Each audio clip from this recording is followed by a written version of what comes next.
The Demon King called a meeting with 5 of his 12 core commanders present: Jakar, Aseld, Adelia, Velaton, and Ryronal. They are the scariest demons in the world. Even though they're already overpowered, there's one guy who's even stronger. That's Lord Eret, Core Commander 0.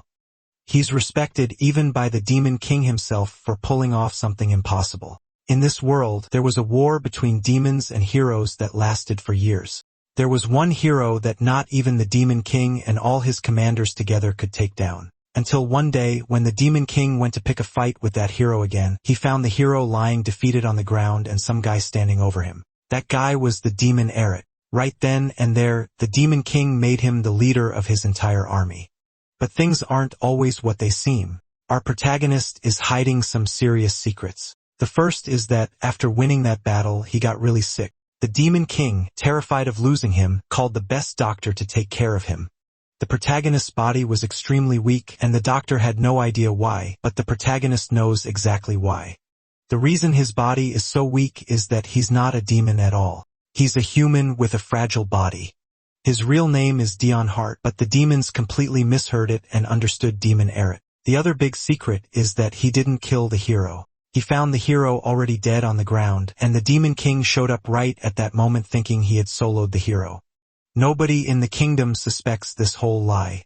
Since our protagonist is terrified of going on missions and getting exposed as a fraud, he decides to quit. But the Demon King refuses on the spot because he thinks Dion is the perfect warrior, and that's exactly why this meeting happened. Some monsters were attacking the base, and they needed someone to clear the area. While the demons debated whether Dion should go or not, our protagonist was praying to be forgotten. When they asked for his opinion, he ended up saying he'd go on the mission just so he wouldn't look like a coward. During the trip, our boy was already in full breakdown mode, convinced it was the end for him. Inside his own bag, he found a bottle of wine from the Demon Kingdom. Thinking he was about to meet his maker, he downed the whole bottle. The deal was to call him only in case of emergency. Everyone headed into combat to smash the monsters while Dion chilled in the carriage. But then an insane plot twist happened. When a giant monster spawned, the warriors panicked completely. Out of nowhere, Dion appears slicing the thing in half. One of the soldiers froze in shock at the insane speed of the attack, and the guy went cold sweat when the protagonist pointed a knife at his eye and asked dead serious if he was the enemy. The blonde kid shaking in his boots warned that the target was the other monster right behind them. So Dayan just started cutting through everything in his path. The entire army stopped fighting just to watch, completely glitched out by the scene. Long story short, the guy soloed the entire monster horde by himself. The next day when he woke up hungover, he found out the mission was already done and that he had cleared the whole map. The funniest part of the story is that Dion simply didn't remember a single thing. The truth is that when he drank the wine, his psycho-second personality took complete control of his body. That's why he was going crazy wanting to kill everyone in front of him.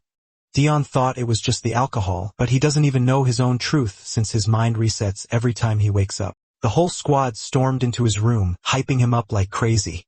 Asald, Jakar, and Adelia showed up for a visit. Asald got so hyped he challenged him to a duel as soon as he was back to 100%. That's basically a death sentence for Dayan. Asald is top 3 in the Demon King's personal guard, meaning he'd fight to kill without mercy. So Dayan used the only weapon he had, the weight of his own name, sent a column show. Hey, no, thanks. Jakar, off in his own world, is always convinced Aseld that Dayan refused the fight out of fear of accidentally killing the poor guy in the duel. Aseld heard that, froze, and started shaking. Before leaving, he promised he'd grind more XP until he was strong enough to not die so easily and then ask for a rematch. For Dayan, that was by far the worst possible outcome. To make it even worse, Jakar mentions that after a sealed, he also wants to have his own duel. Dayan collapses into bed, having a heart attack on the inside, and thinks, I need to get out of here yesterday. Sometime later, outside, he's completely worn out. Ed spent all day dragging him around to talk with the army, while the doctor kept telling him to focus on healing.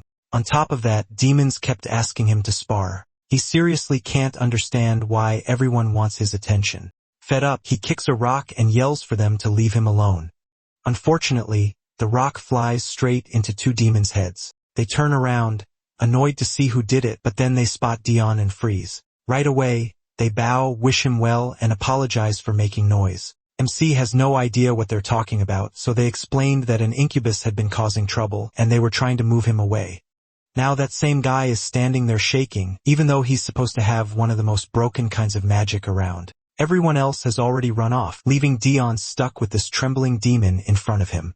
The boy thinks he's doomed. He knows the commander is quiet, but when angered, even crueler than other demons, he starts crying, saying this is the day he dies, but he gently holds out a hand and tells him to get up. He says the others are already gone. The demon is stunned, wondering why Dion is treating him like this. He says he's an incubus and knows everyone hates his kind. The protagonist just grabs his arm, helps him up, and asks why he thinks that. Then he pats him on the shoulder and tells him not to worry. Overwhelmed, the demon says Dion is too kind, and it makes him happy. If MC ever has free time, maybe he can repay the favor. Now that's a dangerous offer. Incubi usually give women strange dreams, but what do they do for men?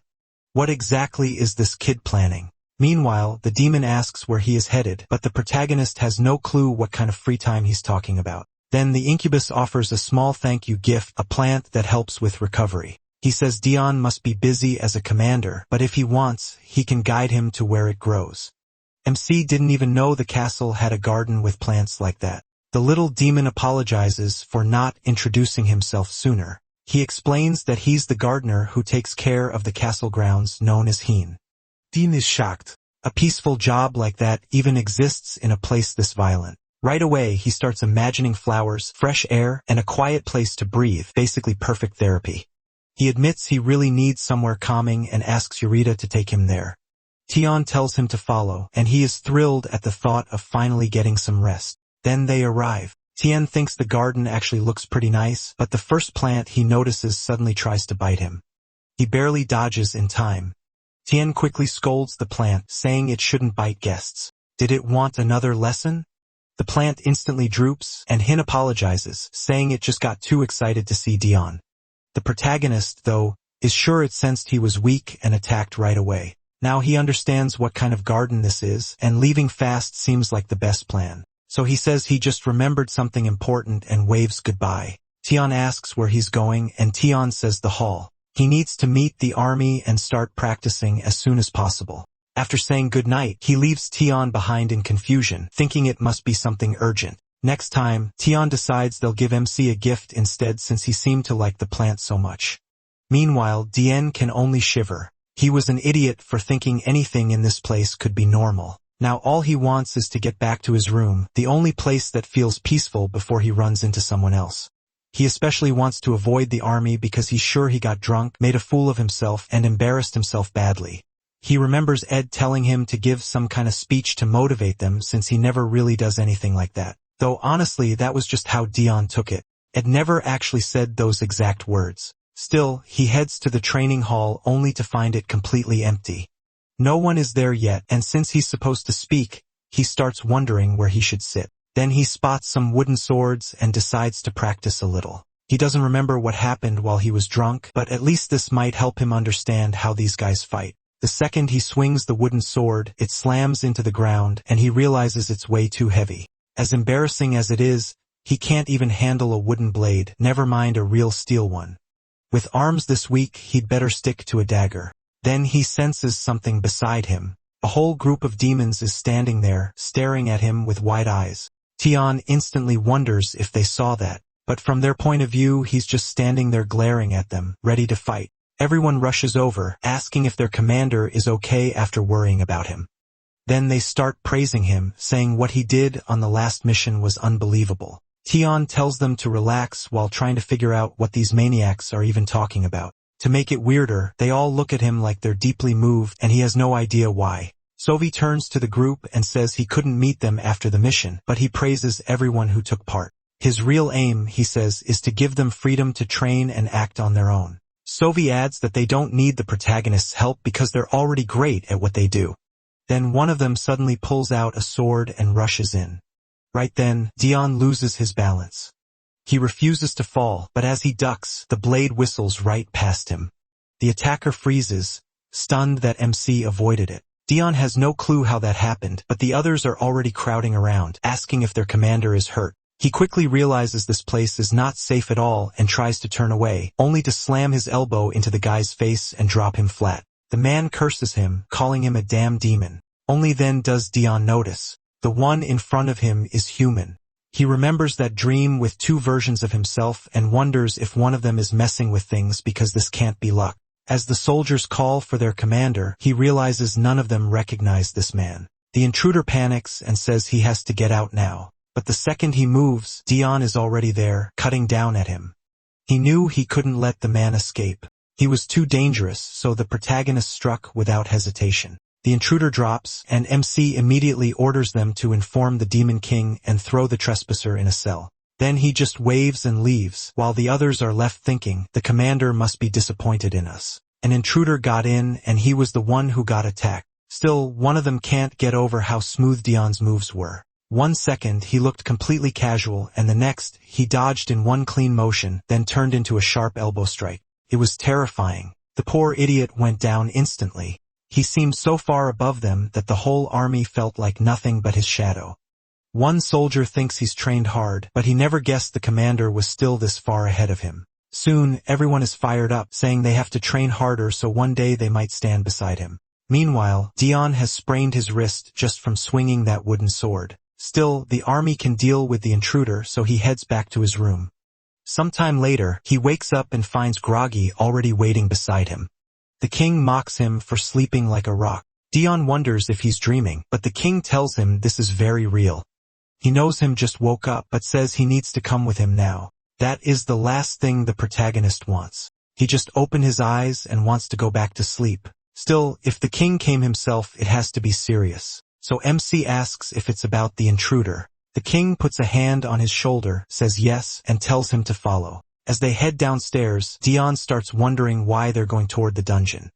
Is the intruder still alive? Did he reveal something important? But when they get there, the man is ripped apart with bodies scattered around him. He'd been completely destroyed. Dion can only ask what happened overnight. The king tells him to look closer and asks if the man seems familiar. He studies him. He was a human strong enough to butcher countless demons and even got stronger when facing the Demon King. Then the protagonist realizes it. This man is a hero. And Dion knows heroes facing the Demon King have only two choices: blow themselves up to deal huge damage if the king is close, or scatter their power into fragments, passing hero strength to others in the world. Most choose the second path since the empire relies on those fragments almost like making more heroes, and that choice brings far more honor than the first. The king gives a bitter laugh and says it's absurd that they sent a hero like this into Demon Land. Maybe he wasn't a real hero at all, just a candidate or a failed one. Dion knows a true hero would be much stronger, but even so, no hero would be thrown away for nothing. There has to be a reason this man was sent here. MC then turns to the king and asks to speak to the man alone. The king agrees and says he'll wait outside. Dion tells him it won't take long. He wants to know why this man came straight for him and whether he brought any message. Instead, the man spits out his full name and calls him a filthy traitor. He says His Majesty trusted him to become a hero, but the protagonist betrayed the empire and joined the demons. MC suddenly laughs, saying this must be a pathetic attempt to get his attention. The truth is the man was disposable. The prisoner keeps shouting about betrayal, but Dion cuts him off. The fact that he says that only proves how worthless he is. He says he can't understand what he did to make the emperor hate him enough to send him here to die. After all, the emperor knows everything. He knows why Dion is in the Demon Kingdom and what this is all meant to lead to. So was the protagonist really abandoned, or is there some plan behind all this? Now even the prisoner starts wondering if he was cast aside by the emperor too. MC only waves goodbye and tells him to think hard before he dies. The man pounds the floor, screaming that he gave everything to the empire and will never forgive that bastard. Outside, TM thinks about how weak loyalty really is. Talking to that man was a complete waste of time. The king asks if he's done. One look at his face tells him he got the answers he wanted. The protagonist says the choice is the king's, but in his opinion, the man should be killed. The king agrees and says they'll handle it. But in return, Dion owes him a favor. MC clearly doesn't like that, and the king explains that Joker sent an urgent request. This time, they weren't dealing with a candidate. They were facing a real hero. And as everyone knows, heroes and demons never mix well. Dion knows that if the one at the front isn't some abandoned pawn but a true hero, then the demons have almost no chance. But the king says he must be curious too. What is the emperor thinking? Sending a fragment like that straight to them. This is his chance to learn the truth. All of a sudden, Dion wonders when he even ended up outside. And before he can process it, the Demon King is already coming over. At this point, it really feels like he has a split personality. That would explain how he tricked the human earlier. It was like another side of him took over, which is why he suddenly acted so sharp. Now he has no clue where the Demon King plans to send him. Even so, there he is waiting by the carriage. He remembers following the king to the dungeon, but after that, he somehow ended up outside with orders to leave, which just makes him even more confused. Why does the king want to send him to the front? He has no idea. Then Ed arrives and says they're ready. Dien says he gets it. Knowing the new hero is about to appear, since he can't refuse, he at least wants to see what this hero looks like. And on that part, the king was right. He is curious. Meanwhile, Ed thinks hunting those creatures only eased a little of his bloodlust, not nearly enough. Even with the front lines this dangerous, the boy walks forward with a smile. Then Renrenelle calls out sweetly to the commander, saying she missed him so much. A little thrown off, Diane asks what she's doing here. He feels nervous because she's second only to the king in power and she's hard to read. Then acting all sweet, she says she heard he's going to the front and brought him a small gift. He doesn't know what it is and immediately gets suspicious. But the second she says it can protect him, he grabs it at once, saying it's perfect. There is no way he'd turn down something that might keep him alive. Then he realizes he accidentally patted her on the head. Ed gets emotional, saying it's wonderful that she's helping the commander like this, while she talks about how much he cares for Dion. The two of them start going on about protecting him forever, and the protagonist has to tell them both to calm down and get moving. Inside the carriage, he keeps wondering why everyone thinks he killed that hero. He didn't. Not only did he not kill him, he never even tried to stop the self-destruction, and he didn't throw himself in front of the blast either. Back then, he was just another comrade. That brown-haired warrior speaks to him, telling Dion to leave. Confused, MC asks if he's serious, and the man says yes. He was a soldier of the Imperial Army, and ending this fight was his duty. He tries to answer, but the man cuts him off and says he's already done enough. The Demon King is stronger than anyone, and he can't promise everyone will survive anymore. At least one person has to take the information back to the Empire, and that has to be Dion. He knows the protagonist still has things he needs to settle. That's why he wants him to leave. He says MC is meant for great things, so he has to survive and return to the Emperor. With that, the man says goodbye and wishes him luck. After a long time, Diane starts wondering if the battle is finally over. He wants to know if the battle is over, but he can't make himself move. Whether it's guilt, shame, or something else, he doesn't know. In the end, he's the one who has to carry the news back, so he forces himself up to check what happened and get ready to leave. Then he suddenly comes face to face with the Demon King and the others gathered around the hero. The king asks for his final words, but the warrior just laughs and starts to glow. The second Dion sees it, he knows self-detonation. It looks like this is really the end, and now it's his job to bring the message back. But then a demon appears behind him and asks who's there. The creature attacks, yelling that he's hiding like a rat. The blow slams into the ground, but Dion barely dodges it. The thing came out of nowhere, and now he's in serious trouble. Another strike comes, and he leans back just in time, taking only a light cut across the face. Now all that matters is staying alive long enough to deliver the information. The monster rushes him again, but Dion avoids every hit, slides under it, springs up, and lands on the creature's head, driving a hoe into its neck. The problem is the monster moves, and he realizes the wound wasn't deep enough. He has no clue what to do next, and then the whole mountainside gives way, dragging both of them down. The demons nearby shield their faces as dust and rubble explode into the air, while Dion wonders if he's somehow still alive. Then he notices the beast is dead under him. He did kill the ogre, but after falling off the mountain, he ends up right in front of the demons who stare at him and ask who this is, someone strong enough to kill the 7th commander. Dion knows right away he's in huge trouble. He just killed a commander in front of the enemy army, and worst of all, the Demon King is right there staring straight at him. Then someone calls his name. It's the warrior, demanding to know why he is here and asking if he knew about the self-detonation. Dion apologizes and admits he failed to get away. The man tells him he wanted the protagonist to live more than anyone. To him, MC was the kindest person he'd ever met, and he wanted him to become the next hero. He asks if the world is watching, then begs the boy to keep living. Instead of exploding, he begins to shine, sending pieces of his power into Dion. The Demon King instantly realizes it's a transfer of power, but he knows that shouldn't be possible. He thinks the warrior was an idiot. Passing all that power on purpose shouldn't work, and stopping the self-destruction just to try it was foolish. Dion lowers him to the ground, thinking that, in the end, he doesn't feel any different. He's still the same weak person he always was. But the demons around him whisper, shocked that he survived a hero's explosion. Even so, it's clear the cost was heavy. He drops to his knees and coughs up blood. Still, Dion is sure of one thing. He made it this far, but this was where his story ended. That's when the king asks why he's smiling and demands his name.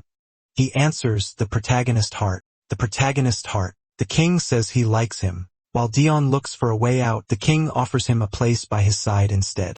MC is completely stunned, and the king calmly says no one will object. Everyone here saw what he did. He killed a commander and survived a hero's attack. He realizes he somehow lived through it, but this was never how things were supposed to go. After that, everyone in the castle believed he was strong enough to kill a commander and endure a hero's strike, one powerful enough to kill even the Demon King. Just then, Ed opens the carriage and says they've reached the border between the Demon Kingdom and human land, the front line, where fighting never stops. Jacker appears, beat up but smiling, and says they've been waiting for him.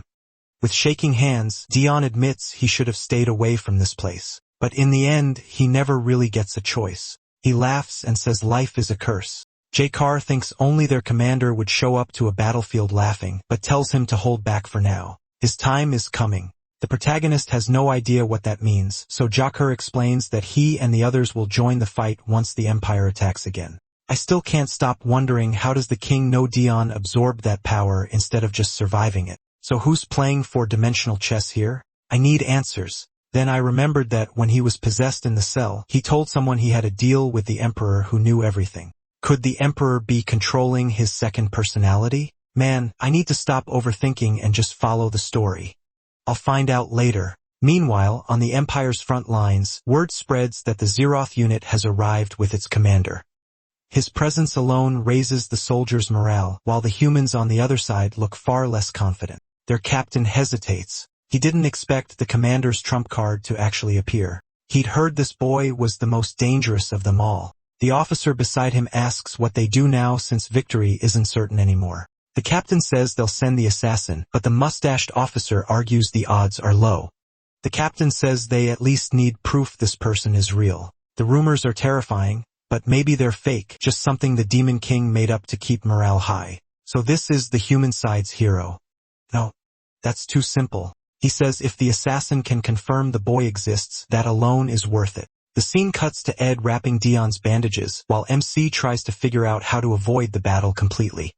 The problem is he's the commander of Zeroth. How is he supposed to just walk away from that? Ed asks if he's okay, saying it's hard to bandage him when he's shaking so much.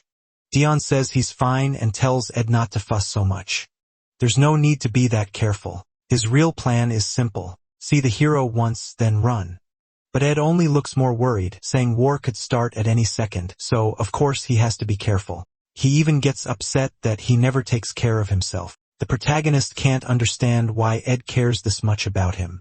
All he does is cough blood and pass out. So why does everyone try so hard for him? Maybe Ed really is an angel in demon form, at least until he says they're ready to wipe those human bastards off the map. A moment later, Dion is wrapped up like a mummy with special treatment made by the Demon King himself to keep his body warm and in top condition. He even gets a magic cloak, and Ed says that must mean the commander is extremely important. MC thinks the king is only this generous because he has power to spare. Demon magic is limited, and once mana is used, it can't come back. There's even a legend that the more mana demons spend, the faster heroes appear. So if the king is using it this freely, he must be sure he can beat the next hero too. With that, the bandaged-up Dion is ready for war. Ed, full of excitement, says he's sure the Zeroth unit will win this time. He just thanks him and says he'll go check the battlefield and the troops. Ed gets emotional, saying he's never seen him this motivated. But Tion's real goal is to find the best place to hide. Of course, he ends up running into everyone, and they're all thrilled to see their commander there in person. The soldiers shout that now they'll definitely win, and Jacker agrees with the king. The protagonist's presence lifts everyone's spirits, but someone is watching from a tree, finally seeing the infamous commander of Zareth. So the boy is real after all, smaller and weaker looking than expected. Still, that strange calm before battle and the pressure around him show he's not someone to take lightly. Maybe the rumors really were blown out of proportion. The assassin can leave now and report that the boy exists or test how strong he really is. He picks the second option and throws a poison dart at Dion, who right before it hits, crouches and accidentally trips. The assassin freezes in shock, then runs off in panic. Meanwhile, Dion is totally confused, tripping over rocks before the battle even starts. He's sure he's going to die. Someone nearby asks what happened, and he gets up saying he was just stretching. But now everyone is watching him. So how is he supposed to find a safe place to hide? The man in the tree sees him walking back and wonders if he wasn't noticed after all. Or maybe Dien doesn't want to alarm anyone yet and plans to send his best subordinate after him later. He can't tell for sure. That brief clash wasn't enough to judge MC's real skill, so he decides the next try will be the last one. Then Ed asks what's wrong. Had he already finished checking everything?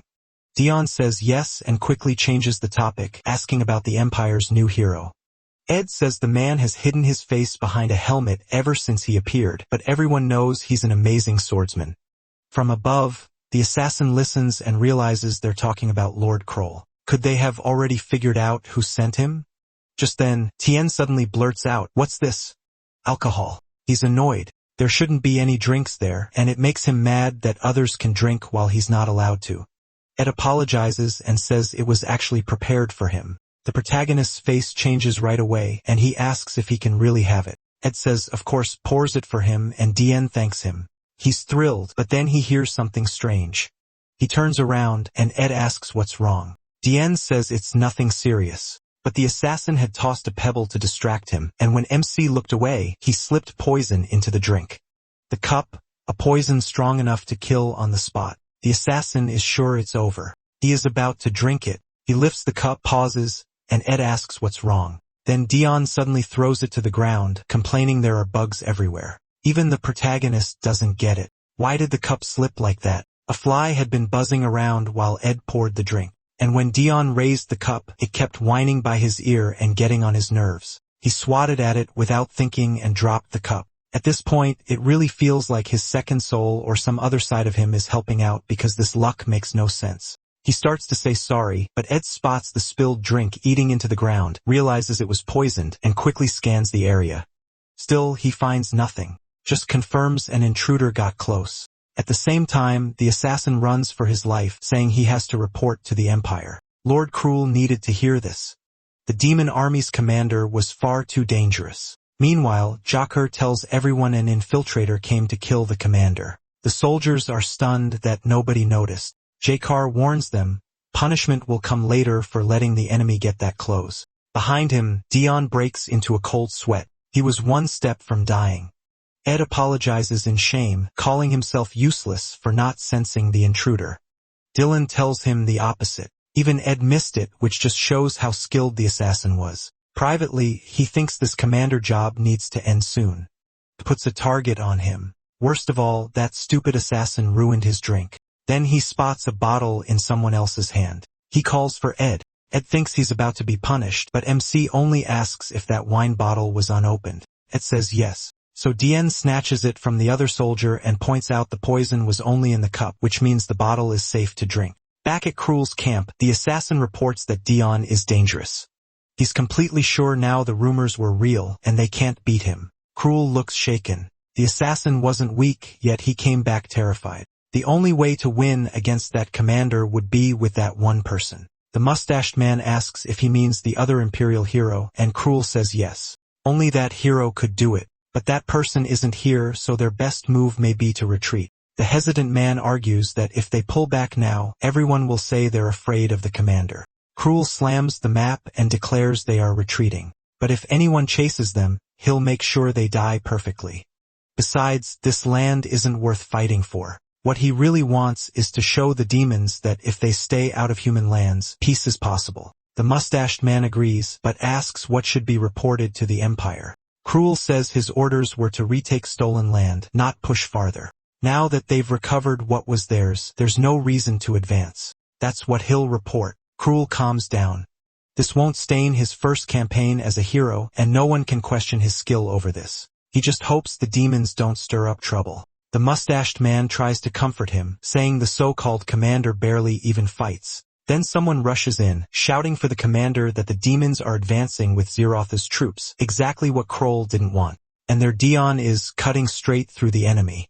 He's drunk, dagger in hand, and tearing through soldiers like a madman. Bodies keep dropping one after another, while Ed can only watch.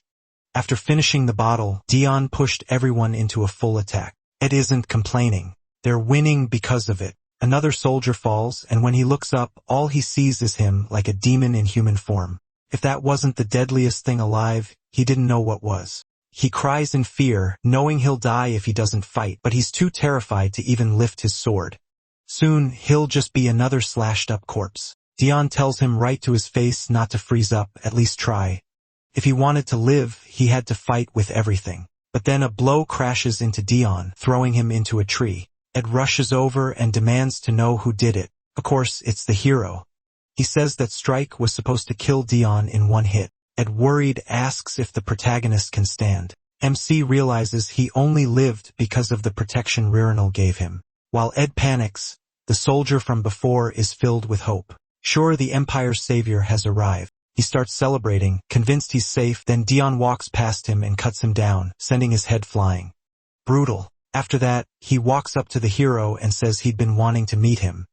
Cruel answers that hero is just a title, but Dion says he's heard about him nonstop. What feels odd is the voice. Sounds familiar, like they've met before, so why not take off the helmet? Cruel refuses. He won't remove his armor before an enemy, and he says the protagonist doesn't feel familiar at all. Still, as he watches the boy, MC flips his dagger in his hand, then says, fine. If that's how it is, he'll just finish this. A strike shoots toward the eye, but he ducks, realizing his opponent is faster than expected. Even so, he lands a counter with his dagger. They both pull back, and Dien praises his speed. Cruel charges again, forcing the protagonist to block. MC says he'll see for himself whether this man is really a hero. Cruel unleashes a storm of attacks, calling this the test, and notices that no matter how quick Dien is, his blows don't carry much weight. One hit knocks his dagger from his hand, and for a brief moment he seems unsteady.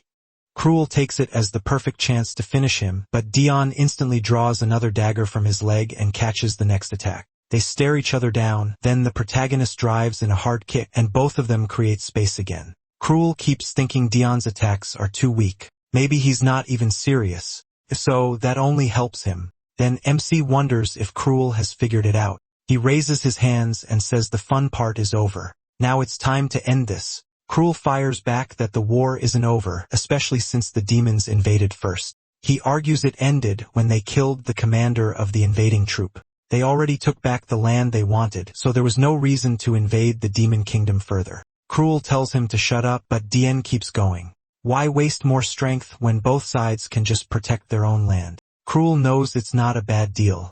He already got back what he wanted, and his side hasn't suffered much. The problem is he feels like if he presses a little more, he might beat the protagonist. That's when MC tells him to look at his army. Cruel turns and sees his soldiers are exhausted and drained.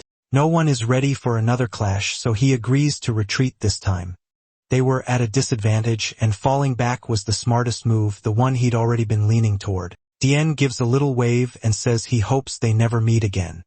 Cruel ignores him, turns away, and heads back to his troops. The demons celebrate, saying it was a nightmare, but luckily, they had a commander they could rely on. Jacker though wonders if stopping there was really right. The Empire had lost its nerve, and this was the best time to push. Still, Dion had wanted to fight, so Jacker assumes there must have been a reason to stop. He puts a hand on his shoulder and praises him, but the protagonist only mutters for him to go to hell, then drops. Groaning, he says this body is cursed. Jacker notices he's burning up and wonders if Dien really fought like that in this condition.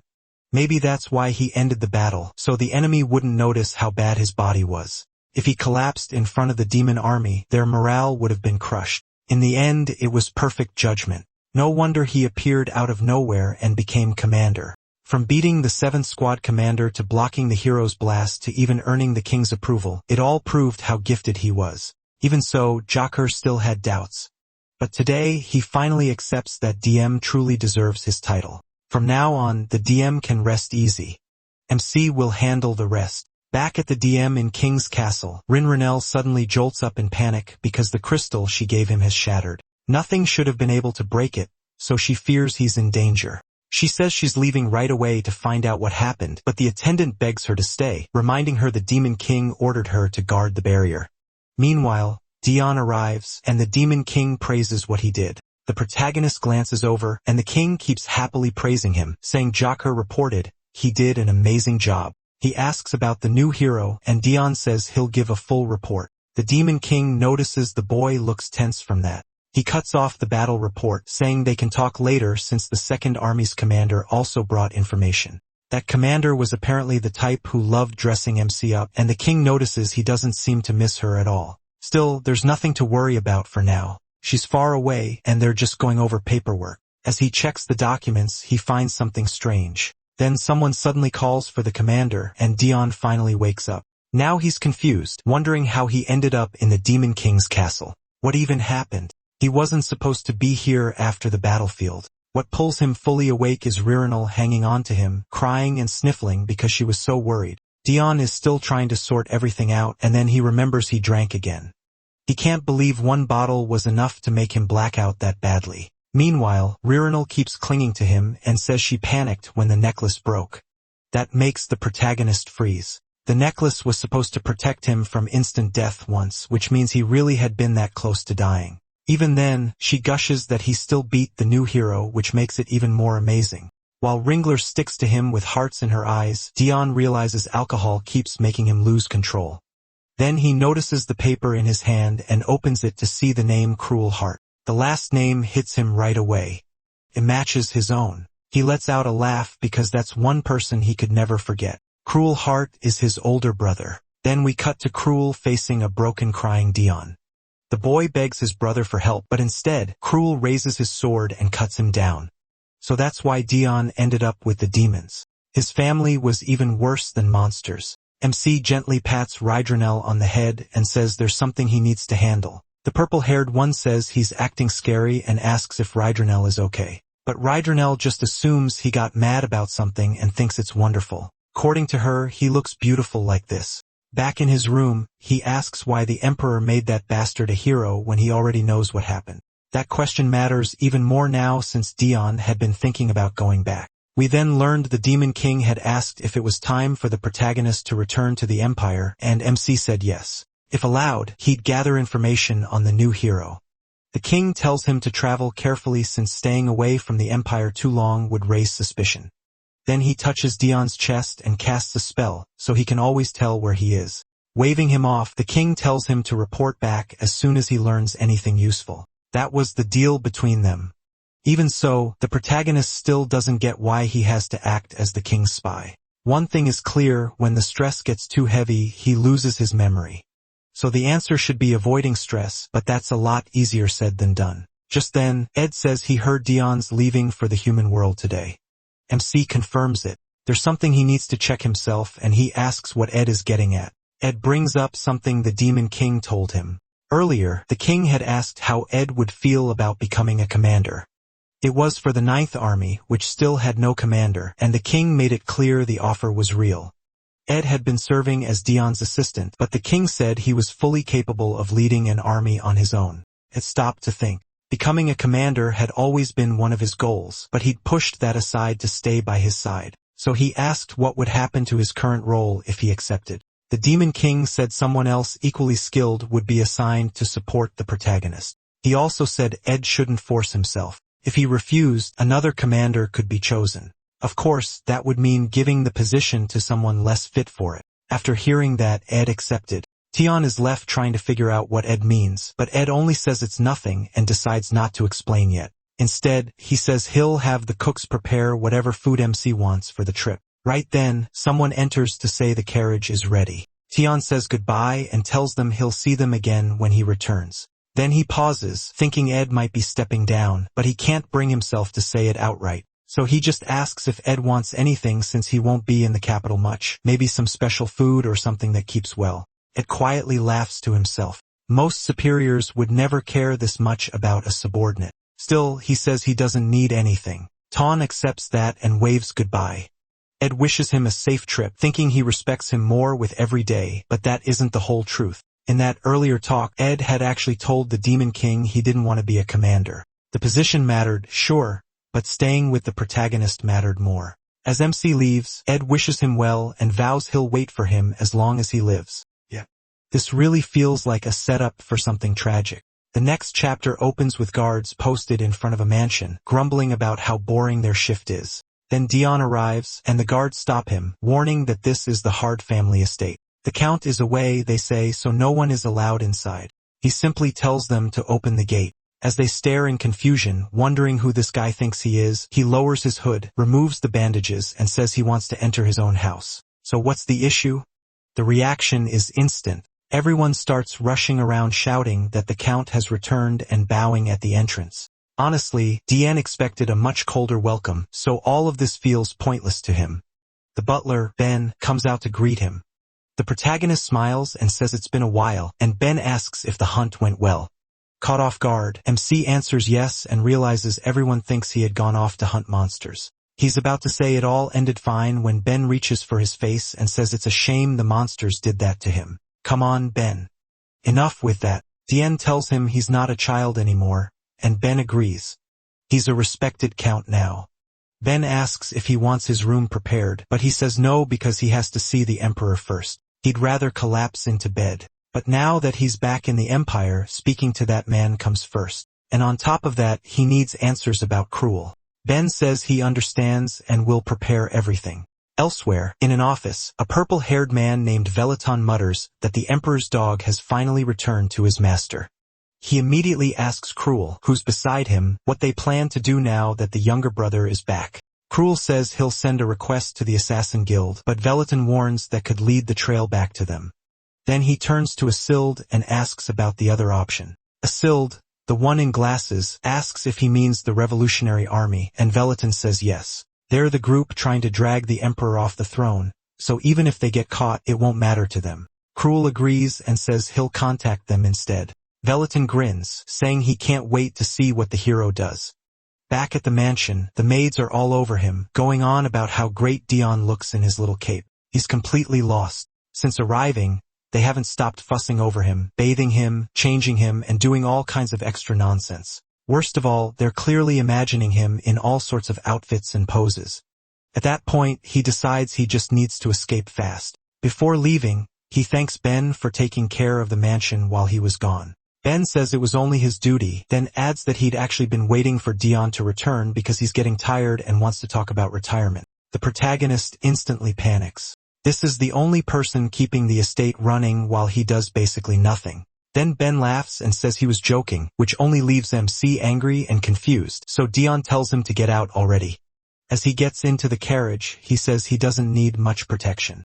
Very few people in the Empire even know he's back. While riding, he thinks about how he had to play nice with the Demon King in the Demon Realm, and now he'll have to do the same with the Emperor.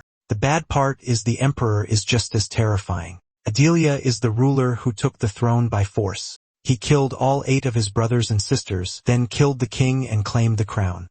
Still, the throne is drenched in blood, and the country once known as a kingdom became simply the Empire. He was bold enough to rename it and, of course, the other nations answered with war. That war lasted 8 years and destroyed Dion's life. Those days were so awful that most of them are a blur to him, which might be better since he doesn't want the memories back. During that war, Adelia conquered another third of the continent and absorbed it into the Empire. For his part in the war, the protagonist Hart received the title of Count. He doesn't remember much about what he did, only that every day was a fight to stay alive. What he does remember is the goal he set for himself back then, the same goal that later left him trapped under both the demons and the Empire. As he's thinking about all that, the carriage suddenly starts shaking, so Dion steps out to check. A fight has broken out outside, and MC quickly spots armbands marked with an eagle. At least that makes the attackers easy to identify. He also sees their side as losing the fight when one of the men suddenly appears right beside him. Dion starts to turn, but the attacker grabs him by the neck, and the whole place explodes. A moment later, he is thrown onto the carriage floor, and a man holding an axe sneers that he's found the Empire's little dog. The Revolutionary Army was born during that 8-year war as kingdom after kingdom was crushed. All that remained was the will to kill the emperor. The scarred man tells Dion this is where he dies, but the protagonist doesn't look scared at all. He just glares back. Even now, he knows this all goes back to the emperor. Still, he has no plan to die for their cause. The man mocks him, saying he's way too skinny to be called a hero. Dion tries to say he's not the emperor's dog. For some reason, the man loosens his grip and demands his name. Mech answers, MC Hart. Mech Hart. The second he hears it, the man grabs him again and calls him the cursed dog for real. White hair, red eyes just like the stories. He tries to stab him, but the axe handle blocks it. Then the man slams him down again and says playtime is over. Blood is already pouring out and Dion is getting beaten badly. The scarred man can't believe this weak kid was called a hero. Maybe the rumors were wrong. He lifts the axe and tells him to blame the emperor for what's about to happen to this fake hero. Right then, a spear comes flying in, cutting off the attack and knocking the axe away. The scarred man turns and sees a few men laughing nearby. One of them says that throw landed perfectly. They're Imperial soldiers. And honestly, they look even worse than the rebels. These white-robed fighters are the Death Knights, demons who once served under Dion during the 8-year war. The scarred man tells his men to kill them, confused how they got there so fast. One knight pulls something from a bag and says it's been a while since he had a proper fight. As he takes it, the protagonist thinks their real terror isn't just skill. It's how completely insane they are in battle. They rush in like maniacs. It's obvious they're enjoying this. Just like their captain, they're bloodthirsty to the core. Blood sprays everywhere, and everyone watching is horrified. The scarred man remembers exactly why going after Diane was such a bad move. Then a sharp pain hits him. MC's hand is jammed deep into his arm. He throws him into the wall, but his arm is already torn to pieces. That has to be Dan's other side. You can see it in his eyes. The protagonist calmly apologizes, saying he meant to rip the arm clean off but wasn't strong enough. Then he tells him not to cry. It'll stop hurting soon. A moment later, the arm is cut off and the body drops. Dan steps out of the carriage in white clothes now covered in blood. He picks up the axe, thinking this man is basically dead already. Should he stop? No. This still isn't enough. He wants to make an example out of him so nobody forgets what happens when they cross him. He's completely ruthless. Then he unleashes a storm of blows, saying everyone needs to remember this sight. The Death Knights think the same thing they always do. Their captain never shows mercy. The blonde one mutters that maybe they shouldn't have come, but another tells him to look at the trash by Dion's feet. The men around them are terrified and beaten. Meanwhile, MC has turned his enemy into scraps, then he asks why they're still standing. There were enemies left and killing them was their job. The poor soldiers in front of him are shaking like crazy. That beating must have been brutal because the scene jumps to the castle where everyone is stunned by the blood-red carriage. Some guards yell that this is the Imperial Castle and no one enters without an invitation. Dion just says his name and declares he's here to see the Emperor. At once, they beg his pardon. He tells them to say where the Emperor is and they answer the ballroom. When he asks why, they explain there's a celebration for the new hero and his victory. Dion is still half crazed, and now he hears they're throwing a party for a new hero. That hits hard because the person they're cheering for is his own brother. It makes you wonder how many times he was pushed down before this broken side of him was created. The scene shifts to the Emperor, Ed praising everything Kroll has done. Kroll answers that he only did what had to be done. Then Ed stands, toasts his first mission success, and the whole room celebrates. Suddenly, the doors burst open and Dion Hart walks in. Some are ready to scold him for barging in, but others already recognize the red eyes and white hair. The nobles, probably relatives included, freeze in shock. This is the honorary count, the protagonist Hart. Now it's obvious he isn't part of the imperial family at all. He's more like the Empire's butcher. As he passes Cruel, Tion thinks the man really did get a hero's fragment. Then he bows to the Emperor and declares glory to the Empire. He formally presents himself before His Majesty. The nobles whisper about all the blood. No wonder they call him the Vampire Count. No one knows how he was raised, but rumors say the MC Hart family treated him badly. The purple-haired man mutters that cursed Dion Hart actually lived. He was always hard to kill. Ed notices the trail of blood he left behind. He welcomes the honorary count, saying the protagonist may visit whenever he wants, just not soaked in blood in the middle of a celebration. MC apologizes and says he was attacked on the way there. Ed laughs and asks who was bold enough to target the Empire's hero, quietly glad he sent the Death Knights to protect him. Dion says nothing. Then Ed stands and says he must have much to report. He has things to discuss too, so they should move somewhere more private. The protagonist really is trapped between two masters, the Demon King and the Emperor. In another room, Ed says he's sure it was the Revolutionary Army. He asks if Dion needs a doctor while thinking MC's reputation is awful. In the Empire, more people hate him than respect him. Even so, no one has done more for the Empire than him. During the 8-Year War, he achieved things beyond words. And when the first hero was attacked, the protagonist was the only one who brought the body back, the sole survivor among the demons. Everyone else was eaten by monsters. Without MC, that warrior would have ended the same way. He was the first person to survive anything tied to the Demon King, though it came at a cost. So Ed asks if he found a way to remove the curse, the mark the Demon King put on him. Dien says no. Ed doesn't know the mark is really tracking magic that lets the Demon King always find him. He thinks it's a spell that weakens him. Ed realizes the protagonist barely cares about himself. Last time, he even went to the demon realm because it was the only chance to remove the mark on his chest. So now Ed says he'll have to go back there, acting guilty while really just using him as a spy. Ed asks how the demon castle has been. Dien says nothing much has changed except one thing. Ed tells him to explain, and MC brings up the assassin who was sent there. It looked like Ed wanted that person gone, but he was actually a hero candidate. So why send someone like that into the demon realm? Ed says the guy was a disgrace to heroes. He expected him to die long before reaching the demon realm, but the fragment carried him farther than expected. At least he died before leaking his plan, or rather the plan of Commander Zerath's troop, Demon Eren. Diana's shocked that the Emperor already knows even that much. He stands and says he couldn't refuse becoming commander, so he had no choice but to take the role. Ed says that's fine. The deeper the protagonist gets into that group, the more useful information he can bring back. Then he asks what MC came here to. He immediately wants to know why Krollhart became a hero. Ed should know his biggest regret from the war was not killing Kroll when he had the chance. Other than the protagonist, Kroll is the only survivor of the Hart family.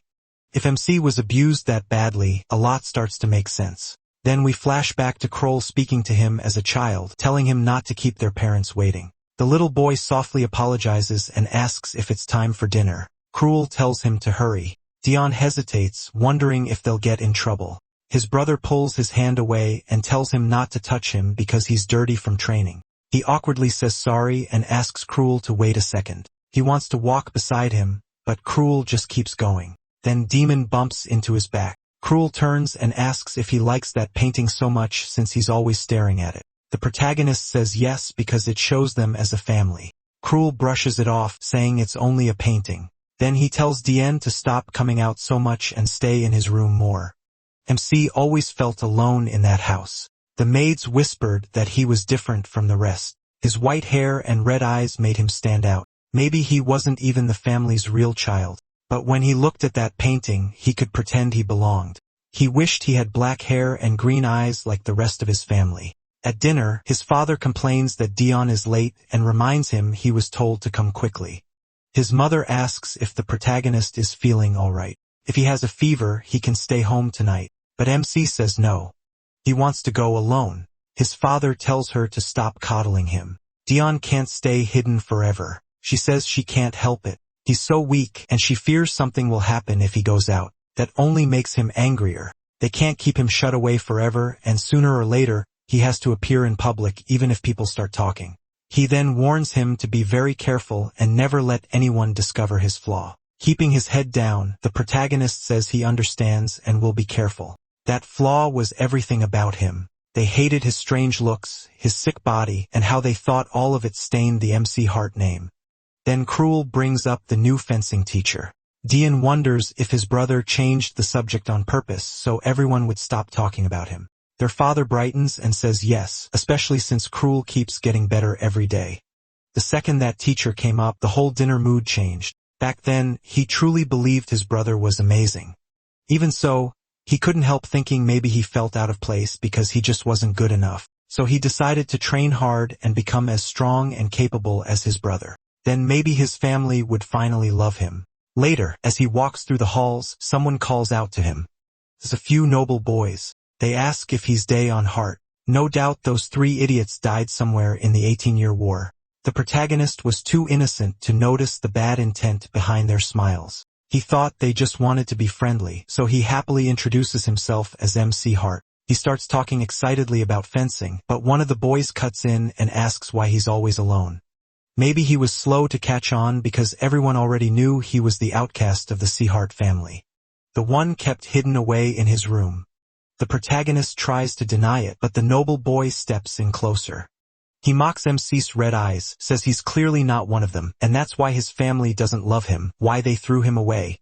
Before the boy can call him a stranger again, he punches him. He tells him to watch his mouth. His family does care for him. Then he gets hit right back in the face. Still, at least he swung first. After that, they just beat him down. While one of them keeps shouting that the protagonist isn't really a heart at all, he's a monster. Even then, MC is only thinking about his family. Before long, he's collapsed on the floor, unconscious, and badly hurt. Just before blacking out, he sees Cruel run over in shock. Then the story moves to the infirmary. The doctor says Dion's body is naturally weak. Stress hits him hard, and almost anything can damage his health. His parents are shaken, saying no one in his family has ever been like this.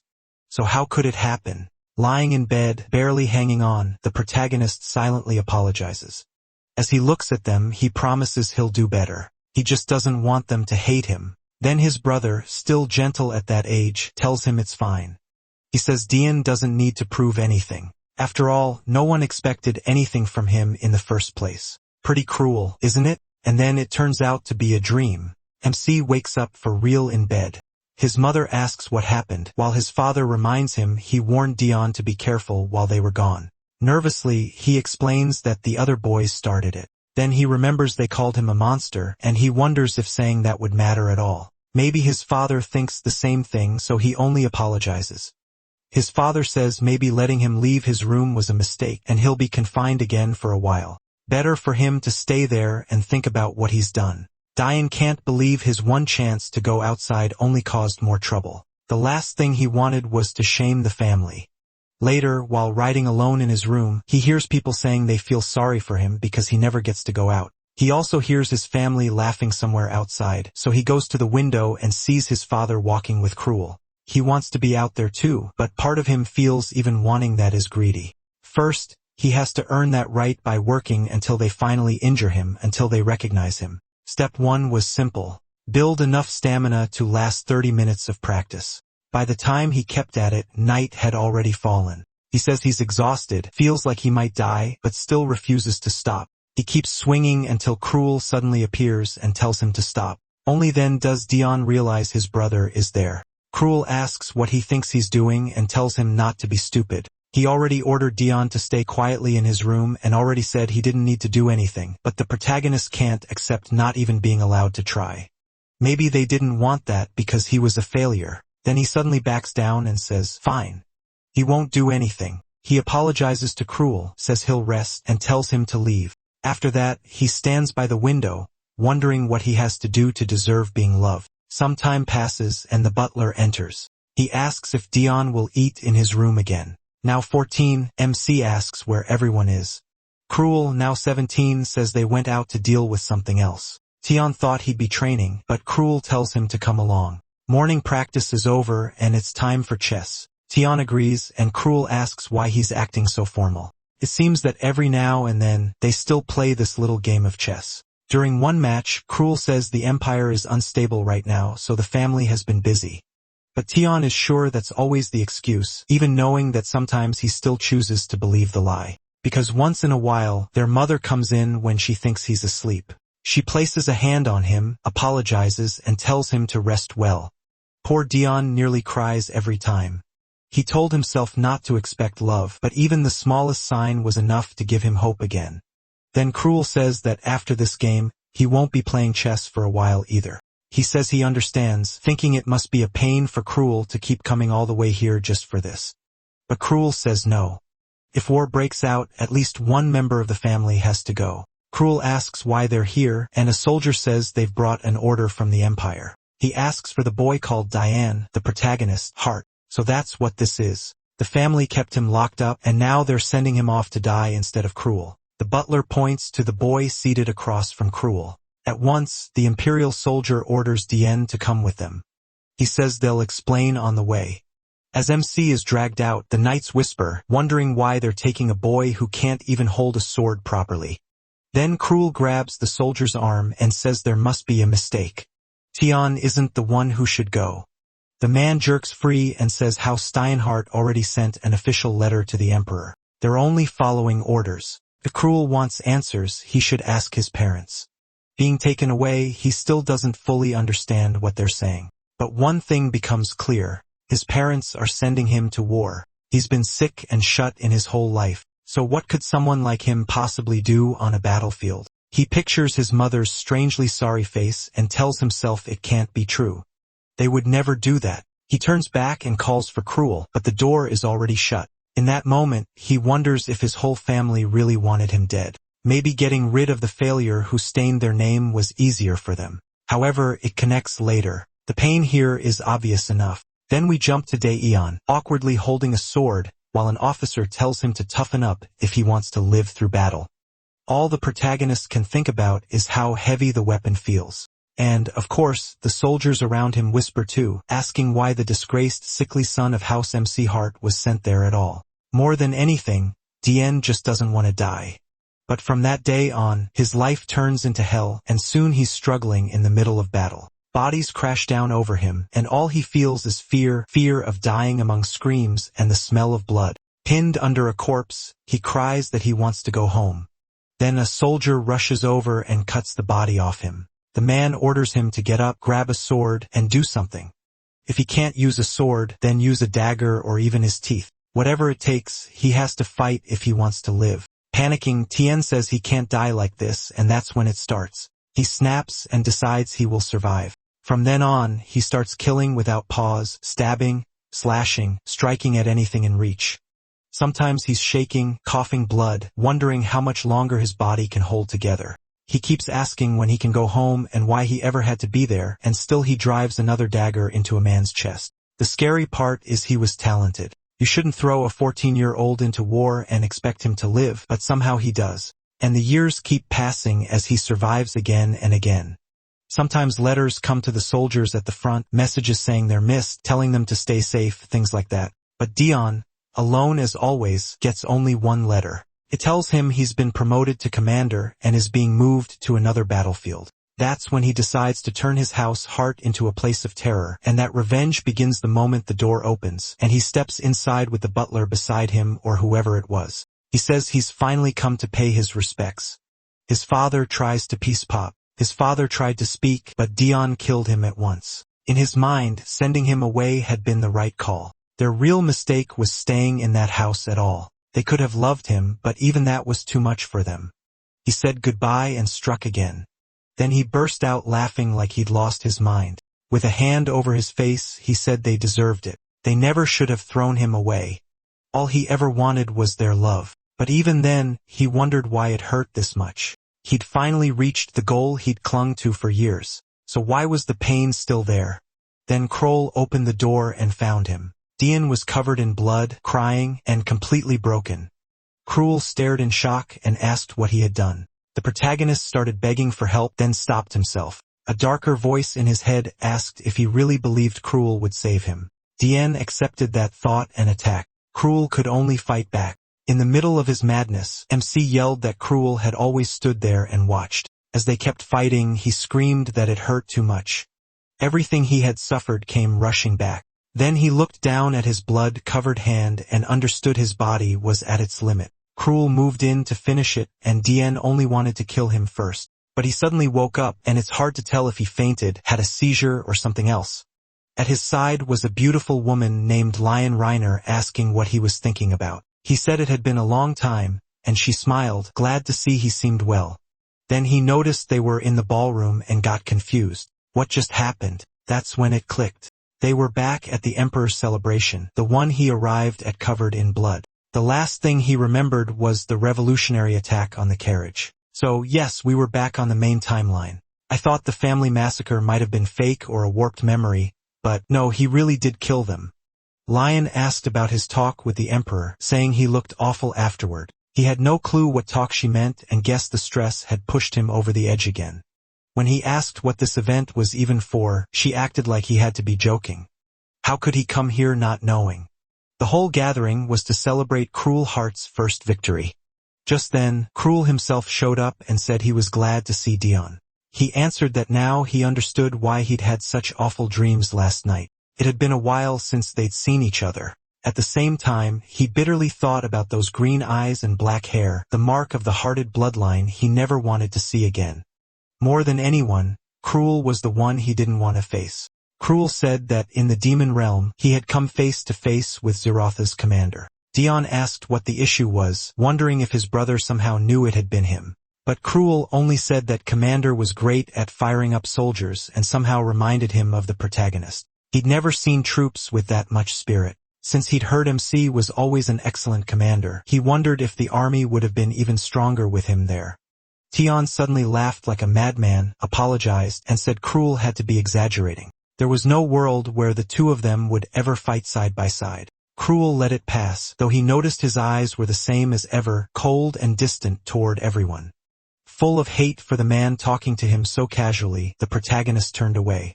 He said he had other things to do and told Cruel not to bother him again. Then he went to get some pudding, thinking this party was terrible, and all he wanted was to leave. So why did that bastard Cruel keep trying to talk to him? He didn't want to say anything to that man. Then Cruel asked if he was hurt. Dien snapped that he was being annoying today. He could handle himself, so Cruel didn't need to act like he cared now. Whenever MC got hurt, he always had to pretend he was fine so they could keep doing what they always did, say nothing. The mood turned heavy when Cruel awkwardly tried to say more, but then Stave stepped in. He joked that seeing such brotherly love warmed his heart. Dame remembered right away that this was the noble leading the group against the Emperor. Cruel greeted him politely, and Stave brushed it off. He introduced himself to him, saying he'd heard a lot about him and was pleased to finally meet him.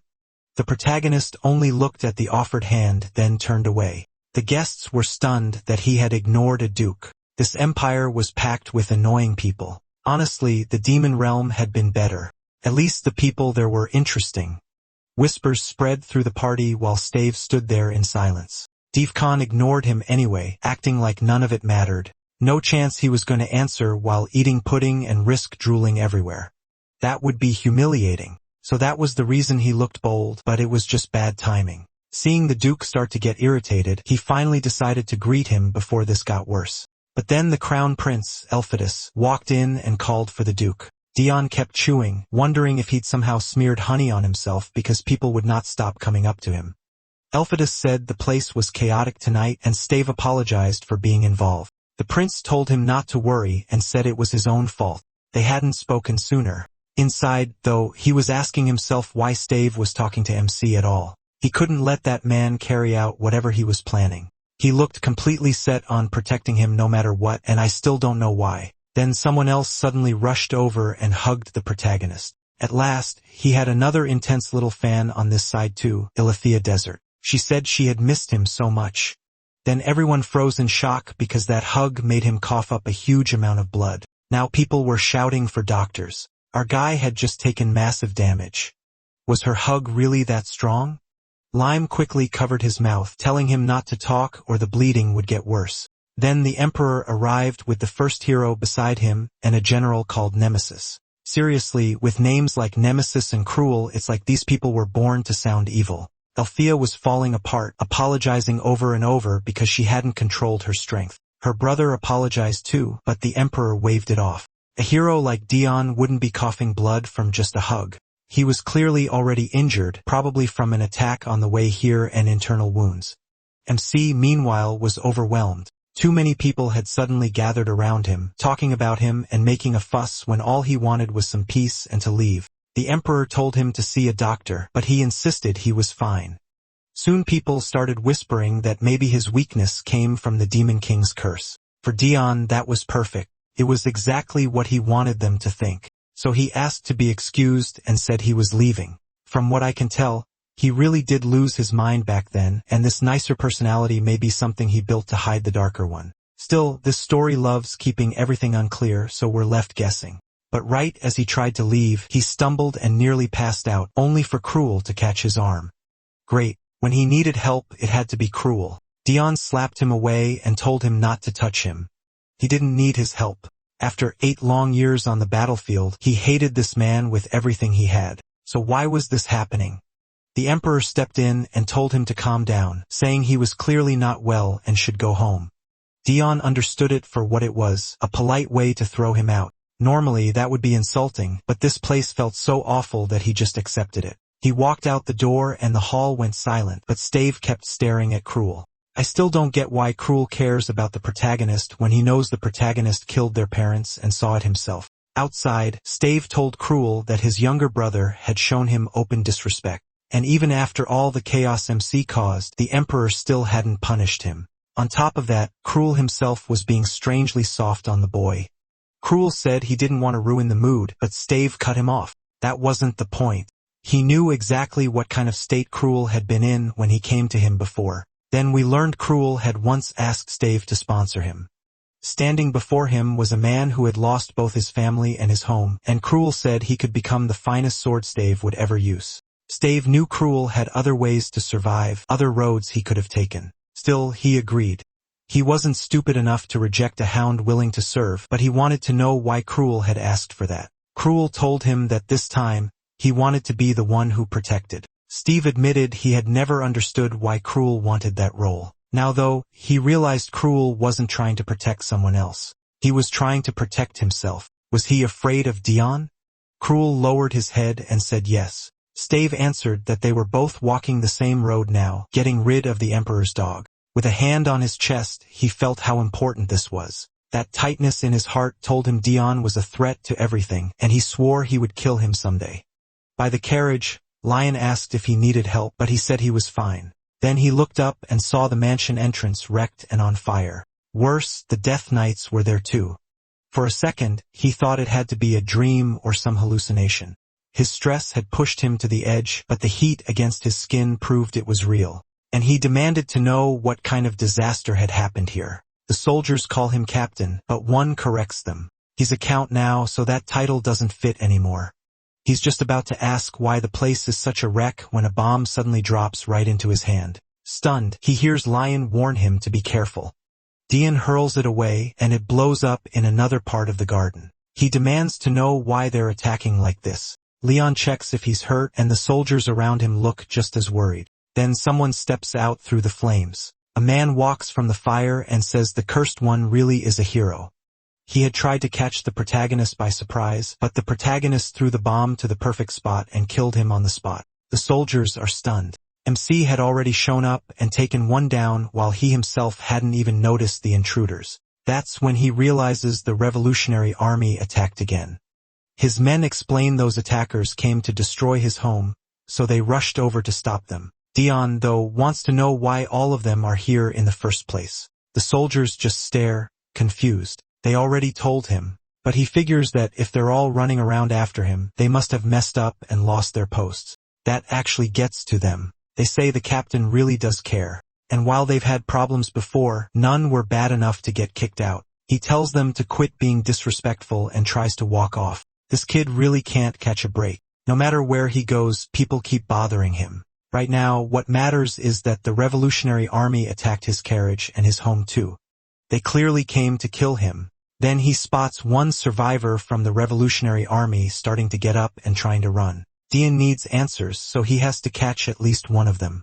That's when the butler shows up, smashing one man to the ground and grabbing the other, saying they barely made it out alive. So yeah, this is no normal butler. He tells Dion he's glad to see him safe. After hearing about the carriage attack, he expected something much worse. He also asks what happened at the palace since the protagonist looks far more shaken than when he left. Just as MC starts to answer, someone cuts in saying they were attacked by the Revolutionary Army, so of course he's upset. The butler finally tells him to go upstairs and rest while he keeps watching the captured man in the back. The prisoner swears that one day, Dion Hart will die. Not exactly a bold promise unless the protagonist is immortal. Anyone could say that.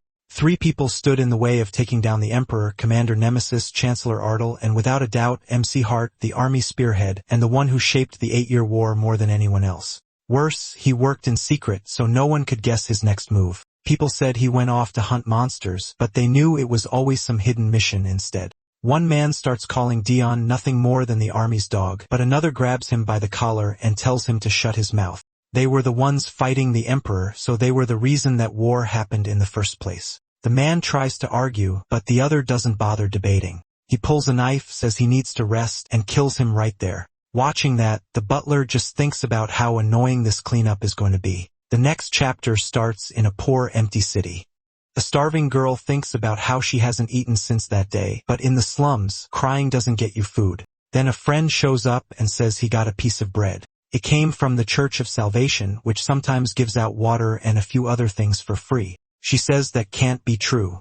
There has to be drugs in it or something. He tells her not to be stupid. The crippled man next door ate some and felt fine. She shoots back that he'd eat anything, drugs or not. He tells her to stop doubting everything. They gave him the bread after he told them she'd been starving for a week. When she refuses it, he tries to take it back, but she quickly snatches it away. Even so, she still can't understand why anyone would hand out food and water for nothing. The boy gets up and says if she doesn't trust it, he'll go back and bring more bread. In his mind, even if there is poison in it, that's still one way to die. Anyway, the girl stands, calls out to Paul, and says she'll come too.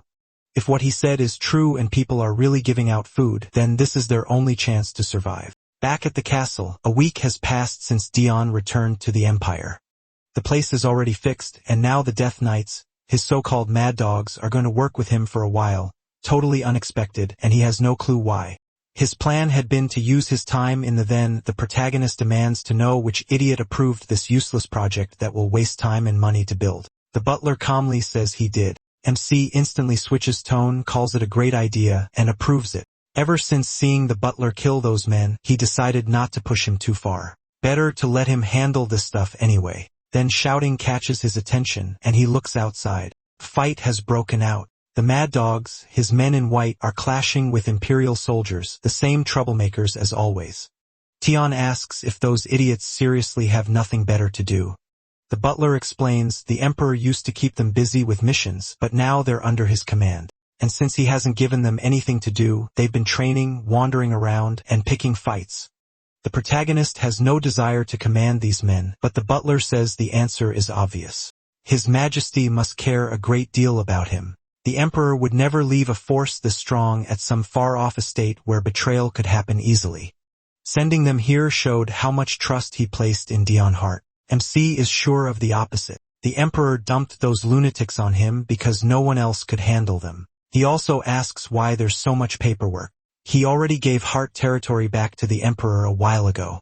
If that man really cared, he'd manage the land himself and leave him with none of it. That's when the butler reveals something the protagonist somehow didn't know. For a while now, the Emperor has officially named him the sole ruler of the Heartlands. Tien is horrified and demands to know why that cursed Emperor would do this. The butler warns him the official notice should arrive soon. MC jumps to his feet. He wants to know how to give this house back. When he first got the title of Count, he already wanted to refuse it because he didn't want to serve as a Margrave, a border lord stuck right beside enemy land. And the reason he wants nothing to do with this place is simple. All his worst memories are tied to it, so he says he won't accept it. He'll go to the Emperor and return everything. Then someone announces that the Crown Prince and General Nemesis are here to see him. Naturally, Tion has no idea why those two came. Nemesis hates him, so his visit makes even less sense. Painting, wondering if he seriously planned to keep that thing when building his new mansion. Someone welcomes them, and Elphodus quickly apologizes for the sudden visit but says he needs to speak with the Count. A little earlier, Alethea was upset after hearing Dion's house had been attacked. Her brother tells her not to take it so hard. She covers her face and says the protagonist will probably never want to see her again, so all her effort was wasted. Then she stands and tells her brother to admit she's beautiful. As a princess, she says, she can't make the first move. Maybe she isn't especially gifted, but she never meant to cause trouble. It's obvious she's trying to win Dion over. Alphides reminds her again that it wasn't her fault, even though she really did hit the boy as hard as she could. She says she'll apologize, and he asks if she plans to go see him. The moment she nods, he says no. Usually, he lets her do as she likes, but this time is different. If she goes to him or he comes to her, it'll turn into a scandal. The strange girl says that would just make marriage easier, but he cuts her off. He knows everyone sees her as innocent and naive, and that's the image she works hard to keep. Then her face darkens. She admits she doesn't love Dion, but he could still be very useful to everyone. Another dangerous one. Seriously, can't anyone let this boy live in peace? Elfitos warns that if she acts that boldly, no one will keep believing she's the harmless princess. If she wants to lose that image, that's her choice. But she says no. She'd rather do everything she can to stop the nobles from fighting harder over the throne. Besides, all her effort to win over the count wasn't wasted. She made her interest obvious, and now everyone knows it. That means no other girl will try to get close to him. If that's what it takes to keep someone as talented as Delane loyal to the Emperor, she accepts it. Her brother pats her head and says she's thoughtful. He knows she has reasons for everything she does. Still, he's told her many times that she can stop whenever she wants. She smiles sweetly and says she understands, but it's clear she's hiding something much darker. Then she asks her brother to find out what Dion thinks of her because she doesn't want the Empire's treasure staying angry over what she did. And that brings us back to the meeting. It may not be the biggest issue around, but Alphadosh needed to make sure MC stayed on the Emperor's side. Meanwhile, he is still wondering what those two are even doing here. He greets them politely, and Alphadosh tells him it's fine. He can sit down. Diane immediately asked why they came. The blonde prince said both he and the general had something to say, but it would be brief. The two traded cold looks, and the protagonist clearly wasn't happy. The general's stare was sharp enough to drill through him. MC already knew the prince's "it's nothing serious" usually meant the exact opposite. Then Jacques brought up what happened at the celebration, saying Azile had gone too far with him. Dion remembered coughing up blood, but brushed it off. Jacques thanked him for not taking it as an insult. Even if it caught him off guard, that was when Jacques made a personal request. MC paused, and the prince kept going. If he was willing, Jacques wanted them to be friends. Poor Dion, the prince was smiling like crazy, and he was way too soft to shut it down. Jacques said he wanted to know the protagonist better, but the protagonist stayed so busy they barely got to meet. The protagonist wondered if that was truly why he came. Jacques answered that as crown prince, there were many things he couldn't do, like simply visiting someone he wanted as a friend. So he used the celebration incident as his excuse to come talk. He played the sweet, friendly prince perfectly, even though Dion knew there was something rotten underneath. MC said he was very grateful for the offer, but before he could finish, the general hit him with that hard stare again. So he changed course and said it would be an honor to be friends with such a great prince. Jacques brightened at once, happily declaring that they were friends now and would grow closer. The protagonist, meanwhile, was not happy at all. Jacques wasn't stupid. He could tell Dion felt awkward and had likely agreed out of pity, just like the rumor said.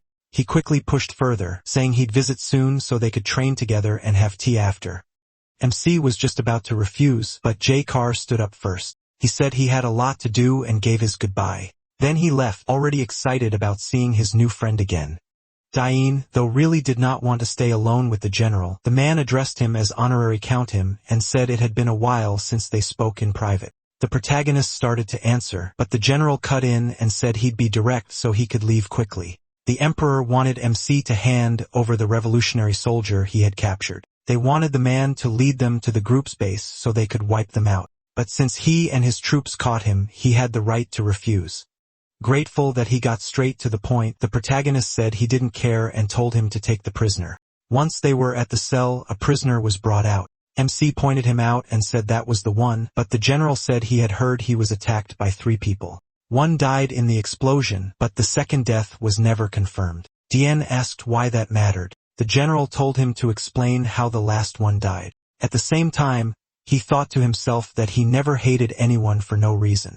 During the 8-year war, he had watched the protagonist's personality change up close. Diane had been the first noble to lower himself to an ordinary soldier, so he stood out. At first, he was weak and barely made it through battle. Later, cruelty became the way he survived. He had once grabbed the boy by the shoulder and told him to get up, but he had already been standing there for 3 straight days. Surviving wasn't his fault, but he still had to face what came from it. The general understood. Then Dion looked up and asked what he was even talking about. That was when the general noticed something split inside him like another self. The protagonist said his wounds were fine, and the general tried to bring up the battle. But MC met his eyes again and said he truly had no idea what he meant. The general realized he had two sides, one bloodthirsty and focused only on survival, and another normal one that forgot the horrors he had done. That dark look on Dion's face made it clear enough. To the general, MC couldn't carry the weight of his actions, so he escaped from them in the worst way possible, all while wondering how long the protagonist planned to keep pretending. MC only asked what he meant by remember. The general thought maybe things could change if Dion finally took responsibility, but he said he wasn't there, so he didn't know the details. Maybe some dogs attacked the man. Right away, the general realized he was a fool for expecting anything different, so he said he was leaving and told the protagonist not to follow. Of course, he knew that dog story was nonsense. He was sure Dion killed the soldier and used that strange second self to do it without facing it. In someone carrying that much responsibility, weakness was disastrous. To him, MC was a serious threat. So why did the emperor keep him so close? And not just him. Even the demons seemed to know something. Too many pieces were moving at once. Then Dien came to and muttered that he must have dozed off. He asked how long he had been out, and Ben said not long. Still, Ben wanted to know if he felt better because he had been seriously worried when he collapsed. His body was weak to begin with, so pushing himself like that was dangerous. The protagonist said he was fine and just needed rest. Then Ben suggested sending those crazy mutts out on a monster hunt. Tien thought that actually sounded pretty good since they had been causing non-stop trouble. Ben added that monsters had been showing up near the border, so the timing was perfect. MC smiled, and inside he was thrilled. Then Ruranel was already waving and saying they'd see each other at the border. So much for staying at the castle. In the end, Dien got dragged along too. In fact, they were already arriving at the border. He demanded to know why he had to come. The answer was simple, so he wouldn't miss the fun of the hunt. The protagonist wondered what kind of maniac thought watching bloodshed was fun. He tried hard to stay behind, but they kept hanging on him and begging. Everyone insisted he couldn't let only them enjoy it and promised to help him rack up plenty of kills. MC tried saying he had things to handle at the castle, but Ben stepped in and said he'd take care of everything like always so MC could relax for the week. The soldiers were touched by Ben's kindness while he was basically thinking, "You jerk, I don't want to go." Then the butler explained that if the protagonist stayed behind, those rats would just try to follow anyway. This way, it would be easier to kill anyone chasing him. In other words, it was a perfect break that also solved the problem. With all that in mind, Dien couldn't really refuse. Besides, if he stayed at the castle while half the world hunted him, he might actually die. One soldier told him to cheer up, saying he'd heard MC came back from the last hunt with a huge smile.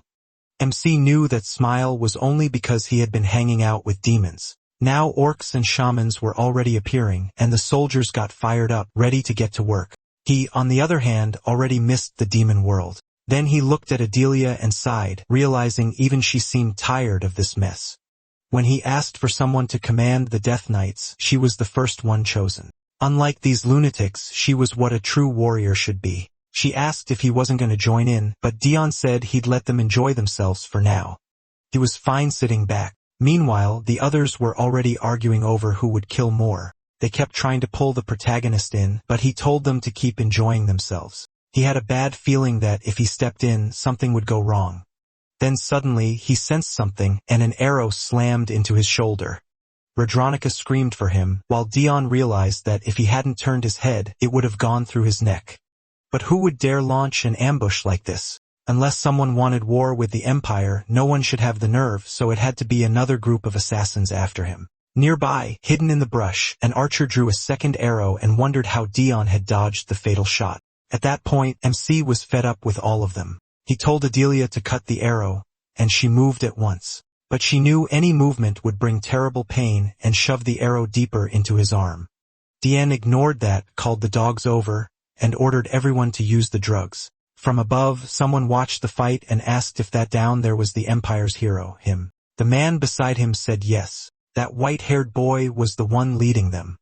The first man grew uneasy, wondering if this was some kind of internal conflict. Then he saw Dion was hurt and said it had been 2 years since the 8-year war. The feared protagonist had been wounded, and the Empire definitely wouldn't want another war right now. If they finish them off here and claim they were attacked for no reason, they might even squeeze compensation out of it. But below, the men were swallowing pills, and Ririnal wanted to know what they were. She asks what the pill is.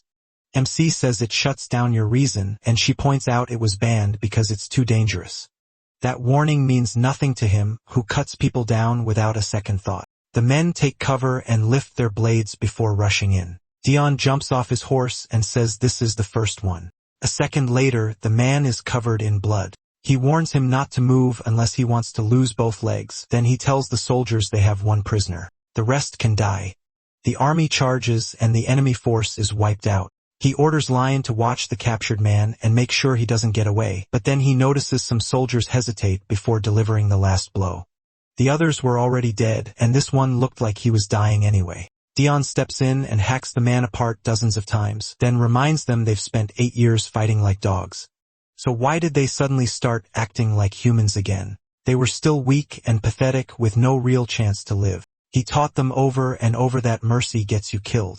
Everything they do is to stay alive. The attack squad realizes they messed up. They understand that lesson the hard way.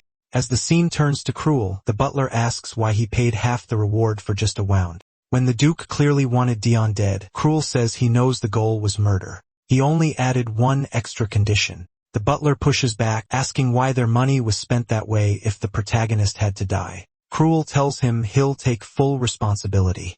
The man can't understand it. Why would the person who should hate MC the most act like this? Meanwhile, Cruel thinks Dion's end will be decided by him alone. He's keeping him alive because he wants the kill for himself. So when the Count made his offer, Cruel secretly arranged to pay half the reward just for injuring him. Back at the battlefield, the protagonist keeps cutting enemies down while someone nearby mutters, "This is the worst sight he's ever seen." With those red eyes, MC doesn't look anything like the Empire's hero. This isn't what they were hired to face. Now it becomes clear why that night group has its name.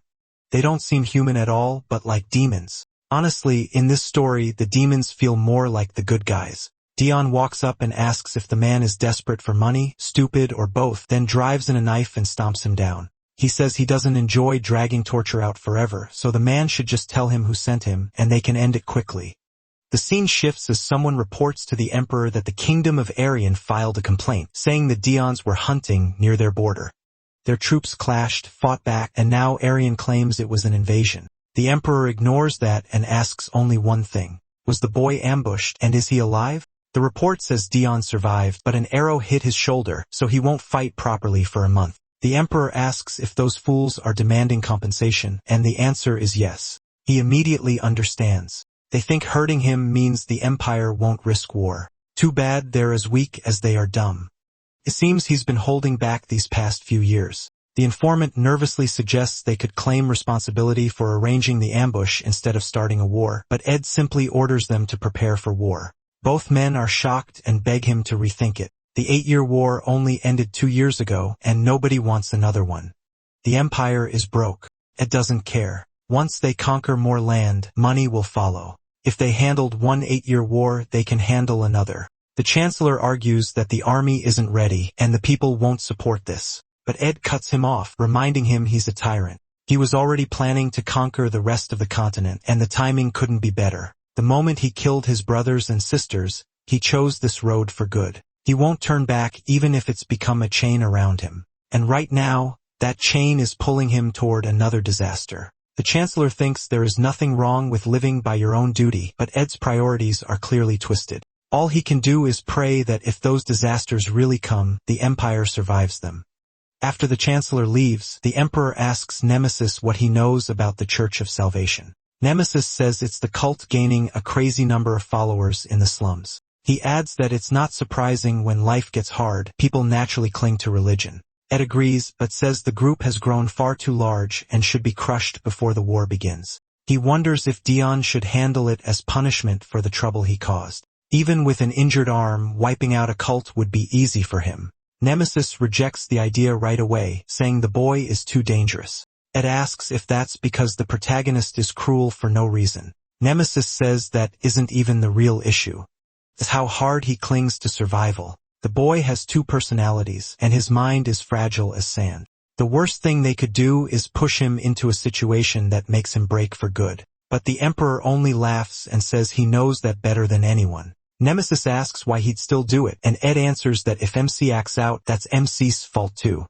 Nemesis warns that a broken sword ends up hurting its owner. Whatever he does will also fall on Ed. Ed says it doesn't matter. This is just part of being Emperor. Then he tells him to stop. That's enough. He's chosen to be a tyrant, though sometimes he's kind to the people he values, and that's the only reason he's overlooking this disrespect. He won't punish a subordinate over something this small. Nemesis understands the threat and apologizes. The Emperor tells him to relax. He wouldn't keep someone that dangerous close without a reason. Then we go to the past. When Dion asked permission to wipe out his family, in that moment the Emperor could clearly feel the boy's hatred and rage. He was a genius thrown into war at 14, knowing nothing, then trapped in it for 8 years. When he finally returned from the battlefield, that was the first thing he asked for. The Emperor said the Hearts hated him for taking the throne by force, so he had no reason to refuse. Still, he asked if Tion really thought he was strong enough to bring down such a powerful family. That was when the Emperor decided to shape him into a sword. The protagonist only asked what he needed to do. To him, it was the perfect plan, and the hero's death made it a success. MC returned carrying that man's body. The Emperor praised him and asked if he'd changed his mind, but MC said no. In the end, the Emperor had to admit he was a hero even without that so-called fragment. Then he remarked that the Heart Mansion probably wouldn't stay quiet that night. The protagonist simply thanked him, and that was where the cruelty started. But fate is strange, and when Cruel returned later that night, he found Dion had slaughtered everyone in the house. Worst of all, Cruel himself survived. The Emperor says that, in the end, Cruel became the perfect way to keep MC under control. He killed the family without the Emperor ever directly ordering it. He only gave permission.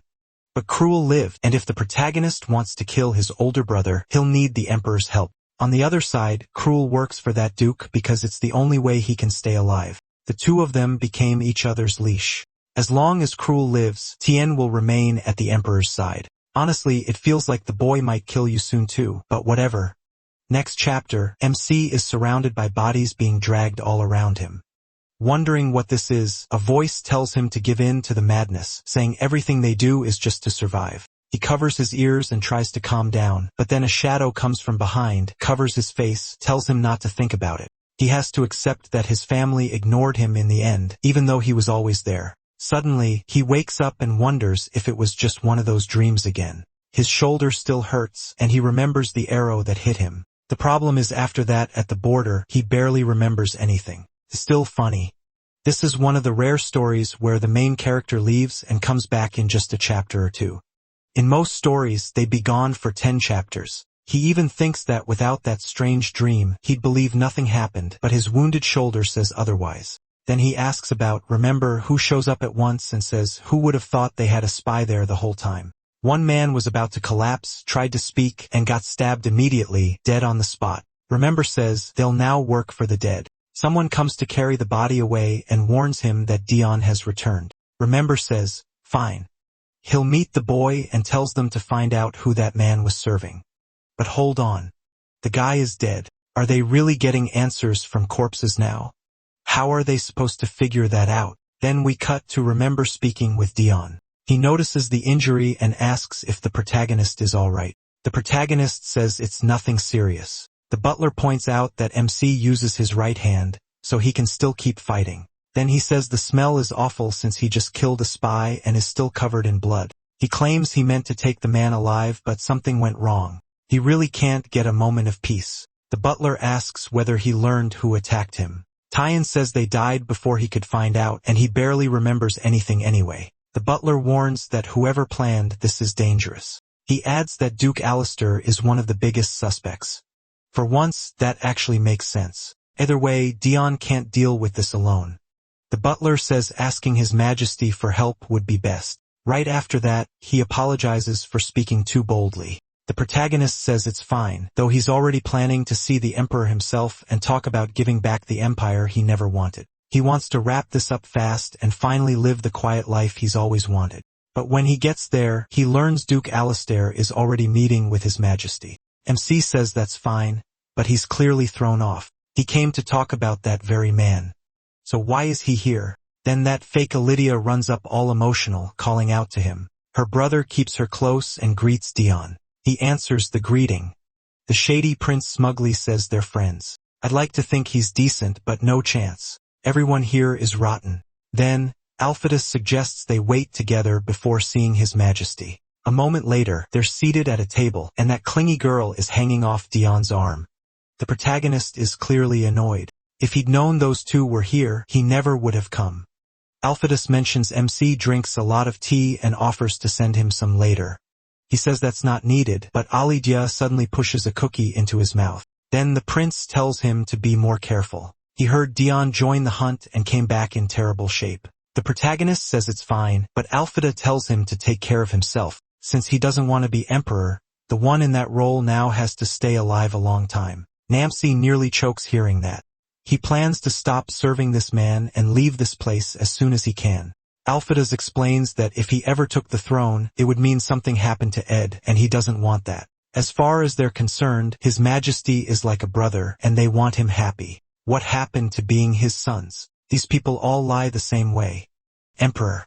He explains that the current ruler used to be the 9th prince, but he spared those two, and somehow they truly love and care about him. Then Dion brings up the 1st prince, father of Alphidas and Alethea. Unlike the others, he was kind and decent.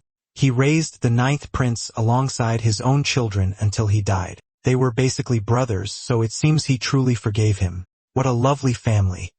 Hard to believe they ended up slaughtering everyone. The protagonist says if the 1st prince had lived, the 9th prince might never have turned that violent. Then Elphidus takes fake Lydia's hand and tells MC they're counting on him. She quickly adds that they shouldn't pressure him too much. Dion says he needs the bathroom and walks out. Fake number 1 says he ran away, and fake number 2 agrees. The talk clearly got too heavy for him. Elphidus feels guilty because he meant every word. He knows that no matter how calm the emperor seems, there's still a blade at his throat. Then someone shouts that if this keeps up, that man will stay on the throne forever. They say this has to be settled soon because the nobles are fed up and justice must be done. Elphidus has heard things like that for 2 years. He ignores it, but it's obviously turning into a real threat. Then Aletheus says the emperor needs someone fully loyal at his side. Tyan is incredibly capable, so keeping him close is a blessing. That's why she's trying so hard to win him over. Alethea says it would be perfect if he became a beast completely loyal to His Majesty. So loyal that if any noble raised a sword at the emperor, the protagonist would kill them without hesitation. Honestly, hesitation has never been the protagonist's problem.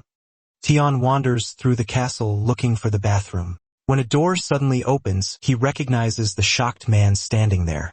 MC walks over wondering why he's so scared and stares at him while asking if he knows where they are. The man suddenly draws a sword and attacks out of nowhere. Tion throws up his arm and gets cut.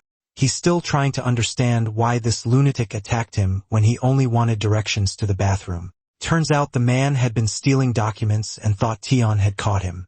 What really shocks him is his rotten luck of all people he ran into him. Then someone grabs him by the neck and lifts him up. It's J-Car. Maybe there's some deeper game going on here. Who knows? That thought just crossed my mind. Tyan asks what J-Car is doing there, and J-Car snaps back, asking the same thing. When he notices the protagonist's injured arm, he squeezes the thief's throat even harder, and the man begs for air. Several papers slip to the floor, and when Dion bends to pick them up, Duke Alistair steps in to inspect them. He remarks that they look very important. Then he asks if MC came to see the Emperor, and MC says yes. He just needs a quick talk. Alestra says Dion caught an intruder, so His Majesty will probably grant whatever he asks. Even with Jakur stepping in, he says he likely could have handled it himself. Then that whole group of fools comes rushing over, calling for the protagonist. Alestras grabs him at once and asks why he's bleeding. Blood is running from his nose and shoulder, and they're already shouting for a doctor. Jakur says it must be from the fight, and Alestra adds that the spy's blade may have been poisoned. But Tion doesn't want anyone realizing his body is just that weak. Then a man rushes in saying he heard there was a patient. The second he sees MC, he freezes. Every time he treats this kid, the nobles watch like they'll kill him if he makes one mistake. Alphides asks right away if it's poison, but the doctor says it's only a shallow dagger wound. The prince grabs him and tells him to check again. Tion is coughing up blood, so it can't be just a scratch. Then another voice says it's the Demon King's curse. Ben walks in and everyone greets him. So apparently the whole castle knows he went to see the Demon King. Earlier, Ben had already said he came to bring the protagonist to the Emperor. Tion, desperate to get away from all this, says he can't keep that man waiting and leaves, thanking everyone for worrying about him. Watching him go so calmly, Alphides thinks MC simply doesn't care about the demon mark since it's incurable anyway. To him, he is just a tough kid who keeps everything inside. That part at least is true. Outside, Alistair gets into his carriage. The worst part is that the paper he saw was a plan for the war the Emperor meant to start. He never expected that mad ruler to rush into another war so soon. The man was losing it. Alistair decides to help things along a little, just enough to get something for himself too. Then the Emperor praises Dion for catching the spy and asks if he's hurt. The protagonist says no, but the Emperor notices he's drenched in sweat. He reminds MC that as one of the Empire's greatest assets, he doesn't need to hide his condition. MC says he'll remember that. In truth, he's sweating because he took a heavy hit earlier and still hasn't said anything. More importantly, he desperately needs the bathroom and still hasn't gone. The Emperor asks why he came, and the moment Dion mentions the heart territory, he cuts him off. If this is about giving it back, the answer is no. He is stunned because he hasn't even explained yet. When he tries to bring up returning the army, the Emperor shuts that down too. The troops stay, the castle stays, and nothing will be returned. But if the protagonist handles a small task, the Emperor will grant him another request. On the paper, MC sees the name Church of Salvation. The Emperor says it's a growing cult and wants Dion to deal with it. He looks uninterested until the Emperor says he'll just give the job to J-Car and let him claim the reward instead. That makes the protagonist stand up and say he'll do it. MC realized Ed always dangled Cruel in front of him to force his hand, then Ed raised the stakes. He and Cruel would both take the job, and whoever finished first would get the wish. Dion got up at once and said it would be done sooner than Ed expected. He had no plan to lose to Cruel. So, yeah, that whole 4D chess theory was wrong. Forget that. A little later, the protagonist was sitting down with tea. He said it had started tasting the same every day. Ben reminded him the tea came from the prince, who said he really liked it. On top of that, Dion still had to drink the nasty medicine the doctor gave him. While they were talking, a sealed walked in. MC asked if she had finished looking into the Church of Salvation. She handed over a report. The short version, they gave out free bread and water and asked for nothing back. Unlike most cults, they also didn't worship one clear leader. All they wanted was for people to believe salvation was coming, which made Dion even more suspicious. Handing out that much food wasn't cheap. A group like this would need noble backing, but they weren't asking for money, and they didn't even have a visible religious head. So what were they really after? After all that tea, he got up to use the bathroom. Iseult quickly asked if he was planning to handle this himself. She warned him it would be dangerous and said they were going together. Dion had no clue what she meant, and the next thing he knew, they were standing in front of the Church of Salvation. Iseult pulled out a disguise and told him to change because things could get risky from here. The protagonist couldn't believe it. He just wanted to use the bathroom, and somehow he got dragged into this again. He told her he had something to do and warned her not to follow him. All he wanted was to pee in the alley. But, of course, someone followed anyway. When Iseult tried to sneak up behind him, he vanished right in front of her, used the alley in peace, and came back out looking completely relaxed, then noticed someone nearby. It was Kroll. The moment Dion turned back, he coughed up blood and lowered his head in shock. At first, it seemed like Kroll hadn't noticed, but he attacked right away, and MC blocked it. Kroll said one injured arm wasn't enough to stop him. He thought he meant the cut from the castle, but then Kroll grabbed his other shoulder, pressed down hard, and forced him back. That was when Dion wondered how Kroll knew about the arrow wound. Kroll said if the protagonist could still move around this much while hurt, then the job clearly hadn't been finished right. MC finally understood. Cruel was the one who had ordered him killed. Just then, Iseult appeared at the alley, and Dion grabbed her and pulled her away.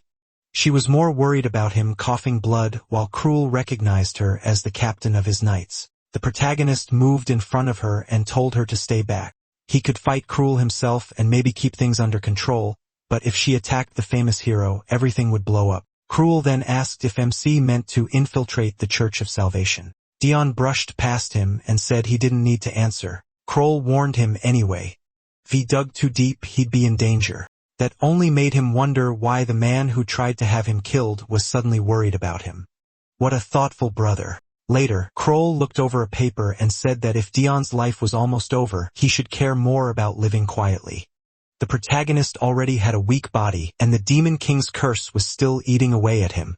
He couldn't have much time left. Wait, maybe that 4D chess idea did make sense. Kroll did try to save him before, or maybe not. Then MC started smearing mud all over his face. He said no one could know they were nobles. Assault hesitated because it smelled awful, but he had expected that she was born a noble. So this kind of thing wasn't easy for her. Still, he said there was no way the commander would leave him alone after promising to stay by his side. So she grabbed mud from the ground and spread it over her face too. The idea was to look filthy enough to pass as poor people seeking help. Then Dion remembered Kroll had told him to rub mud in his hair too. He still thought that made no sense. The protagonist told Azil to hide her sword and follow behind him since he would enter first. At the entrance, he spotted a green-haired woman who seemed familiar. Dion stepped closer, tripped like an idiot, and slammed face first into the ground. The woman rushed over to ask if he was okay and tried to help him up, saying he must be so hungry he couldn't even stand. His hand was already stained with blood from all the coughing, so they brought him inside. Before going in, he flashed Asilde a thumbs up, and she realized the plan had worked. He looked exactly like a worn-out beggar. But when she tried to enter too, the woman at the door said they weren't taking anyone else that day. She gave Asilde bread and water instead, told her to eat and come back later. Asilde tried to ask her to wait, but it was too late. The woman had already picked up on her noble air and calm, trained movements. She clearly looked like a knight or a spy. Luckily for Dion, that stupid fall helped. Inside, he looked weak and starved enough to fool anyone. The woman even brought him tea, sure he had come straight from the slums. He thanked her, and she went to get him food. Meanwhile, MC kept wondering why he hadn't found anything suspicious yet. The church seemed normal. The people looked content, and even the guards acted like proper paladins. But that was exactly what bothered him. Everything was too clean. Then someone asked if he was too hot, and he said no. He wanted to keep the cloak on. She replied that he should take it off even more so and lowered his hood, revealing the white hair and red eyes tied to the curse. The woman froze for a second, then touched his face and commented on his eyes. Tion played it up, saying he knew she must think they were ugly. Even his family didn't like them, so strangers reacting that way made sense. She awkwardly said they weren't ugly and asked if he'd ever heard of him. Someone from the Empire with the same eyes, pretending not to know, he asked if that was some imperial hero. She said yes, but warned him to stay away because that boy was more like a bloodthirsty vampire than a hero. Diane could only think that his reputation was getting worse by the minute. Then she asked if he knew what this place was, and he said he only knew they gave out bread and water. She explained it was the Church of Salvation made to save people suffering because of Edat. According to her, the emperor was why everyone lived so miserably. If he were a good ruler, none of this would be happening. The protagonist realized Ed was being openly trashed here. She even said if the emperor had done his job, the protagonist wouldn't have fallen in muddy streets. Still, she told him the Church of Salvation wasn't like other groups. They didn't believe in money, only in salvation. That just confused MC more. It sounded nice, but there had to be some hidden reason behind it. So he asked who would save him if he became a believer. He was finally getting close to the truth, but she only said he'd learned that after becoming one of them. He kept moving through the church and still found no real proof. The food didn't seem poisoned, and everyone looked calm. Then someone tapped him on the back, and when he turned, he saw a sweet little girl, the same one from the beginning with her brother. She asked if he was new, and he said yes, noticing how cheerful and healthy she looked. She introduced herself as Ririnel and said he must have had a hard life to end up here, but now he didn't need to worry. This place gave food and water for free. He thanked her, gently patted her head, and said this really did feel like salvation, all while noticing guards nearby watching his every move. Then a boy from the corner called for Ririnel to hurry up and pray, and Dion instantly noticed the kid was staring at him like he wanted him dead. After they left, he tried to figure out how to move around without the guards noticing, but then someone called out to him. Outside, Isolde had heard something strange. She was trying to find a way in through the back, but nothing worked. Then she saw a few loaves of bread roll across the ground and heard someone shouting for security. She moved closer and heard the green-haired woman say there was an intruder. If it hadn't been a hero, everyone there would have been punished and replaced. Aseld first thought it was Dian, but maybe it was Cruel. Then something inside started getting wrecked. Turns out Aseld had charged in herself, demanding to know where her lord was. The protagonist stayed hidden in a corner. For a moment, he thought he'd been found, but luckily, someone else drew the attention away. One man even offered him more bread. He was the same one who had tossed it out the window earlier, which was how Aseld found it outside. After that, Dian slipped into the prayer area. But when he pulled back a curtain and looked inside, the priest was there with the green-haired woman, and both immediately asked what he was doing. But he was already gone, and all they found was an open window. The priest told them to clean up fast and make sure no one else got inside. Still, the woman felt like something was off. Then behind the curtain, Kroll suddenly grabbed Dion. Let go already. MC couldn't believe he had run into that creep again.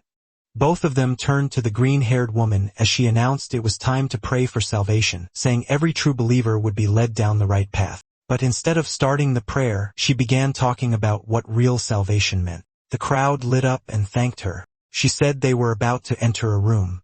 Only true believers were allowed to hear in. Then she touched the wall, and her arms slipped right through it. Even though it looked solid, she explained that they could walk straight through. After that, she told everyone to enter the portal, and it was obvious this was magic. Even the two little kids skipped inside without a care. Before long, the whole group had gone through. So this church was clearly hiding something. They were going way too far to keep their secret buried. Dion finally pulled himself away from Kroll. Honestly, he was starting to miss that fake princess, Alethea. They bickered for a moment, and then both of them started testing the wall, trying to figure out how to get through. Dayan felt a jewel hidden behind it and realized the barrier was powered by special magic. Humans had learned this kind of power during the war with the demons. But since humans couldn't use special magic easily, they stored it in crystals like this that only made things shadier. Why did this church have such high-level magic? He almost wanted to quit the mission. But if he did, Kroll would get his wish. Just then, someone burst in shouting there was a problem, and Dion hid at once. The man rushed by, saying Seelan had to hear about this right away. He ran to the jewel, called for her, and reported an intruder tearing the place apart while yelling for the Lord. The protagonist had no clue what was happening. Then something on the man's back shattered again. Lion had arrived. She demanded to know where he was. Grabbing the man, she pressed him about who this Lord even was. Lion knew she couldn't reveal her side, and she definitely couldn't say Count or Hero, or she'd expose too much. So all she could say was that her lord was her lord. The man kept asking for a name, saying it would help if she just told him. She kept stumbling over her answer while Diane noticed the crystal link was still active. On the other side, Seelan was listening, and the second she heard that voice, she knew who it was. It was the suspicious person from the gate, now asking about the Lord. And on top of that, a strange red-eyed person was inside the building too. Now she was sure Dayan was here.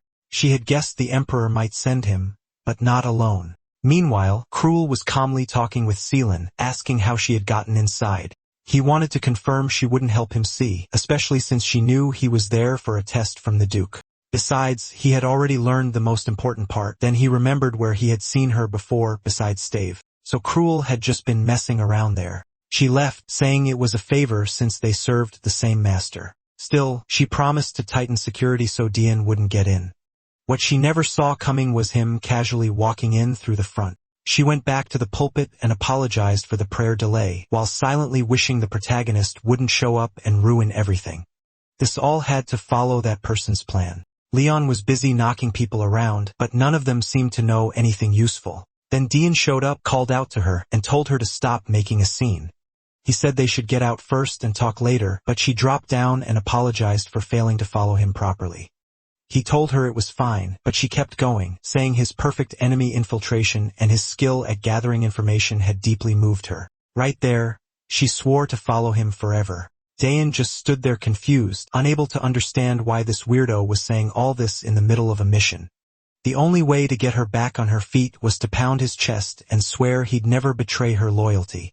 After that, he said it was time to leave because the mortal knights still had to investigate. Lion begged him not to bring those lunatics. They'd kill everyone.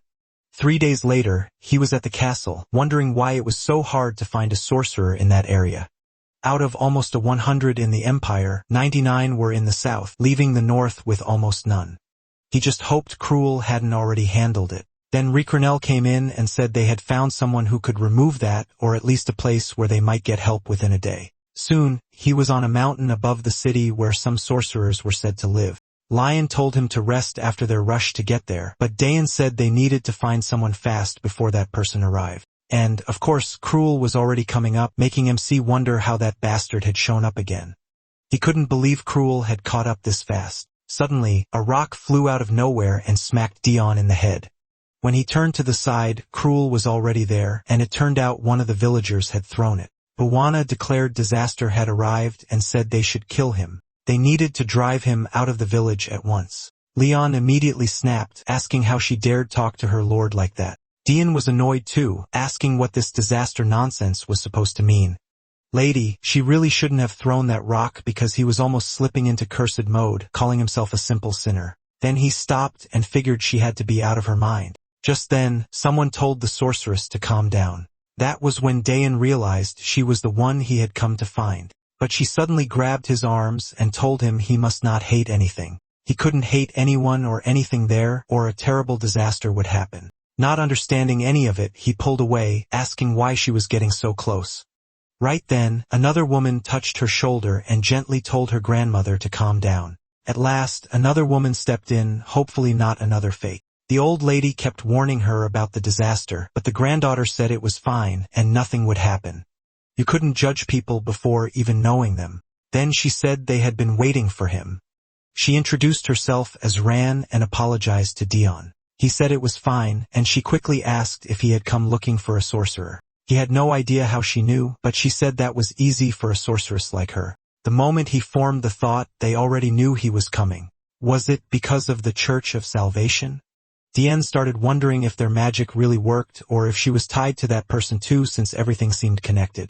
Now he was worried because if he refused her help, Cruel might reach her instead. So he grabbed her hand right away and thanked her for helping him.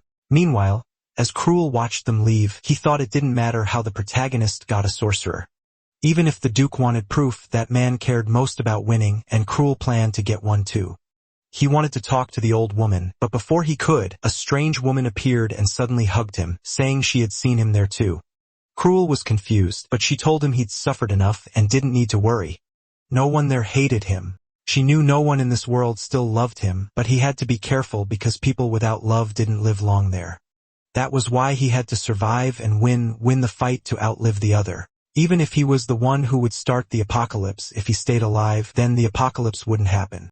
And if he ever felt close to death or wanted to die, he had to kill that boy first. Honestly, it felt like the villagers already knew the whole story.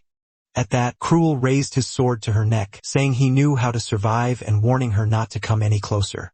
Inside, he reminded himself that long ago he had already decided he wouldn't die before Zhang Bao. Meanwhile, Dian asked Ran if she could see the future too. She said yes. She could even see his future right then. He still didn't get how they knew he would come, so she explained it wasn't exactly seeing the future. She just knew a certain boy with certain goals would one day reach this village. While they were talking, a nearby man watched them, wondering who they were. Ran said she had to be careful when talking about someone's future. But one thing she could say for sure was that the hate inside him was like a forest fire, small at first, then huge enough to burn everything. That boy was dangerous enough to set all of it off. Could it be that village kid, the one now introducing himself as Dan and asking to go with Dying, saying that if MC was really going to face that disaster, he'd need Dan's help later. Then Dan shared the day he learned his fate. Suddenly, the woman was slammed into the wall, and everyone started asking if she really was a sorceress. The boy just stood there, confused and lost. Meanwhile, the woman said he really was a traitor who would one day serve that disaster. So his grandmother had foreseen that he would help someone cursed. From that day on, the whole village hated him. They called him disgusting. But Dan had no idea what they were even accusing him of. Only Ran tried to stop them, and that was the only reason he got through it. What Dan couldn't understand was how the people he'd grown up with, his friends and neighbors, turned on him so fast. So he made up his mind.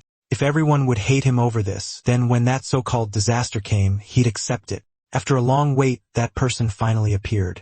The moment Dan saw him, he knew he'd found the disaster. Do I know exactly where this is going? Not really, but we'll probably find out soon. Before long, the protagonist was back home, and Dan was with him. Lane explained that he'd brought him from the village. Dan admitted he wasn't well educated and wasn't some great fighter, but he promised not to disappoint his master. The protagonist considered sending him away, but decided to deal with it later. Right now, another mission came first. He said everything was ready. The knights had to gather, and it was time to move. Dan asked to come too, but the boy refused. For now, it was better if he stayed at the house. Tion said fine, though he clearly didn't like it. The protagonist still couldn't figure out why this suspicious guy was so desperate to follow him. Since he didn't know Dan's real motive, it felt shady. So why keep him around at all? Probably because that future-seeing girl had singled him out. Later that night at the Church of Salvation, the fire was already burning, and our boy's forces moved in. He'd warned them ahead of time. The plan was to burn the place and slip in during the chaos. His order was simple. If anyone looked suspicious, kill them. Even outside his cursed state, the protagonist isn't exactly gentle. Still, he did hold back a little. He banned the drug that made people lose control, and he told them not to kill the believers. Some knights thought it would have been easier to just slaughter everyone, while others found it strange. Their captain was usually ruthless, so the softer side felt off. Then Ran showed up and said that order came from her. There was no need for that much blood yet. That only made the soldiers more curious, and they asked when that time would come. She told them they'd know soon, and that was enough to fire them up. Inside the church, everything was being wrecked. People ran for their lives, and anyone who tried to fight back ended up dead. And, of course, everyone recognized the white uniforms. Little Thea grabbed one knight and demanded to know why they were doing this, begging them to leave. She knew they'd come to destroy the church and kill her too. She begged them to go somewhere else because this was all she had left. But the knight drew his sword, saying they had to make an example of her. Paul, the slum boy, yelled for her to get away from him. The soldiers froze, and then the knight's sword fell from his hand. At first, it seemed like someone had stopped him, but no, he'd come back to his senses. Without the drugs, they couldn't turn into complete monsters. Deep down, he knew this church was those people's last hope, and they'd rather die than watch it be destroyed. Outside, the survivors already knew who was behind it all.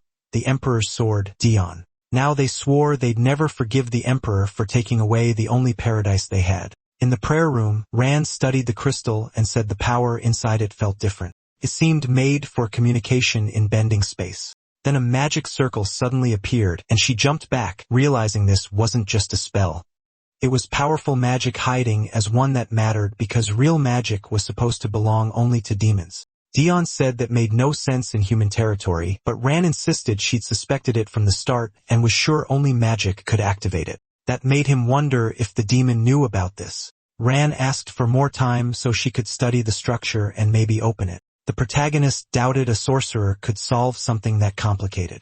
This was way beyond normal magic. Only someone truly skilled could do it, and since she opened it, she clearly was. He'd seen that kind of reaction before from a green-haired woman, so Ran wasn't normal either. Once the path opened, Dion said it was time to go in. But the second the three of them stepped through, it looked like nothing had changed. Ran said it had. A magic circle was there now, covered in symbols that protected a door ahead. At least the door opened, and they stepped out into a forest. Lion looked confused, and Ran guessed it was some kind of spatial link. The spell above probably connected that door to another place. So when they passed through the crystal, they were sent into a church located somewhere else. Dion asked if she knew what kind of spell it was, but she admitted she didn't fully understand it. The real problem was that the door could lead to different places. So if they didn't solve it right, they might walk out into the wrong forest. It was complicated, but she said she needed 10 to find the correct route. The protagonist just hoped he wouldn't run into Cruel again. As he paced around, he wondered if there was anything useful he could do. Ran noticed he seemed uneasy and suddenly pulled out a ladder, telling him to rest there. But then she realized he'd vanished. She started calling for him while the protagonist suddenly found himself face to face with Cruel. Outside, the whole church was burning.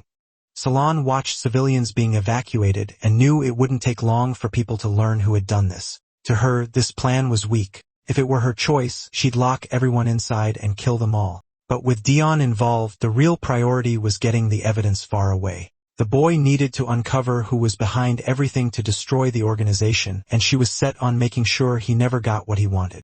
So while Cruel stood nearby with a torch, ready to burn more evidence, she was carrying papers out. The moment MC pointed out they always met at the worst times, Cruel dropped the torch. Naturally, everything caught fire. The protagonist demanded to know what he was doing and rushed to stop him, but his brother caught his wrist. He asked Cruel if he was stupid, reminding him they had the same mission and there was evidence here.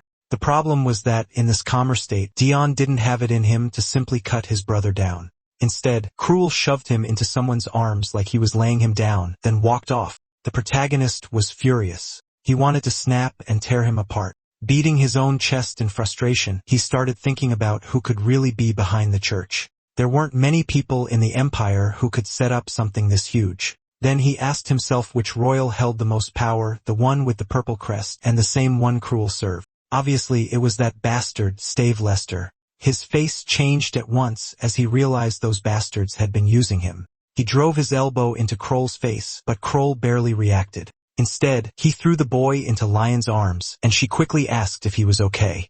Then came the warning. If he wanted to stay alive, he'd better not say a word about what he saw today. Now our boy was in bed, wrapped in bandages. He kept thinking about the document Cruel had hidden in his shirt. Now that he knew Stave Lester was behind it all, he understood he'd never really had a chance from the start.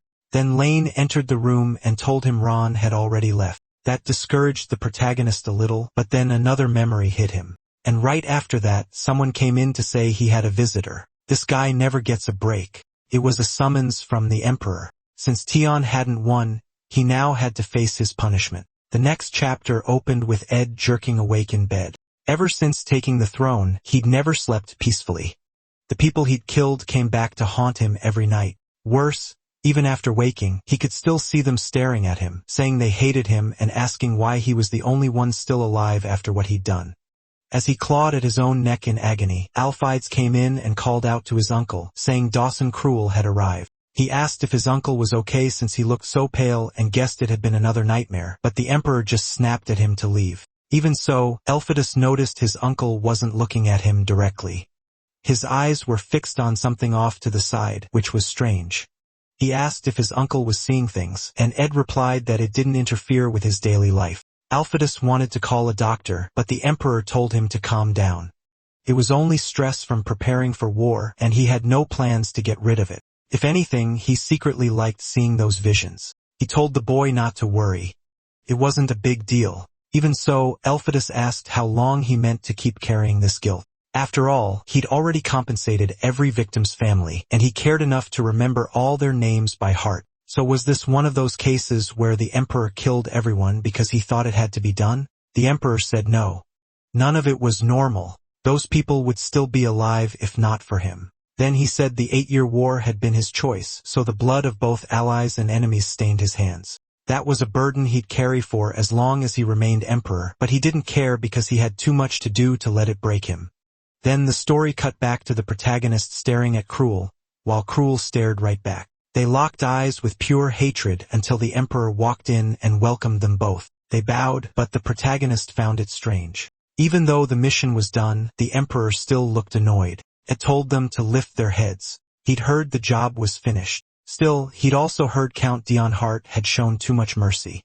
Why had he let so many people involved stay alive? At the same time, he was the only one who moved troops to arrest people. But in the end, it was Cruel who brought back the proof that exposed the mastermind. So while both of them had done well, Cruel would get the wish because his part was the most important. The protagonist already expected that, and Cruel thanked him. The Emperor told him to name his reward, and he immediately asked for our boy's county. He knew Dan Hart was only holding it as an honorary title. That caught the Emperor off guard, but he turned to the protagonist's heart and asked if he would accept it. The protagonist wanted to refuse with everything he had. He'd rather die than give it up. Instead, he said it had honestly just become extra work, so he'd be glad if someone else took it. Ed said that was fine, but there was a problem. Since another holder already existed, Cruel couldn't get the same title. He would need a new surname or a different title. So which would he choose? It turned out Cruel had lost his place in the Hart family when our boy took over everything. The Emperor even offered to change his name and drop the Hart part, but Cruel refused. He wanted to keep it as a reminder of his revenge. He planned to destroy that family with his own hands. So that was the issue. There couldn't be two honorary counts in the same family. The protagonist, though, figured this might actually be the best option for him. Cruel said he had no interest in changing his surname, and he didn't want to inherit anything from House Heart either.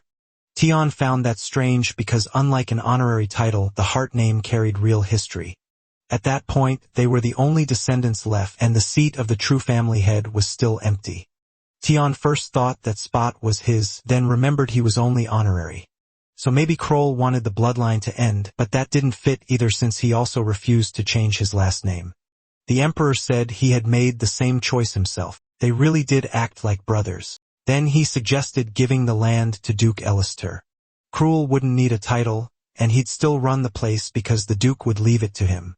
Cruel agreed, and the Emperor sent him away, but he told DM to stay. They still had things to talk about. The protagonist basically congratulated himself, already knowing more work was coming. Once they were alone, the mood turned heavy. DM thought this was where his punishment would start, while the Emperor noticed how tense he was. Maybe because he just lost that land, he wished the boy would stop bottling everything up and just speak honestly. Then the Emperor revealed that another war would begin soon. The Church of Salvation had fallen at just the right time, and now they could deal with the Kingdom of Arion, which had been causing trouble for a long time. TM asked if he really meant to go to war with them, and the Emperor said this was only the beginning. Even in his calmer state, TM wanted no part of another war. The last one had already taken 8 years out of him. Still, the Emperor said TM would handle the Demon Kingdom. He wasn't about to watch someone conquer the whole continent without acting, so TM had to stay by that man's side and make sure he didn't meddle in the war.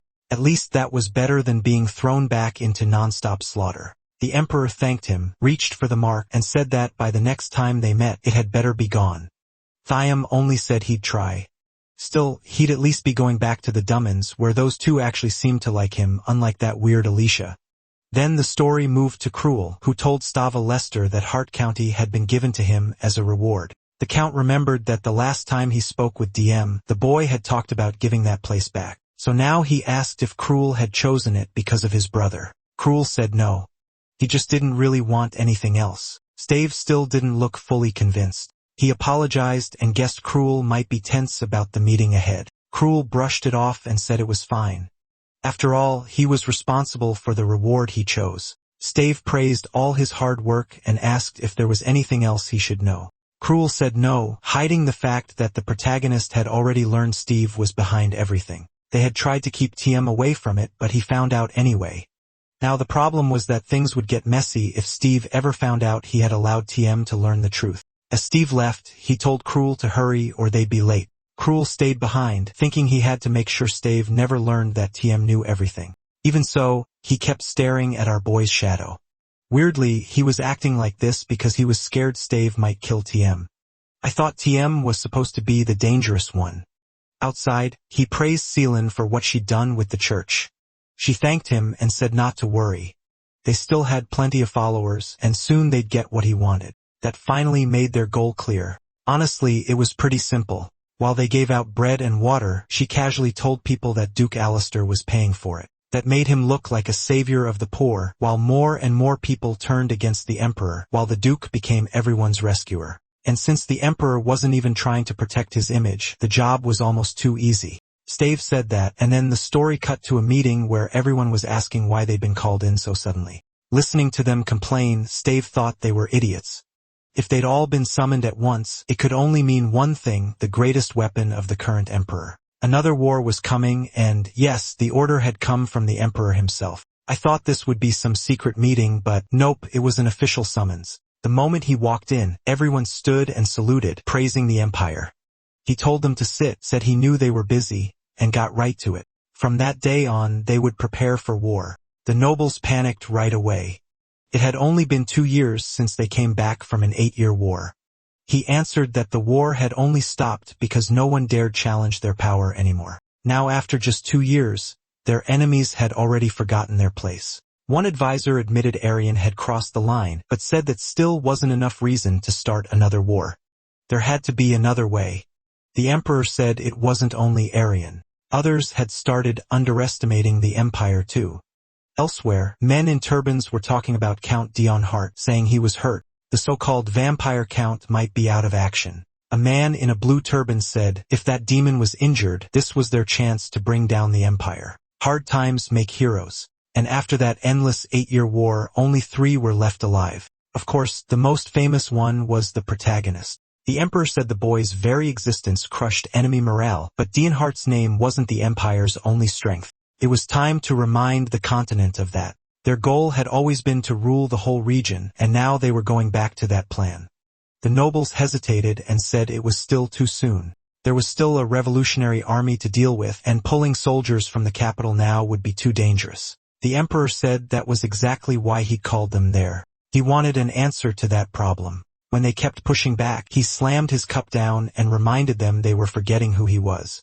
He was the empire, and he decided what would happen. Any refusal after this would be treated as a direct insult to him.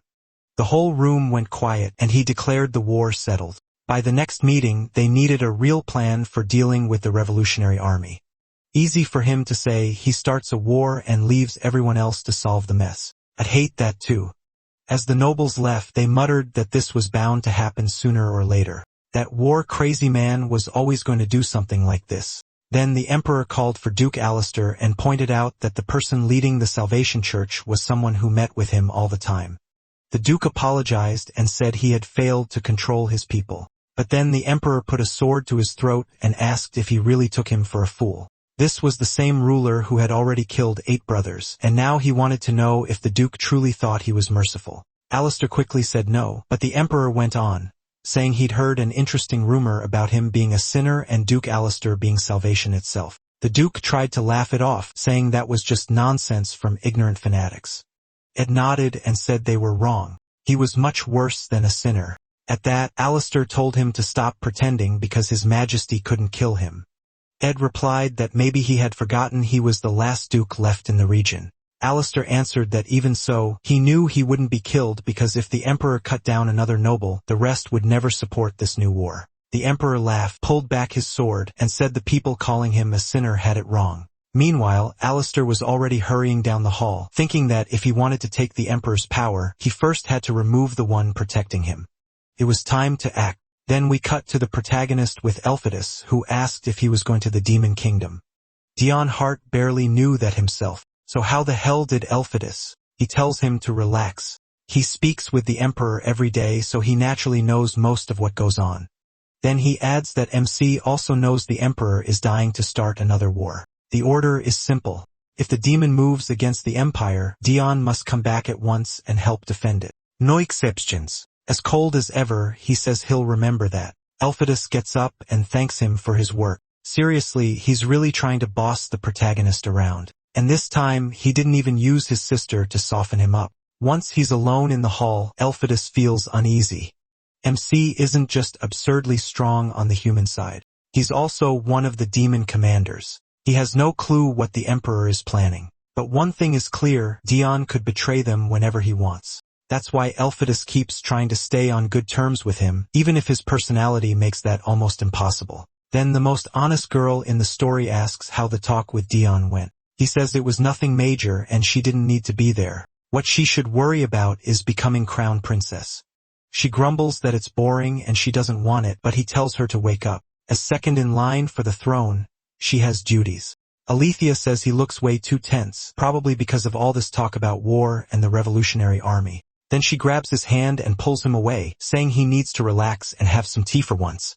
That leads to Alphida admitting their uncle has been seeing things, the people he killed still haunting him. And oddly enough, Alphida says that even if it may be wrong, Ed is precious to him. He'd even stand against the whole world for him. He says no doctor has figured out what this sickness really is, and she says the answer is obvious. It's guilt. In the middle of the flames, the emperor turns and says he'll take responsibility.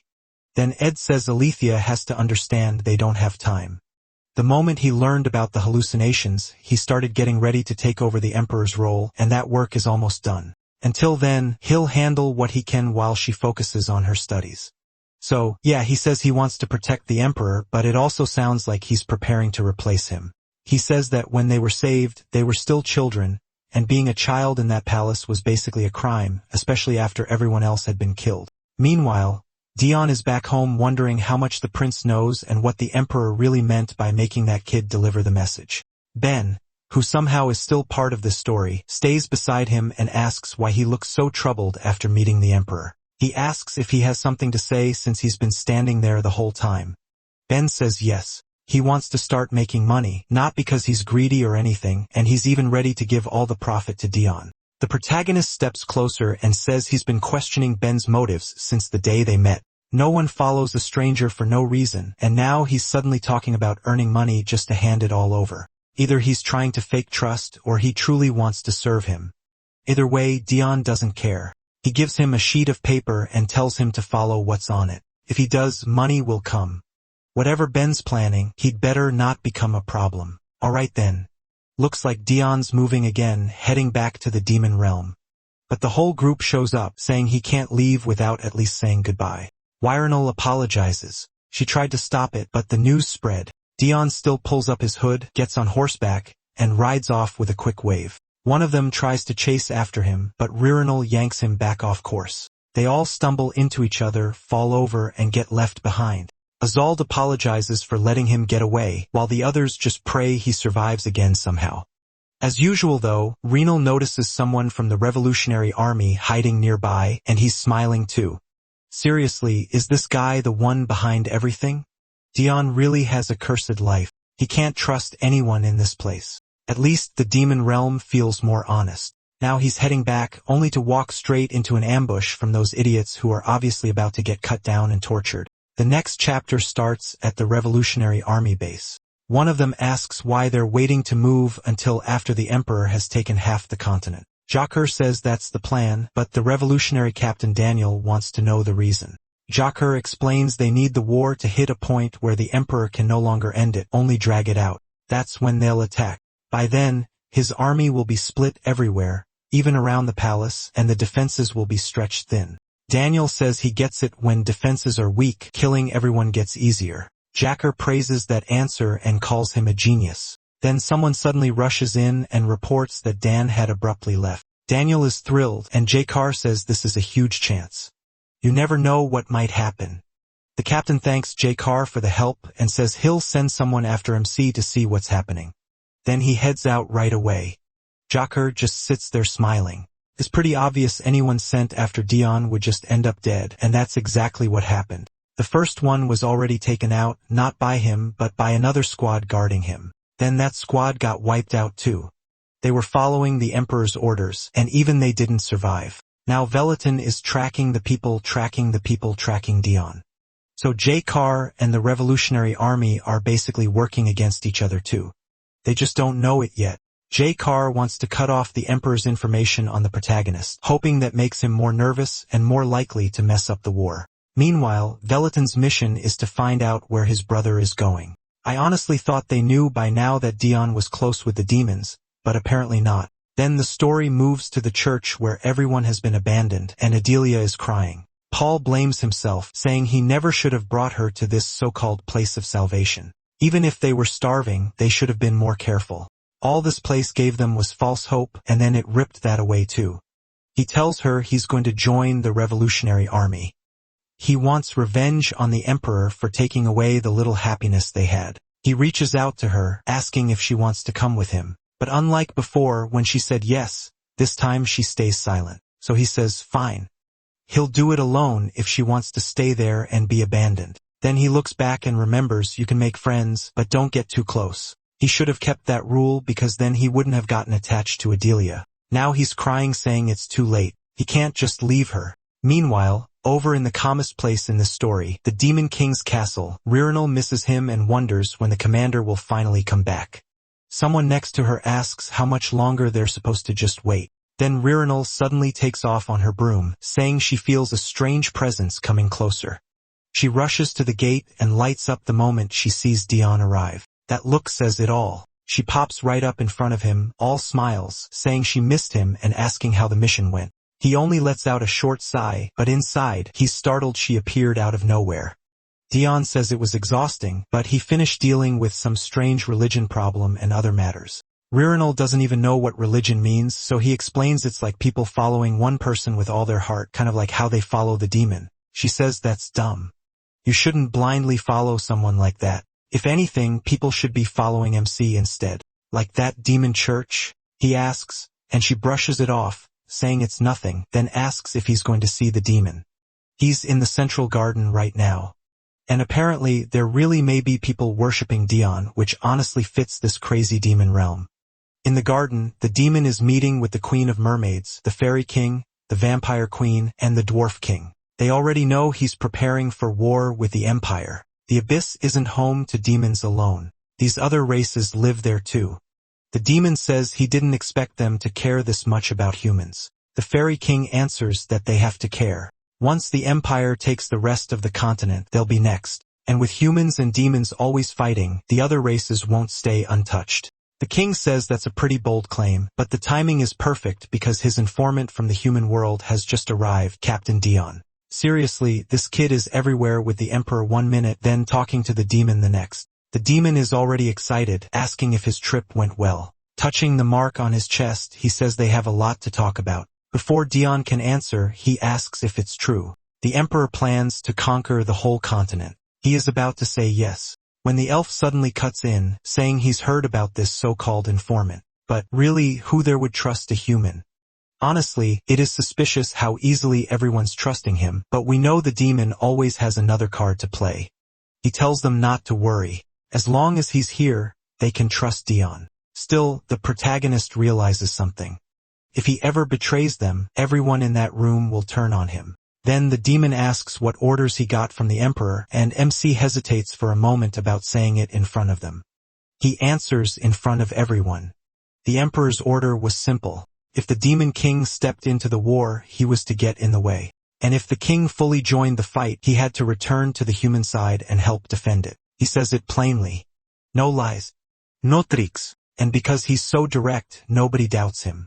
The Demon King just says he expected that. It was the obvious order. And Dion brings up something else he found in the human world. He says he was looking into a group called the Church of Salvation, and one of their seals had strange magic mixed into it. The Demon King thanks him and tells him to go rest, but Dion notices something's off. News like this should have shaken the Demon King.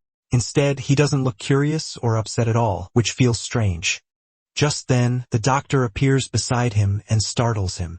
The protagonist coughs up his usual blood, and the doctor quickly says he'll handle it before leading him away. The Demon King only keeps watching him. Back in the meeting, the Elf King asks why he isn't investigating this.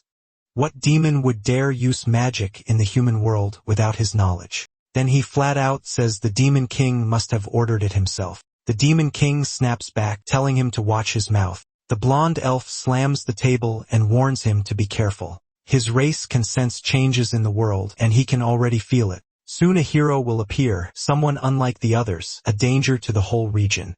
The Demon King says he isn't afraid of that. When that hero comes, he'll deal with it himself. He even says he's been bored, and this long silence needed to end. The Elf King answers, fine. It's his chest that may end up with a sword through it. With that, the 4 rulers begin to leave, and the Vampire Queen slips out without a word. They're all holding back, knowing they can't count on the Demon King and thinking about talking in private. Then the Demon King asks why they're being so disrespectful. He says he won't tolerate that kind of insolence from a runaway Elf King. Everyone there nearly folds from the pressure, struggling to breathe, but he says he'll overlook it. They're only children. This time, he'll let them go, but the Elf King should be careful what he's thinking. Meanwhile, Dien heads down the corridor. The doctor tries to help, but MC tells him to stop bothering him. The doctor thinks back. The boy has always been like this since he arrived. He's constantly coughing up blood, and the Demon King always orders someone to treat him, but Dion never accepts proper care. So the healer keeps failing to deal with the damage left from that fight with the hero. He only tells him not to worry. He won't die. The healer didn't do anything wrong, so he should go back to his other duties. Still, because Dion never agrees to treatment, Ben swore he'd find a way to cure him someday. Once again, he asks to do a checkup. The protagonist flinches when Ben gets close, but Ben shows him a magic stone made with his blood and the Demon King's. He explains that if Dion feels anything, the stone can speed up his blood flow and help him recover faster. The catch is it only works in the demon realm near the king's power. MC says he doesn't need it, but then Ed appears. This kid really gets no peace. Ed looks him over from head to toe and says he's gonna scold Ben for not caring for him properly. Then J-Car shows up too, saying he wants to speak with Dion alone. Luckily, Ed steps in and pulls him back, telling him to let him rest. And then seriously, he slams J-Car against the wall for talking so casually to the commander. J-Car quickly apologizes, saying he'd met Dion before, and even showed him something once. Now he brought a little gift, an oddly lively plant. Ed immediately says there's no way the protagonist is getting that creepy thing. J-Car just asks him to deliver it, and Ed reluctantly agrees before sending him off. A little earlier, Tion had told Ed not to kill him since he hadn't done anything wrong. Because of that, Ed gave in, took the plant, and delivered it to MC. Now he is in bed, staring at this creepy thing as it lets out bizarre little cries and hums right in front of him. It's so disturbing that he jerks back, thinking the thing is about to kill him. As he moves, a knife suddenly sticks into the wall beside his head, and he wonders if the plant attacked too. But then someone enters, saying he never disappoints. It's amazing he sensed a hidden dagger. This is the commander of the 2nd Division, Rai Renal. Hiding a sly smile behind her hand, she asks how he dodged a throw from someone skilled in infiltration, invisibility, and assassination. Dion barely cares. The weird plant scared him more than she did. Rumler Renal keeps pushing, wanting to know how he noticed her perfect attack. Then she asks if he felt hostility from her. Of course, she says she'd never dare go that far. She knows he could kill her at any time. Then she tells him to relax and says she brought him a pile of gifts. It's basically a stack of clothes, and she makes him try them on right there. Why? Who knows? All of a sudden, a masked man rushes in, apologizing. He says he knocked, but nobody answered. After hearing Tion had returned, he came to pay his respects. Then he smacks his sword into the door like a fool and drops to the floor. A green-haired demon named Velaton, assistant to the 8th commander, comes in to help him. Dien just sits there, completely confused about what is happening in his room. Meanwhile, Rumernal waves goodbye and heads out, but stops at the door to tell Commander Hero she'd heard some idiot in the first city talking nonsense about the commander. For some reason, the commander sinks to the floor, and Velaton tells her to stop treating him like that. The protagonist just wants these lunatics out of his room as fast as possible. The 8th commander, Hero, was born from the Demon King's own shadow. He first served as the castle's guardian, but once their land expanded, he was given a secret mission. His job was to stop any demon from leaking what Dion looked like. Whether a demon mentioned him by accident or during the hero's battle, Hero made sure no one learned MC's appearance, also known in the human world as Demon Errate. That's why no one in the Empire had any clue what the commander looked like. Later, Velaton speaks with Hero in another room and says he's glad the information was protected again. He asks if he can finally speak to Dion, and Velaton agrees. Sure, the boy will appreciate everything he's done. He had just started to relax in his room with his little plant when Hero suddenly appeared and stared him down. Dion jumps. Hero says he only came to pay his respects and report on recent events. From the shock, the protagonist spits up blood again, and then Ben rushes in to ask if he's alright. Hero is so shaken that he's ready to kill himself for making the commander suffer, but both of them stop him at once. MC tells him to just return to his usual work while wondering why Hero is the only demon in the kingdom who looks at him so calmly, like he could kill him if he chose. And since he's literally the Demon King's shadow, he's clearly no weakling. After that, Ben leaves and Dion finally gets a moment alone in the room. He realizes he's truly back in the demon world. People belong with their own kind. Since the Emperor ordered him to act as a double agent, he should keep doing his duty. Smiling to himself, he thinks the demon kingdom will eventually fall. The flower shrinks at that smile and makes a scared little noise. Later, he decides the first step as a spy is gathering information. In the library, he looks around in surprise at how huge it is. As he walks by, a girl notices him but keeps reading her newspaper without saying anything.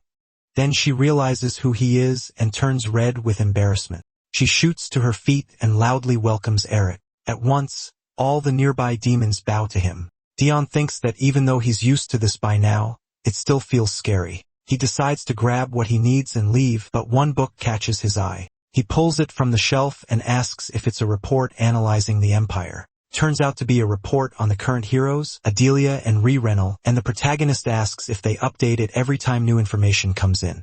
He opens it and reads about the first hero, Aseld Nemesis. She actively supports the current emperor and the former 9th prince, an ally of Ed.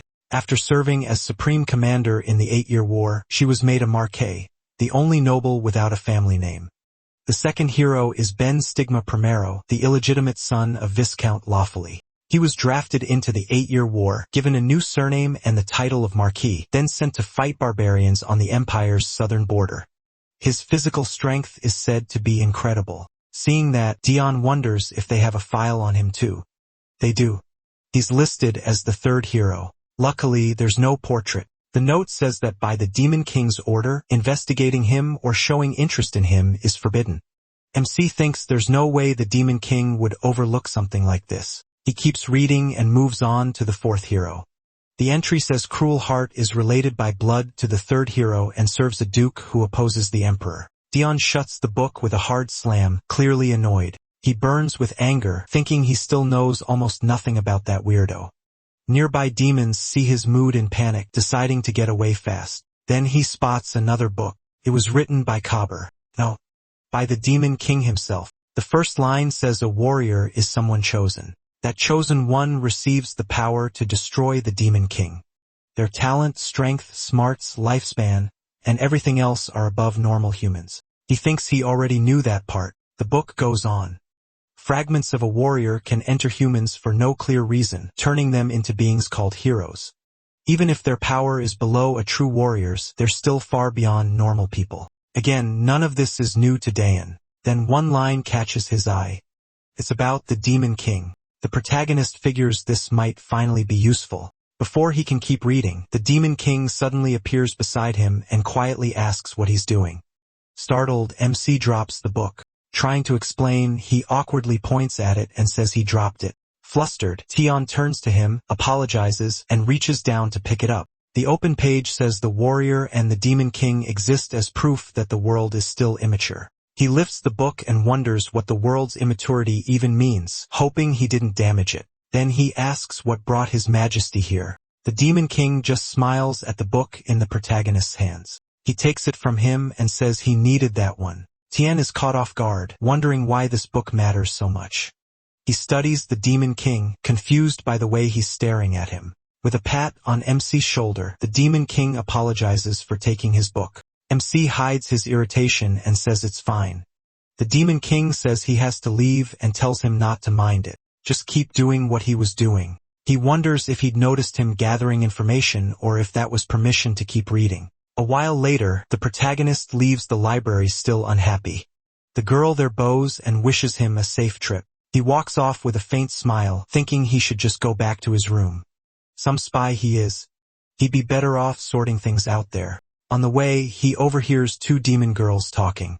One asks what the celebration is for. Why throw a holiday just because the 5th Squad's commander finally came back? Tion pauses, wondering if some event is coming up. The other girl says that should be obvious. With that woman's personality, she stayed away so long because she got buried and studying the junk outside. MC remembers all, the 5th Squad commander, and thinks that fits her perfectly. Even the Demon King kept her outside the castle because of that curiosity. Then the girl adds, this isn't only a welcome back party. Mrs. All and her deputy, Sir Darnavan, are meeting. The other girl blurts out what she just said. She's shocked that a man with the emotions of a corpse could actually be dating someone. He coughs to get their attention. The girls jump and realize it's the commander of the Zero Squad. They panic, wondering how long he'd been standing there. Tion, meanwhile, seriously thinks this confirms demons really do date too. Well, of course they do. His stare only scares them more. They grab each other, burst into tears, apologize, and beg for mercy. Then they notice Dion is already gone and wonder when he left. A little later, the protagonist walks quickly, telling himself he couldn't care less who's dating who. What matters is the party. If there's a celebration, there should be special wine from the demon realm. He opens a door and finds an empty room piled with trash. Looking annoyed, MC asks if it's already over. He checks the bottles and realizes this isn't even the special stuff, just ordinary wine. He picks one up and figures all brought it from the human kingdom out of curiosity, so he came here for nothing. A few demons carrying brooms walk in and freeze when they see him there. Tion wonders why they're reacting like that. One points at him with a shaking hand and asks if he's the Zero Squad commander and if he drank all of it. That instantly sets him off and he demands to know what they just said. He thinks he hasn't had a single drop. So are they making fun of him? Two of the demons bolt, shouting that he's using informal speech, so the alarm has to be raised. Dion, totally confused, tells them to stop. Instead, they race through the castle yelling that the commander of the Zero Squad is drunk. The alarm spreads through the whole castle, shocking every demon around. Someone shouts that the commander of the Zero Squad, the demon Eret. Even the Demon King is surprised, asking if Eret is drunk already. Soon, a huge group of demons storms into the room. They form up around Dion with shields and weapons ready. The protagonist stares at them, baffled, and asks what they're doing. One demon yells for everyone to hold their shields and prepare themselves.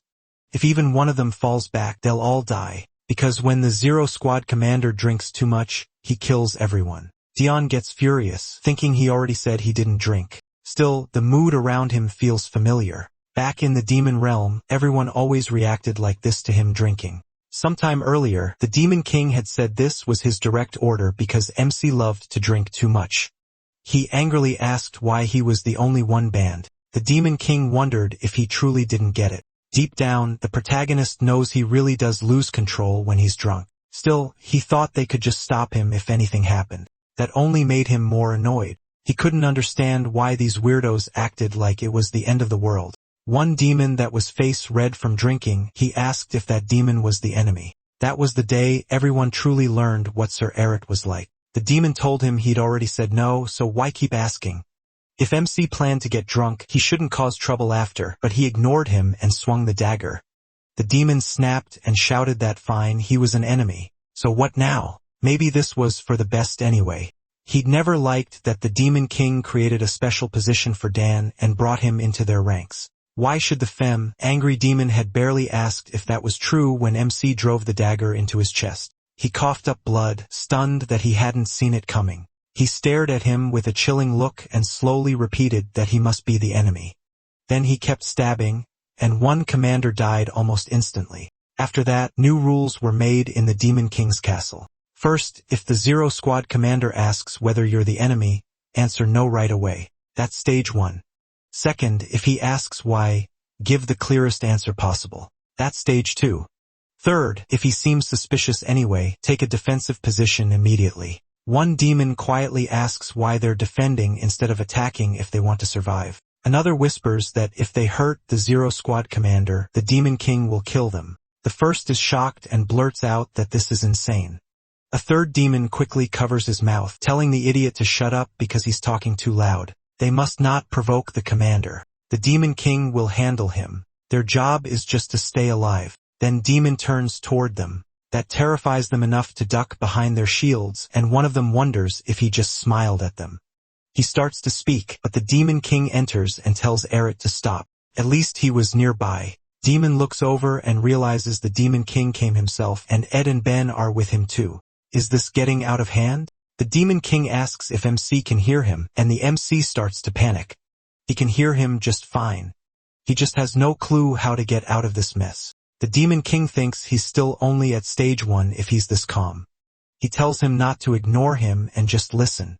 No one here is his enemy, and nobody plans to attack him. There is no reason to kill anyone, so he should put the bottle down. Before he can finish, Dion sets the bottle on the floor and says he doesn't want to fight either. He figures if he follows along, he can finally make them understand he isn't drunk. Their shocked faces throw him off. Ben blurts out, "Did he just speak politely?"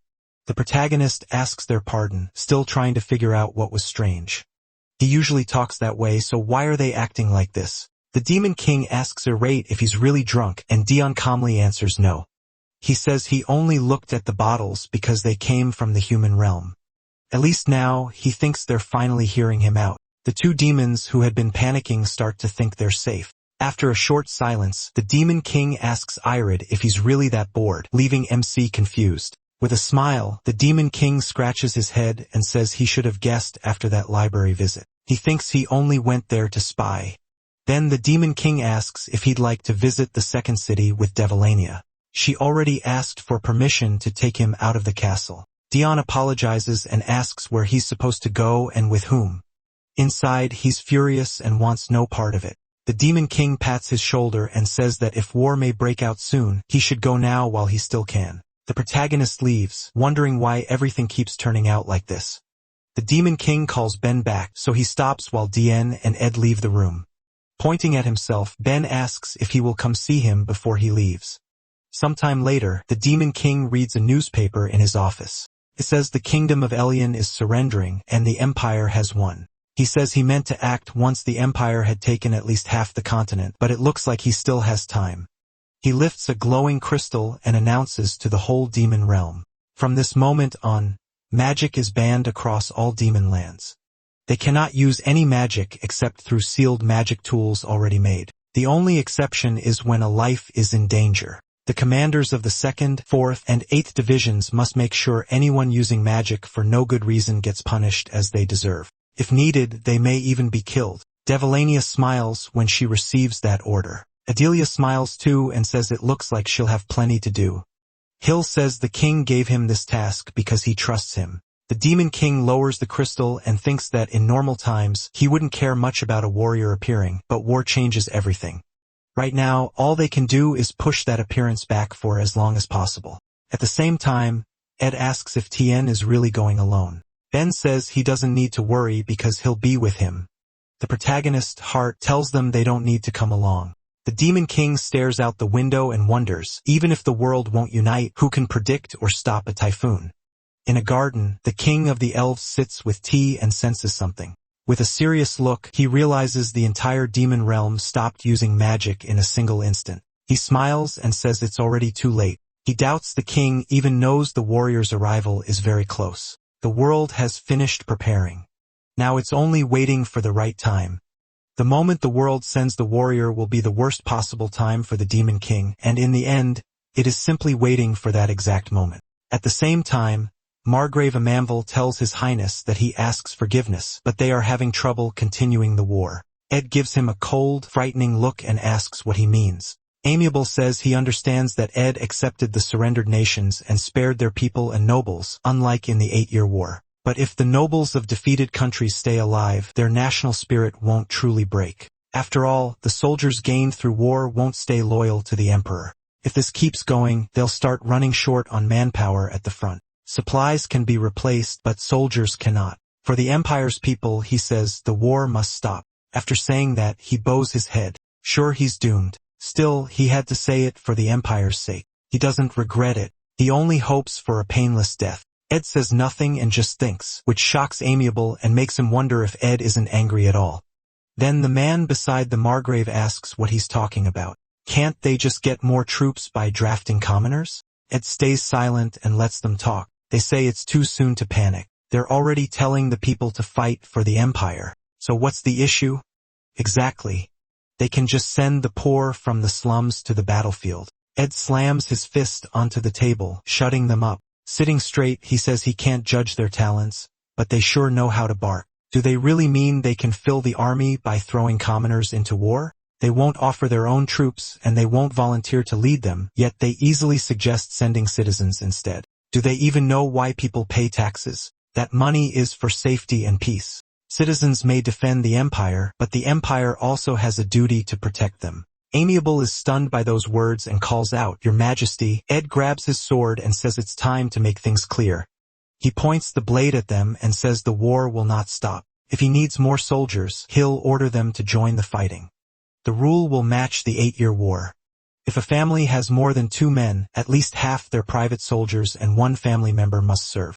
If they refuse, then 2/3 of their private troops will be sent instead. Drafting citizens is the last resort. If they still don't get it, he'll say it plainly, go prepare for war. Terrified, they all quickly agree with His Majesty and leave. Ed stays behind in the office, sword still in hand. He slides it back into the sheath and thinks he knows he has no right to be angry that they want to dump the war on others.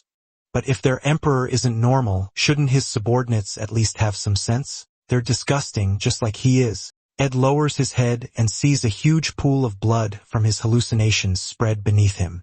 A faint smile touches his face as he thinks the visions must be getting worse. They never used to affect his daily life. Then he hears the laughter of the ghost in the room. More ghosts walk toward him, calling his name and telling him he has to die. Ed calls them impatient freaks. They keep coming, laughing, and telling him to join them. Tired, Ed asks why they're in such a rush when he wasn't planning to live out his full life anyway. In the Southern Empire, fighting with the barbarian tribe never stops. With the Emperor silently allowing the slaughter, the second hero, Stigma Primero, is there battling them.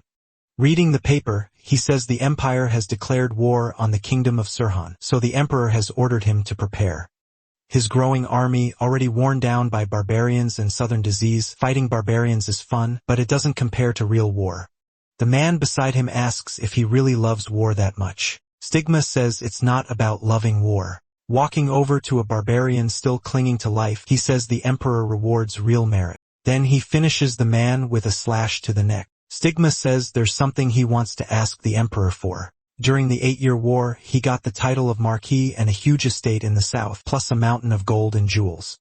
That had been enough until he heard what Dion Hart asked for. He wanted permission to wipe out his own family with his own hands. Stigma smiles and thinks the idea hit him like lightning. How could anyone even come up with that? It wasn't just shock, it was pure joy. He wonders if MC will join this war.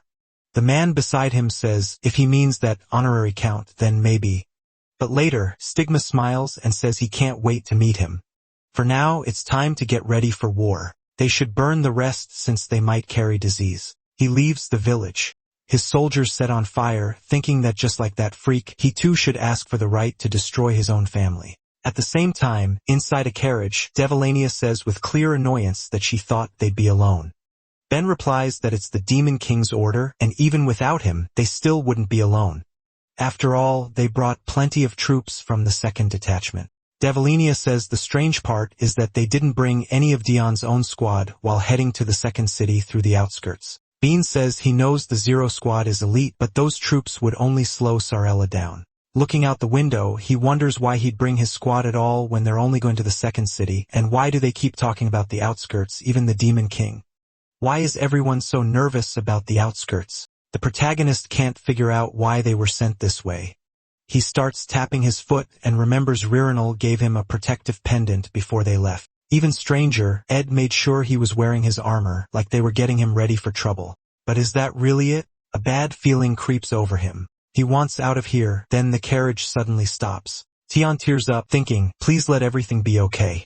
A demon opens the carriage door with urgent news. They're surrounded. A huge swarm of demonic monsters closes in.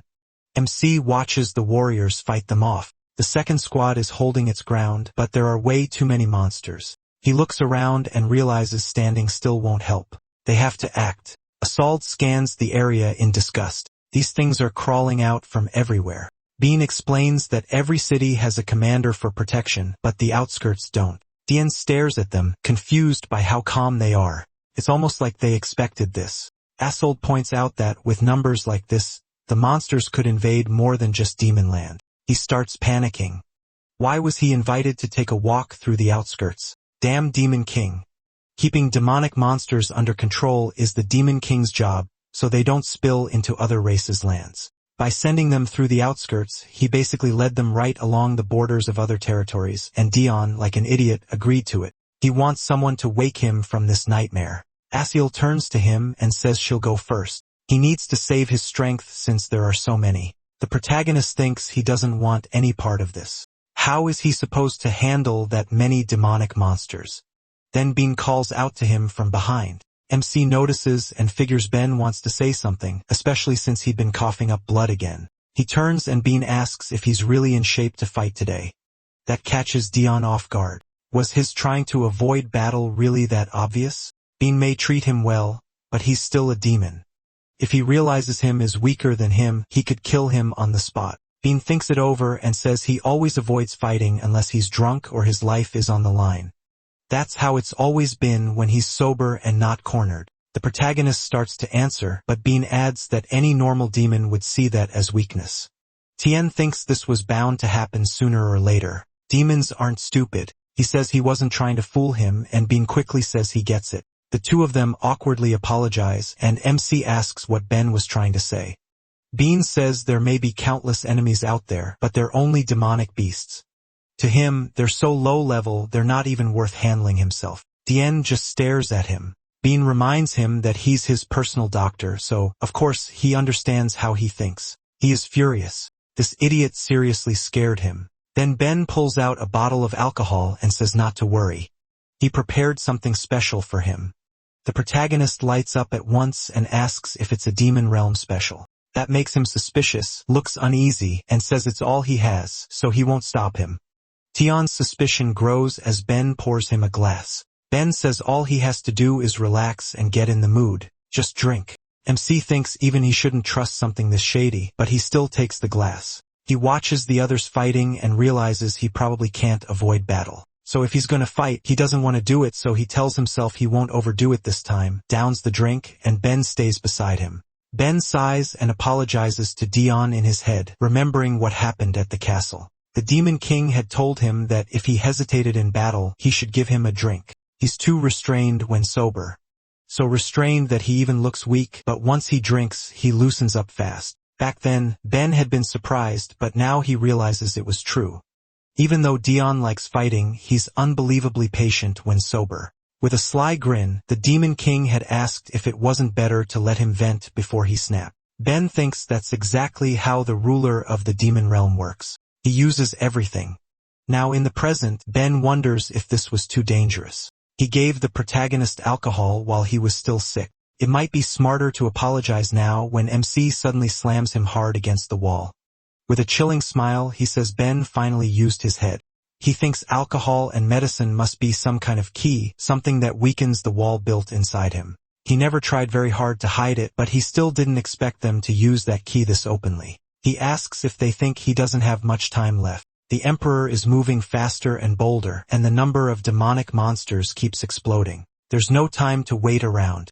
It's not that DM doesn't understand the urgency. He drives a dagger into the wall right beside Ben's head, terrifying him. Then he glares at him and says being close to him doesn't give Ben the right to use him. Ben struggles against the hand at his throat and apologizes. He realizes this isn't just the alcohol talking. Dion says he'll let it go because Ben has done a lot for him, but next time it won't work. Acting like he cares doesn't change that. Pulling the dagger back, the protagonist tells him to remember whose personal doctor he is now. As he walks away, he adds with a smile that he didn't expect much from him at first. Ben lowers his head thinking he's an idiot, and MC was completely right. His face burns red as he reminds himself he's his doctor now, not the Demon King's servant. He starts to say something, but a demonic monster charges at them, and someone shouts a warning that it's heading for the Zero Squad commander. Dion watches the monster calmly while Ben calls to him trying to stop him. The protagonist slips into thought. He's sick of twisting himself up just to survive. That doesn't mean he'll let anyone else use him. If anyone is going to take advantage of him, it'll be him. He charges forward with a frightening grin and says he'll decide. He stands still, drenched in monster blood as a crowd of demons gathers around him.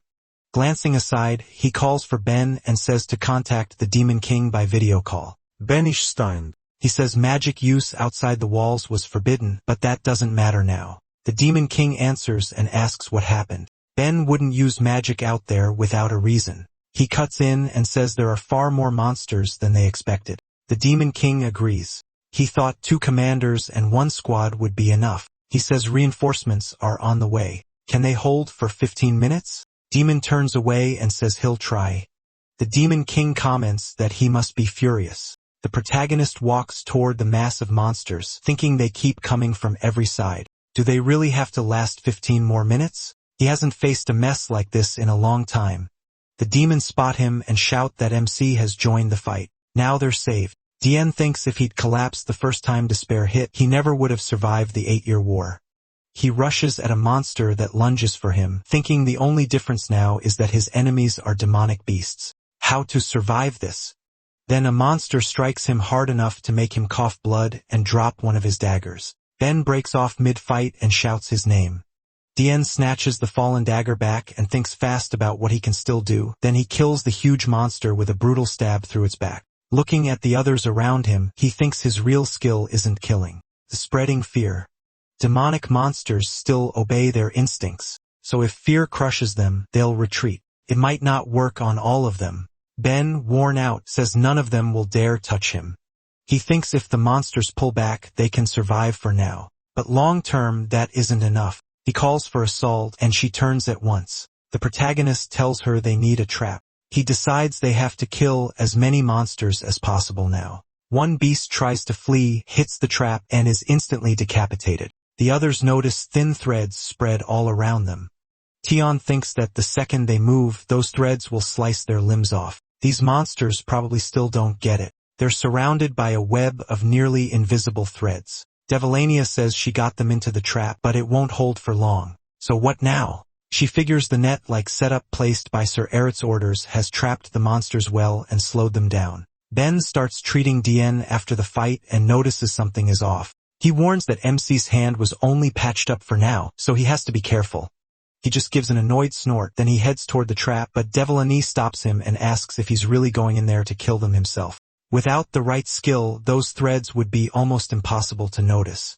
She isn't doubting him, but Devilani only gives a creepy smile and says he'll see for himself. Sometimes luck is on his side. Right after that, he bursts forward and slips past every hidden thread in his path. Looking up, he spots two monsters coming at him with their weapons. They attack together, but Dion twists away at the very last second, and both monsters hit the trap. The threads chop off their limbs. Devilania stares in shock and asks how that was possible. He pulled them right into the thickest part of the threads. Can he actually see them?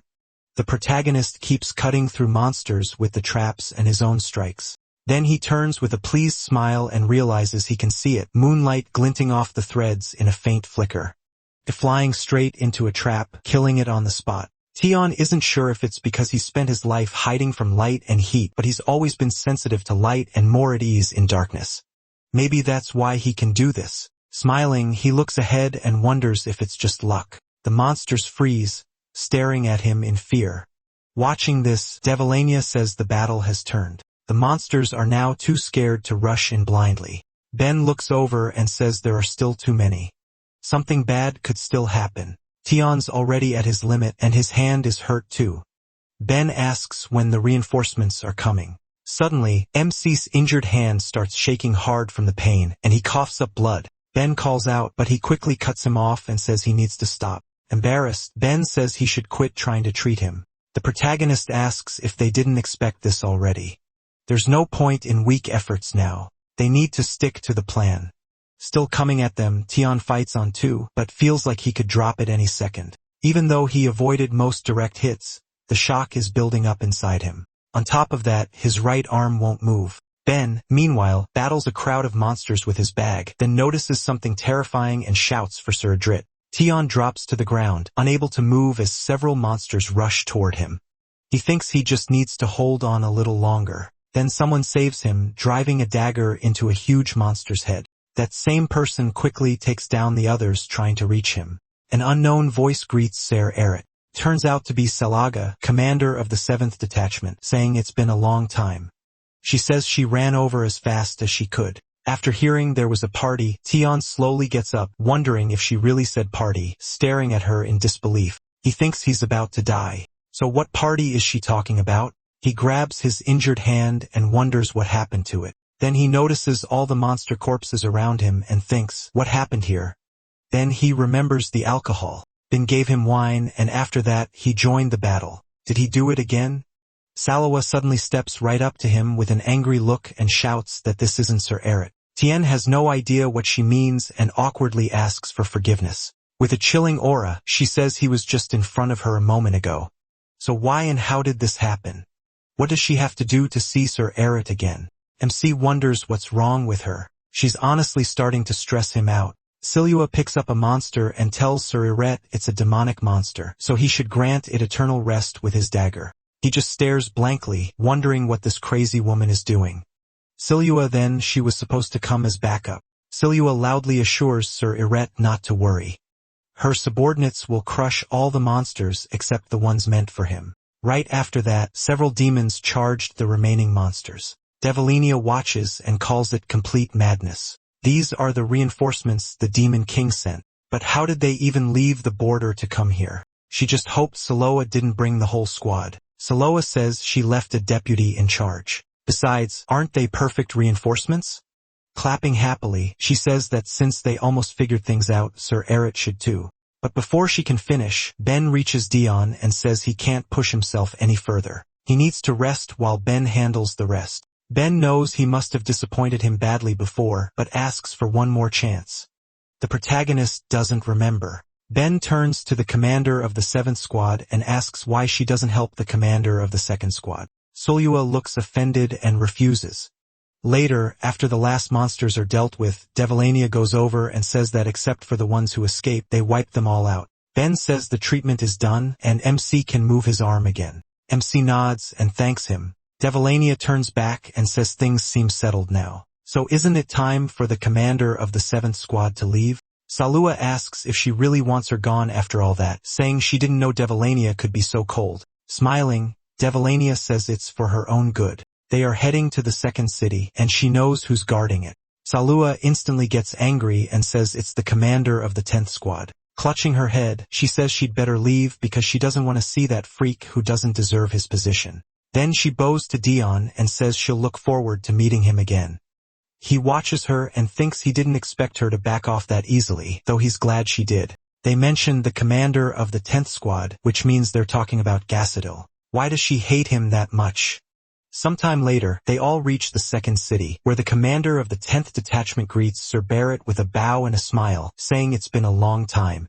As the townspeople cheer, Dion stands there exhausted and thinks he finally gets what's going on. The people are thrilled that they came and throw a celebration for them. He ends up sitting on a flower-covered throne carried by several demons. He's painfully embarrassed, and Gassadil asks what he thinks of it.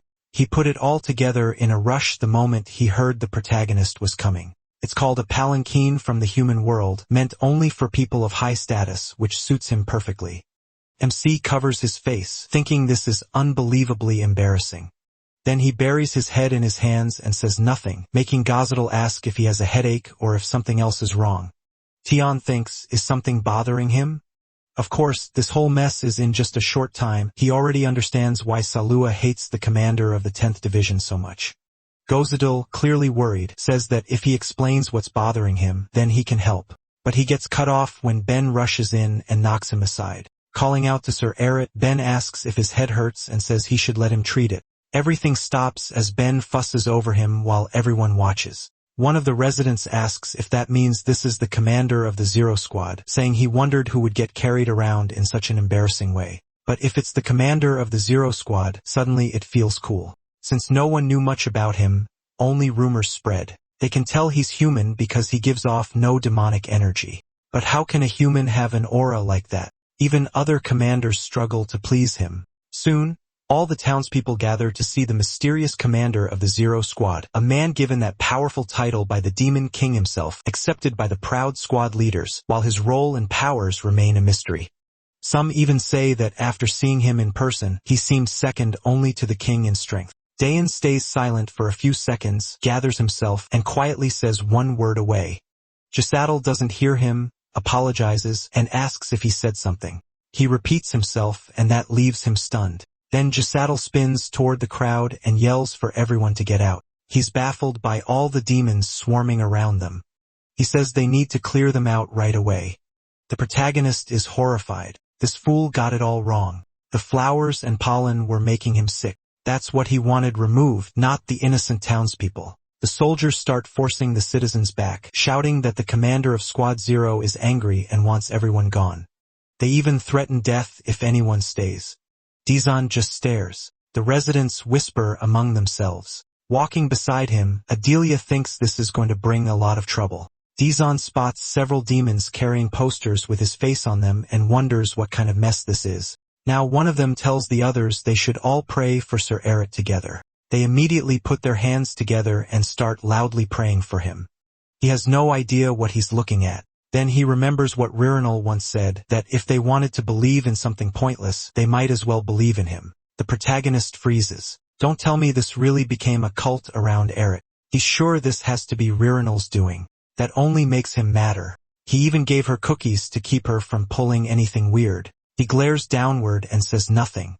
Gassadil nervously apologizes, asking forgiveness if he somehow offended him. He's so tense, he even wonders if there's a fishing line around his neck. There is Adelge is holding it in her hand, saying maybe he upset Sir Errett and asking if she should kill him. Jayan is mortified. He thought commanders weren't allowed to kill each other, or maybe that was just for show, and they actually could if they wanted. He cuts that thought off and quickly says everything is fine. He climbs down and tells them there's no need to kill another commander. Then he starts walking off saying they should just go shopping. That was the reason they came. Right? Deep down, he thinks one wrong move could get him killed on the spot. Adelio puts away the line and says they'll do as he says. Yahello brightens up, calls him by name, and promises to serve him with all his heart like his life depends on it. Dion thinks he believed he had some protection, but he was completely wrong. That thought leaves him on edge, and he decides he has to stay alert. Sometime later, on a street in the second city, Adelia happily says she bought so many great outfits today. Dion has changed into clean clothes. Suddenly, rushes over, cuts in, and offers him a mango, saying it comes from the southern part of the human kingdom. Adelia gets annoyed, shoves him back, and asks if he can stop interrupting. She also asks where all the bags went. Yahello says they visited so many shops that they must be hungry by now, and he handed the bags to his men. Dion wonders why no one can just leave him alone. Then he nearly walks into a horse, but Ben catches him in time. He calls out to Everett and asks if something is wrong. Looking ahead, Memsi says the demonic monsters should mostly be near the bay. What's strange is that the castle gates are standing wide open.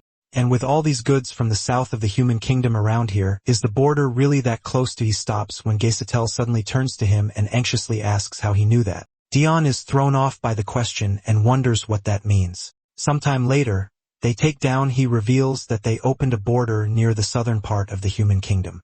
Ben is stunned and blurts out how he managed to hide that. Legacidal asks when else the people of the city would ever get a chance to explore the human world. Since the border had appeared anyway, he figured they might as well enjoy it a little. Dion is so embarrassed by this whole mess that he smacks his face with his palm.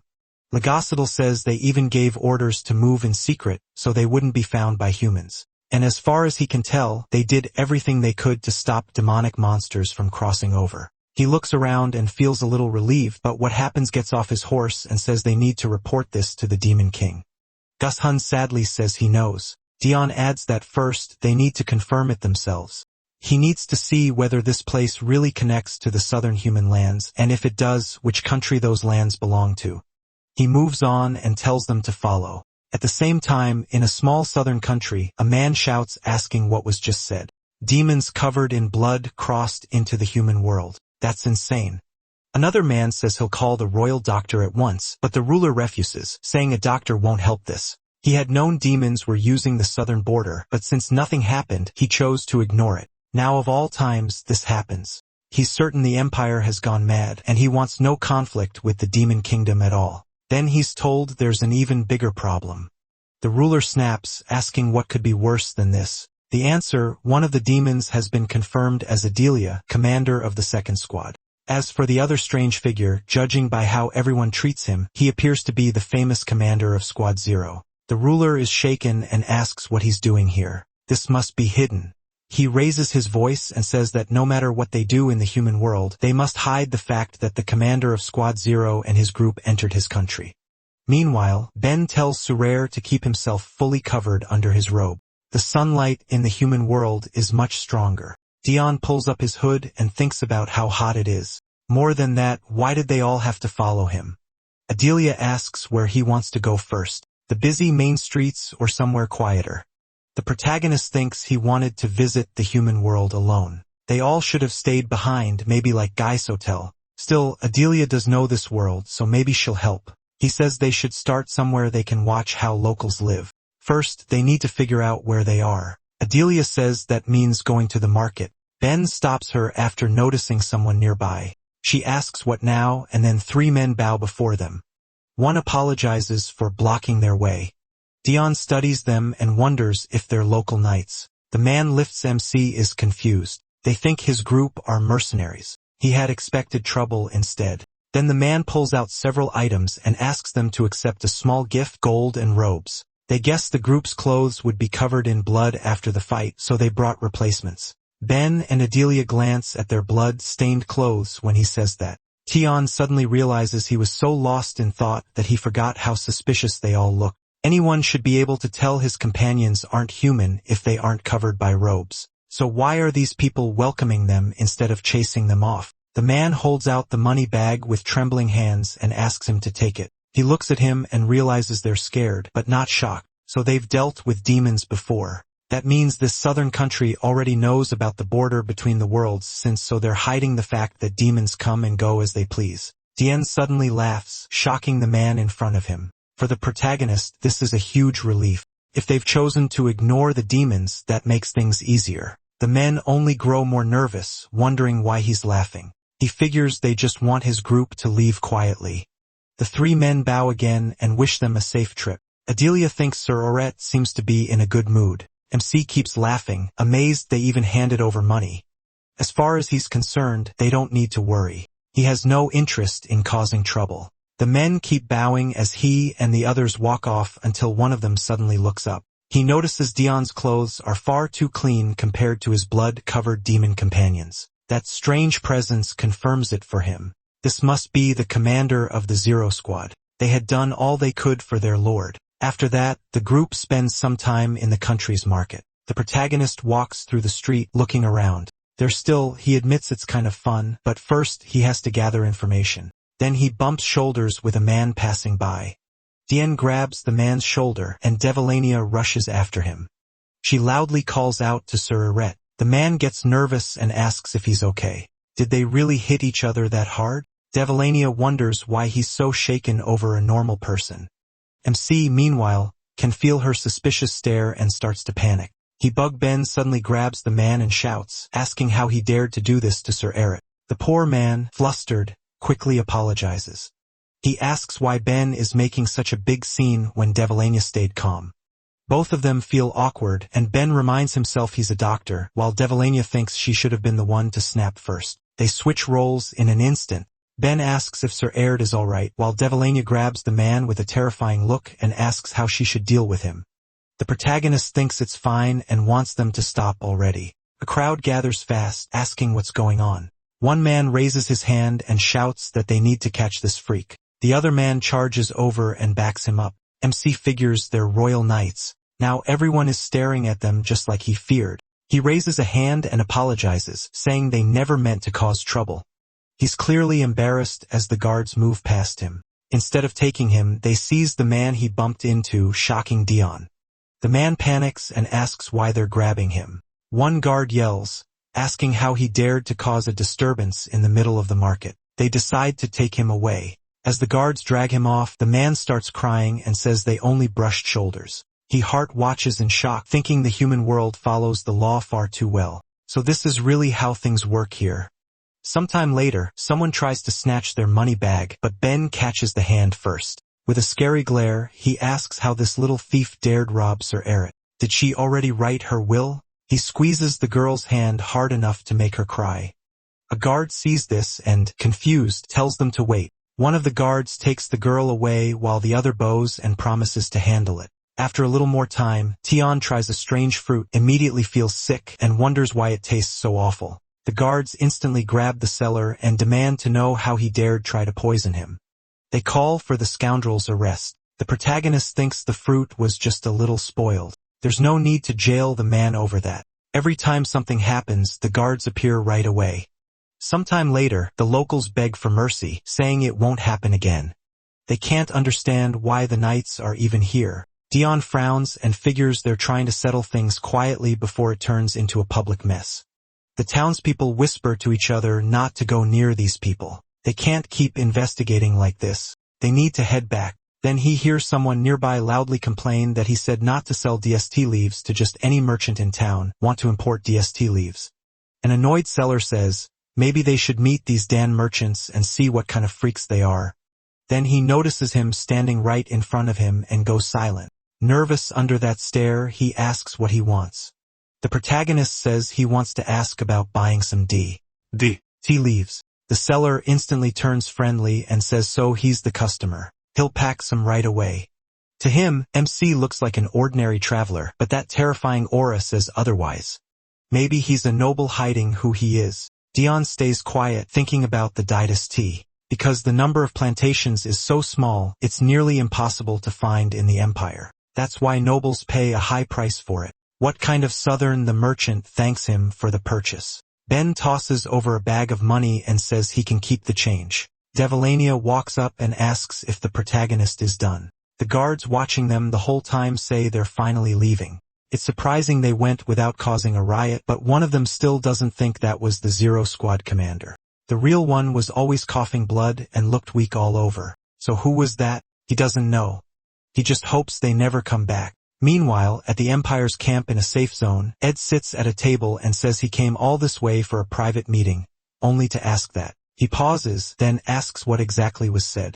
Aluster smiles and says he wanted to ask whether Ed remembers the death of the first prince, the father of the current crown prince and princess, and Ed's older brother. Ed orders everyone out of the tent at once. When they're alone, he glares at him and repeats the question about the first prince's death. A good man, the only one who ever cared for him, the best of them all. He died by Duke Greatest hand, right? Enlistra says that's the official story, but asks if Ed knows who really killed him. A twisted smile spreads across his face as he says Ed already knows. Ed answers with a cold smile, calling him insane. He remembers learning the truth only after Duke Greatest and his whole family were executed for the prince's murder. Alistair had been behind it all, but with the uprising going on, the nobles had no choice but to ignore his crime for the time being. Who would have guessed the criminal would confess it himself? Ed asks what he's trying to do. Alistair says he should first explain why he got rid of the first prince. If he meant to place someone easy to control on it but never expected that useless one to become ruler instead. Ed realizes that after taking the Duke's place, only one person still stood above Alistair, the Emperor. Alistair had always been like this. Ed closes his eyes and slips into memory. In that flashback, the current Emperor says he'll be back soon. Looking at his sleeping children, he smiles and says it won't take long. Until then, Ed must watch over them. Ed stands before him, thinking he should have stopped him the moment he sensed something was wrong. Back then, he said everything would be fine and there was no need to worry about it. He bowed, and the ruler gently patted his head. Ed thinks that if he'd known this would be the end, he never would have let him go. When he first heard his brother had died, he should have investigated properly instead of rushing in with a sword. But rumors spread that his own relatives had killed him to steal the throne, and that drove Ed to draw his blade. He hates all of it, and now he's exhausted. Alistair goes on. The first prince's murder, the Church of Redemption, and Dion's role in the 8-Year War, all of it. Some time ago, MC's parents stood at the castle gate guard, repeats that he can't do anything, and no request to change the list ever reached them. His mother breaks down, falls to her knees, and cries that her poor son is too weak. She says she could barely even hug him for fear he'd get sick. If only she had known this would happen. His father begs to see the Emperor, saying he'll explain everything himself and asks them to let them meet the protagonist's heart. The guard says the Emperor isn't in the palace right now. His mother cries out, asking why he's never there whenever they come, then begs the guard to at least pass on a message. As they keep pleading, the Luster walks by and listens. A sly smile slowly spreads across his face before he gets into the carriage. He handed the papers to his servant and told him to burn them too. Those papers included a correction request. The one drafted from the Denenhart family should have been cruel. Aluster says he forged the records and hid them so no one knew MC had been taken by mistake, at least not at first. But after the war, once he learned the truth, he did nothing and watched him slaughter his family. If he ever learns everything, how will he react? Ed's eyes flare with rage. He calls Aluster by name and asks if he wants to die that badly. With a smug grin, Aluster asks if he really didn't know. Then he reminds him he can't kill him. If Ed executes him without a proper reason, Aluster's name will live on, and Ed's image will get even worse. People will just call him a ridiculous tyrant. Ed cuts in and asks if he really thinks shame scares him. Aluster says no. That's not the point. The real damage would be to the royal family and its heirs. He's sure Ed doesn't want that, and he keeps smiling like a snake. Then he adds that Ed acted ignorant all this time, so doesn't that make them partners in it? Ed glares at him and says the second Aluster finds an opening, he just won't shut up. Aluster says of course he'll drag this out as long as he can. He's waiting for the day Ed kills him himself. After leaving the tent, Aluster thinks the Emperor is only alive because he isn't allowed to die. That look in Ed's eyes is the same as before. If Aluster wants his plan to work, Ed has to stay alive. Ed buries his fury and vows he won't rest until Aluster dies, the most miserable death possible. As he prepares to ride off, he thinks the same thing. He won't die before killing Aluster. That's the real reason he came here. He also managed to gain influence inside the revolutionary army. Everything is moving just as he planned. Later, Ed rides off alone in no clear direction. Behind him, members of the revolutionary army race through the trees after him. He notices but keeps going. Then he yanks the reins and stops his horse. He stays still for a moment, hearing only the wind. Ed glances back with a grin and says he only wanted to clear his head, but it's hard to do that when pests keep chasing him. Right after that, the revolutionaries step out from hiding and draw their weapons. Ed looks them over and asks if they came all this way just to meet him. At the same, Daniel returns home and calls for his mother. His mother, knitting in her rocking chair, says she heard he'd come back after the mission. She touches his face and notices he's been hurt. Daniel smiles and says there was a clash with a bloodthirsty knight on the way to Ilion. It's nothing serious, so she shouldn't worry. Holding her hands, he admits he can't hide anything from her. She tells him she won't ask what he does or where he goes because she trusts him. For a world where everyone is equal, without class or rank, one man gathered people to kill the emperor. His mother gives him a scarf she made and gently tells him to be careful. He's the one calling for the throne to be destroyed and a fair world built for everyone, and he does it for her. Daniel's mother was a noblewoman who ran away with a commoner. She kept living that simple life even after his father was killed by a cruel noble. Even as stress made her weaker, she never stopped talking about her dream. When Daniel was little, she told him about a world with no kings or nobles, no social ranks, a world where everyone could rule their own life and work freely. Daniel never forgot those words. She hugs him and says she hopes he'll see that world one day. Watching her grow weaker, he swore he'd make that dream real. Now Daniel rests on his mother's lap and says he's a sinner. He fights for the revolution, but many have died because of his orders, and soon they'll start a war that puts everyone at risk. She keeps stroking his head and quietly asks if he wants to stop. Daniel lifts his head and says no. For his fallen allies and for her, he will reach his goal. He asks her to wait for him, and she smiles warmly, saying of course she will. She trusts him, but he has to come back alive. Then she holds up the small jar hanging from her neck and says that if he is hurt, she'll drink the poison inside and follow him. Daniel is horrified and begs her not to say that. Just then, a revolutionary soldier rushes in and says there's an emergency. Aiden has led troops to kill the emperor. Shocked, Daniel asks him to repeat that. They're really trying to assassinate the emperor. At the same, it looks like others came to visit too. They don't get what he means, but then Ed sees ghosts standing beside them. He gets off his horse and asks if they know how he took the throne. Clearly, they don't. Not even who led the 8-year war and won it. Suddenly, he pulls a dagger from under his clothes, stunning the soldiers around him. Then he drives it into his own hand, which shocks them even more, and they ask what he's doing. The ghosts vanish from Ed's sight, and he tells them not to worry. He just got rid of the dead pests that were bothering him. He shakes the stabbed hand and says with a faint smile that this feels much better. Dropping the dagger, he walks toward them and says, now they can continue. Do they know the nameless hero with the fragment or why he travels without guards? One soldier snaps that they don't need to listen to this nonsense. He tries to give the attack order, but Ed cuts off his head in a single swing with a chillingly calm face. Ed asks if they've ever heard the saying, don't forget the past. A girl rushes him, screaming that the emperor must die. He blocks her strike and says people say that because those who forget repeat their mistakes. Then Ed starts cutting through the soldiers at high speed and shouts that if they had remembered who he was when they chose treason, if they had remembered him from the 8-year war, or even bothered to learn what he did on the battlefield, they never would have dared attack him so poorly. He keeps slaughtering them without slowing down. His overwhelming power shows in every swing. He handles a long sword with one hand, wild and brutal, just like his spirit. Then he suddenly stops, surprised that he can't move farther. Turning back, he sees a soldier clutching his cloak and grinning, saying he finally caught him. Who fights while wearing something this troublesome? He doesn't get to finish. Ed yanks the cloak and stabs him through with one hand. That strength is enough to split mountains and even cut the sky. Ed smiles and asks why he would throw away the little signs of his position. The last soldier stares in terror and realizes he has remembered everything, the talent hidden behind the titles of emperor and tyrant. Ed slowly walks toward him and says everyone takes him too lightly. This is the last one, right? He recognizes that form and emblem. And if he remembers right, their leader isn't stupid, so did they run off on their own? He raises his sword and says that if so, then there's no reason to keep worrying about the revolutionary army. The soldier shakes in fear, thinking of the name that stood above all others, the fragment holder, the hero, Ed Desert.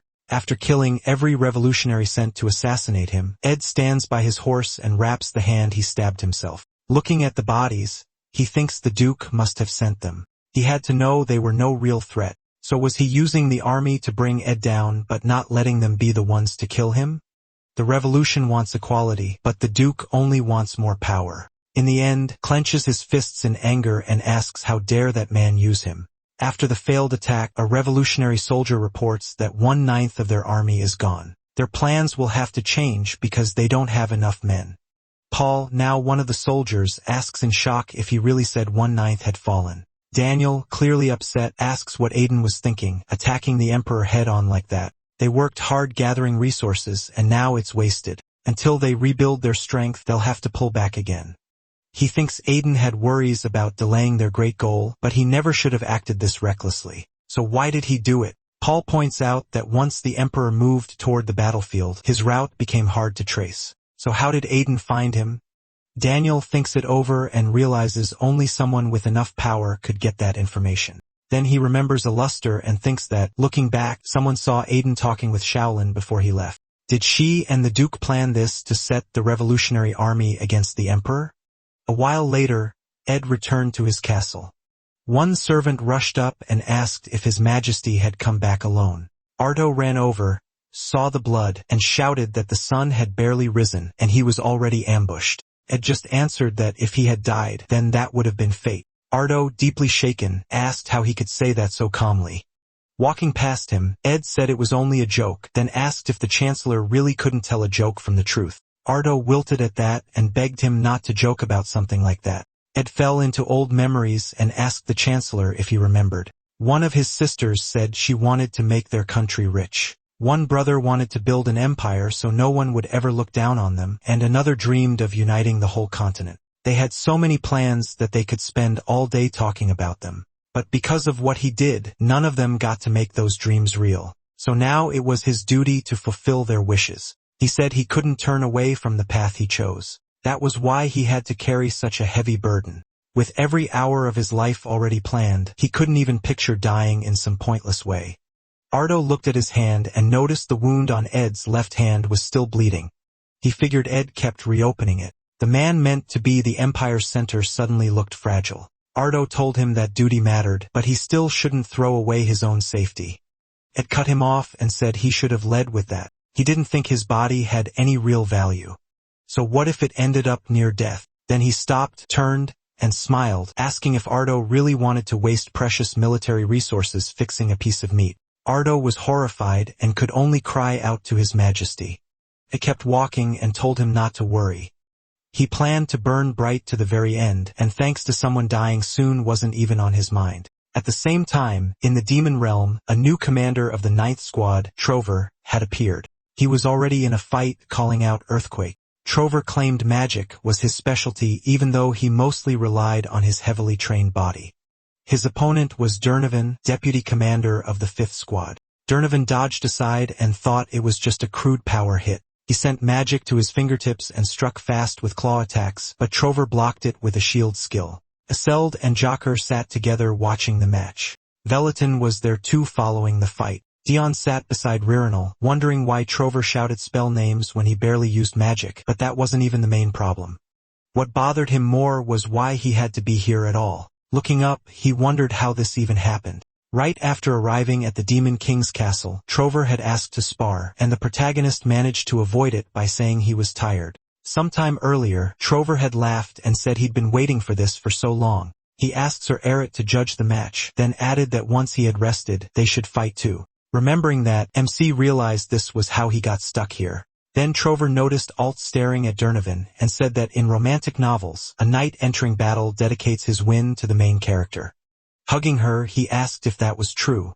Old said that if he won, then he should dedicate his victory to her. Durnovan agreed at once. The two started kissing, and an annoyed Trover shouted for them to get started already. He called out to Sir Eret and begged him to begin so he wouldn't have to suffer through this any longer. Dion agreed, then wondered what a proper opening for a demon spar even sounded like. Do your best, don't get hurt. None of that fit. So since they were in the demon realm, he smiled and told them to try not to kill each other. That should work, right? The moment he said it, everyone went silent. He was instantly embarrassed and wondered why the mood had changed. Now he kept thinking, did he say something wrong? He thought that kind of line would suit cruel, foolish demons just fine. Then someone nearby called for Sir Eret, making him turn toward the voice.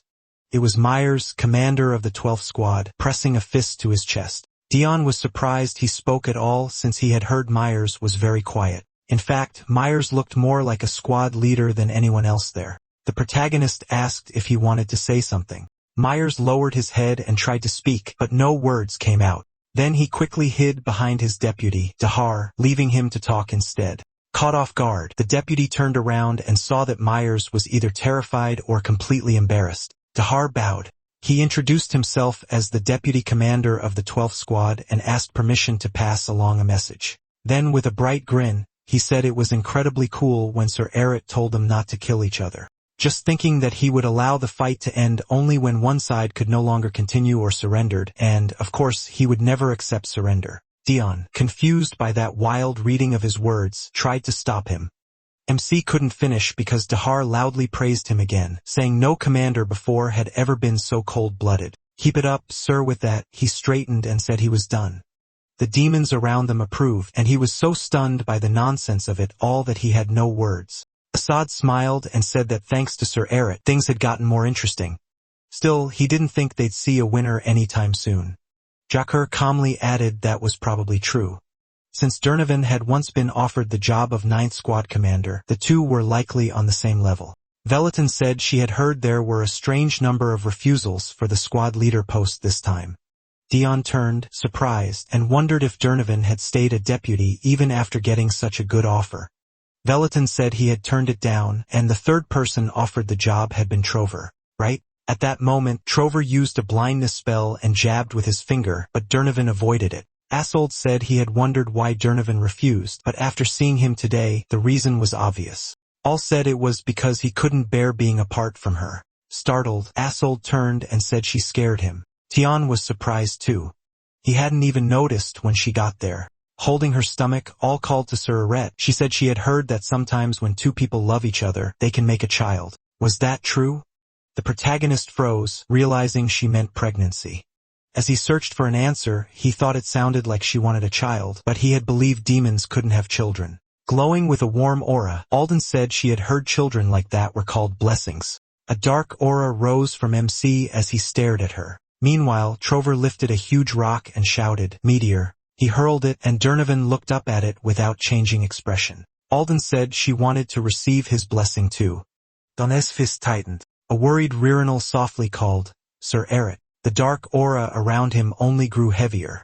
He remembered what he had done and thought that if a child was called a blessing, then he never finished the thought. The fight kept going, and Durnovan pushed forward. All looked at Diane in confusion and asked why he seemed so upset, but Assault covered her mouth and told her to stay quiet. Richernal worried over what had come over him. If this battle wasn't exciting enough, then what would he even find interesting? Trying to distract him, she called to Sir Eret and asked if he knew Trodran had originally used magic. She admitted it didn't seem very impressive now. He calmed down a bit, let out a breath, and asked why Trover didn't use it anymore. Glad he was finally interested, Ririnal explained that his mana had completely run dry. Mana used for magic couldn't be restored, and she was sure Dan already knew how flow control worked. But because Trover cared more about fun than anything else, he burned through all of it, and he hadn't had much mana to begin with. The protagonist asked if that meant the commander of the 9th Squad could never use magic again. Ririnal said no. There was another way.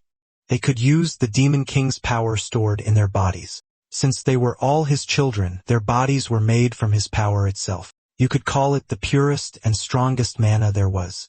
Could be used. Dan immediately understood what that meant, staking your life on it. Watching the fight, he realized Trover knew all this and had still wasted his mana just for fun. He really was insane. Trover then slammed down with a heavy punch. Durnovan barely dodged and got back up, muttering that the guy was annoyingly slippery.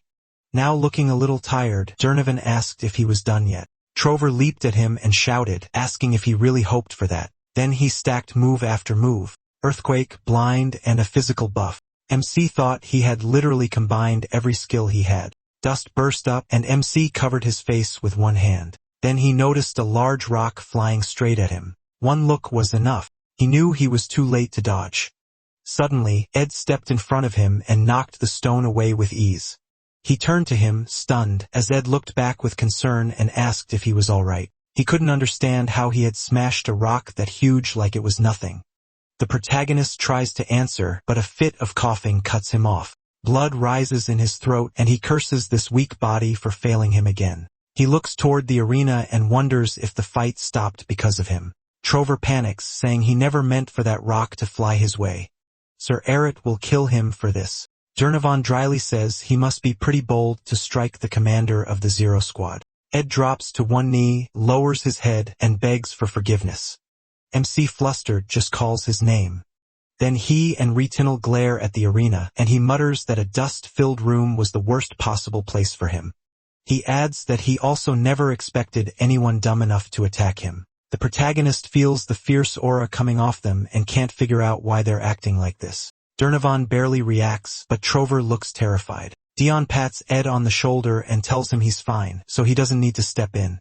He turns away, then he says he should probably go rest. They can call this a draw and finish another time.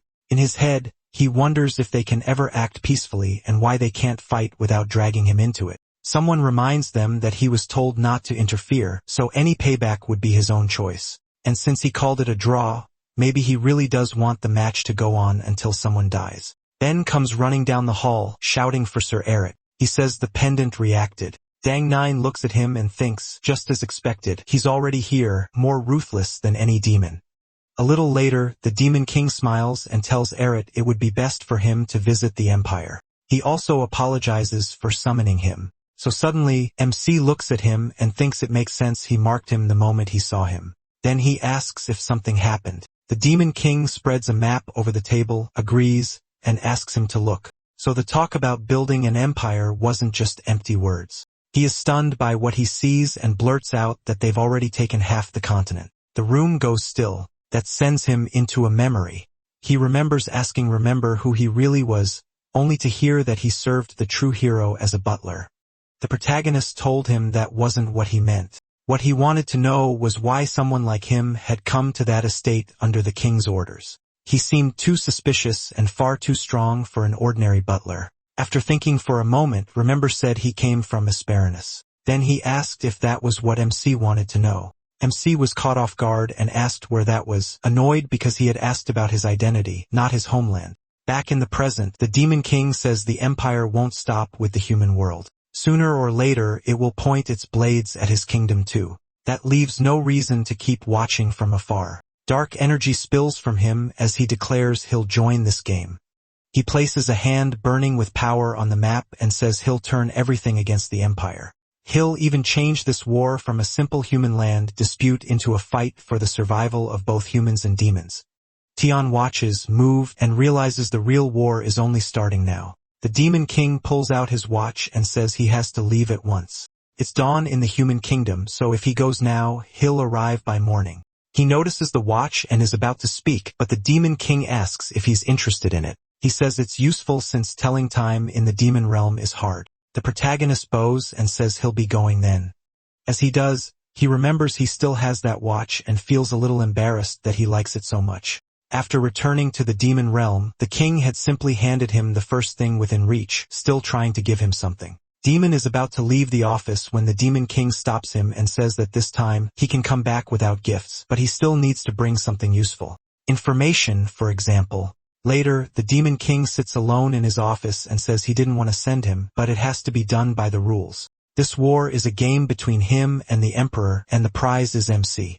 He pauses, sets his wine glass on the table, and thinks that the only real rule is simple. If either side tries to seize or kill Dion directly, that side is a coward and loses. So he has to play fair because he doesn't want this fun game to end too soon. That means using him carefully. At the same time, the protagonist walks down the hall saying he has to leave on a mission right away. Ed answers that he understands and will start packing immediately. Back in his office, the Demon King says MC is a very useful card, but a dangerous one too. With a sly smile, he says a war of attrition is about to begin. Sometime later, Dion stands in his room, thinking he's sure to end up in battle before long.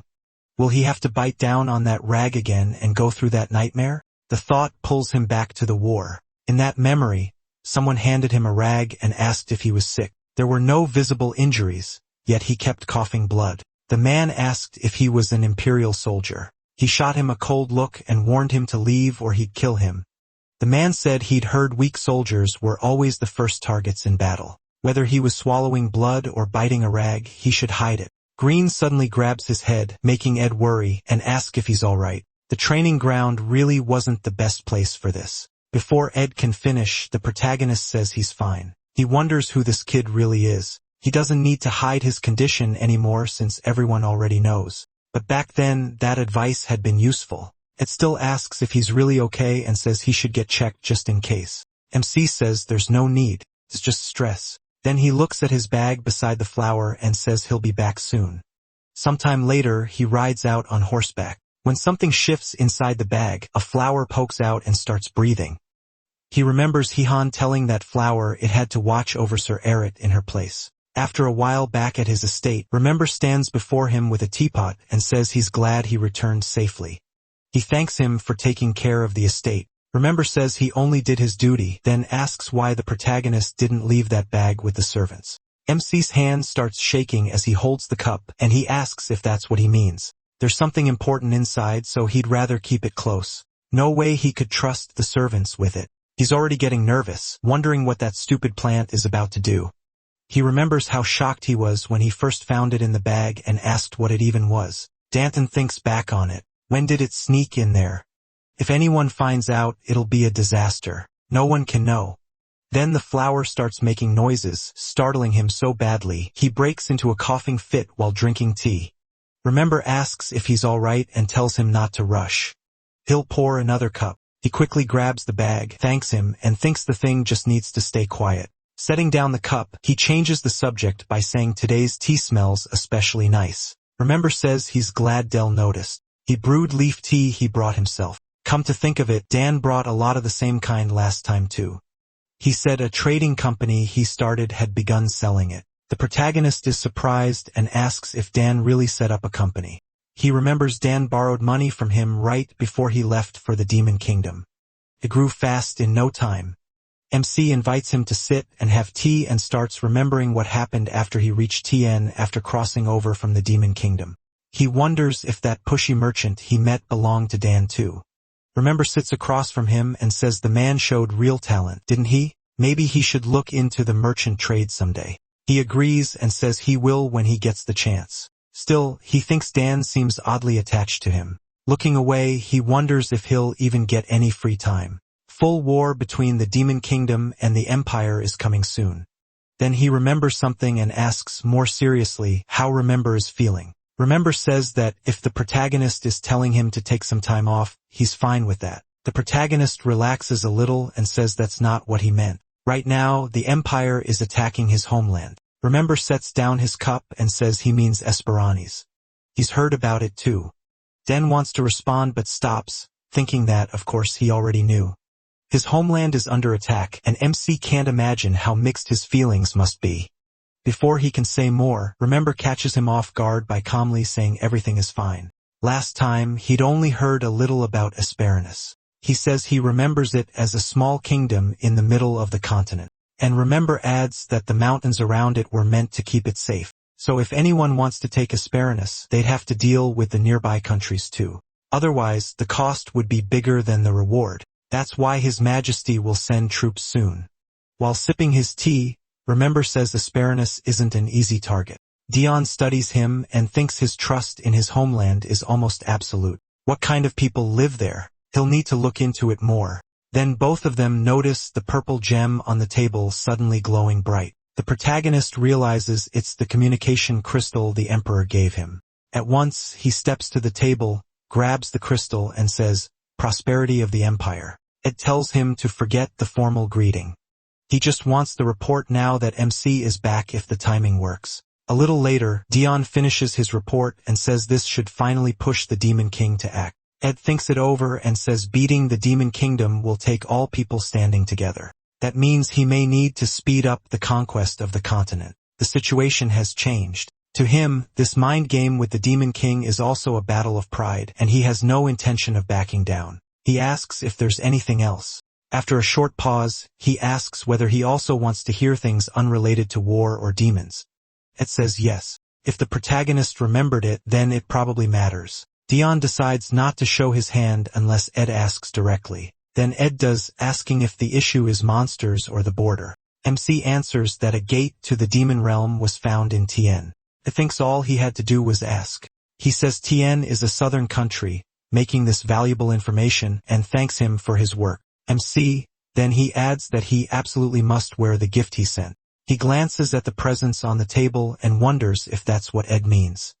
At the same time, J. Carr sits in his office reading a document. He lets out an annoyed sigh, gripping the paper as he wonders why no order has come. He definitely got the protagonist's mission report after his return. Moving to the window, Jacques thinks the Duke would have ordered the Revolutionary Army or the assassins to act right away. Just then, Veliton enters and calls to him. Jacques turns at once and greets him. With a smile, Veliton asks if he's already heard that Thawne returned. Jacques asks if there's a job for him. Has the time to move finally come? A week later at the hunter competition, MC walks down the street, calls Remember, and asks if the place they wanted to visit before the event is Merchant Dan. Clearly embarrassed, he asks, "Isn't this?" And he vein-tearing fly, and Remember says Dan will be happy to see him. Once in, they find the place packed with people. Nearby, an angry woman snaps that he has to be joking. She graduated from the academy. Does he really think she can't tell one herb from another? This merchant group is much bigger than he expected. How is he supposed to find Dan in all this? Then he hears someone call for the master. He turns and sees a man reporting that the Great Chukan Bridge has collapsed, asking what they should do about goods from Ravesh. Dan says the Great Pogan Bridge should still be usable. He tells him to send them another way. Their merchants have had enemies lately, so they need to be careful and not get fooled by troublemakers. Watching him, Dion thinks Dan really does look like the head of a trading company. Then Dan spots him and freezes in surprise. He quickly hands the document folder to the other man, calls out, "My lord," and asks if the protagonist came to see him. Dan lights up and says it's all thanks to him. As soon as he mentioned that, Dan looks over what the protagonist is wearing and asks if he's going somewhere. The protagonist says yes. He stopped by on the way to the hunter competition. Dan says that since it's a hunting contest, he heard each person can bring an assistant. He leans in and eagerly asks MC to take him along. He refuses without even thinking. Dan immediately looks crushed and asks why. He says that while the protagonist was away, he trained hard with a sword and did really well so he wouldn't be a burden. The protagonist stays quiet because that's not the real problem. He tightens his grip on the bag holding the flower and thinks that if Tion stays near him, he'll never get rid of that stupid plant. He already tried over and over at home. The first try with a knife failed too, along with poison release and plenty more, failed too, along with poison release and plenty more. No matter what he did, he lost every time. This competition might be his last shot to get rid of the demonic flower, so having someone with him would be a problem. Remember walks over and calls out, "My lord." Smiling, he asks why Dion doesn't trust him this time. From what he saw, Dion really trained for this. MC covers his face with one hand and says this has nothing to do with trust. He looks at them about to say he just wants to be alone, but stops when he catches the pleading look on their faces. To him, it feels like they're saying he has to grant an old man's last wish and not let him down. Tien gets even more flustered and thinks they need to stop this. Even with both of them staring at him like that, he tells himself he won't change his mind. Sometime later though, Remember and Dan climb out of the carriage, and Dan happily thanks him for letting him come.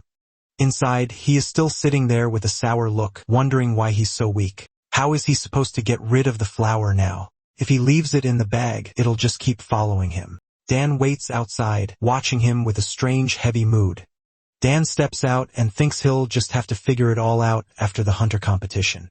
As he gets down, Dan helps him, and the protagonist thinks this whole mess with the crazy plant has made even attending a competition a pain.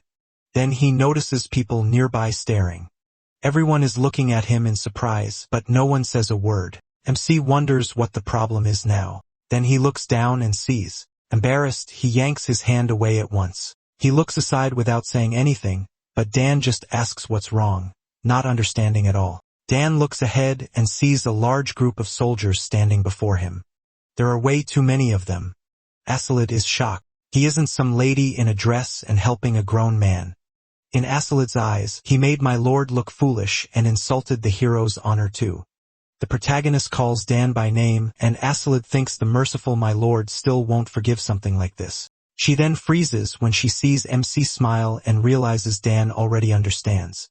He pats Dan on the shoulder and says he wasn't feeling well today, so he appreciates the help. Still, he says Dan doesn't need to do that again. The soldiers smile, seeing that he forgave him. Anyone would have understood if the Count wanted to hit the guy, but instead he forgave him. Maybe the rumors really were wrong. They say he's a wonderful person. Hearing that, Asilde smiles happily. She thinks they finally saw how noble their lord is when he forgives a subordinate. That's the kind of man he is. Dion, meanwhile, feels awful about the whole thing and thinks he nearly died from embarrassment. He didn't even think about how strange it looked because he'd gotten used to that kind of treatment in the demon realm.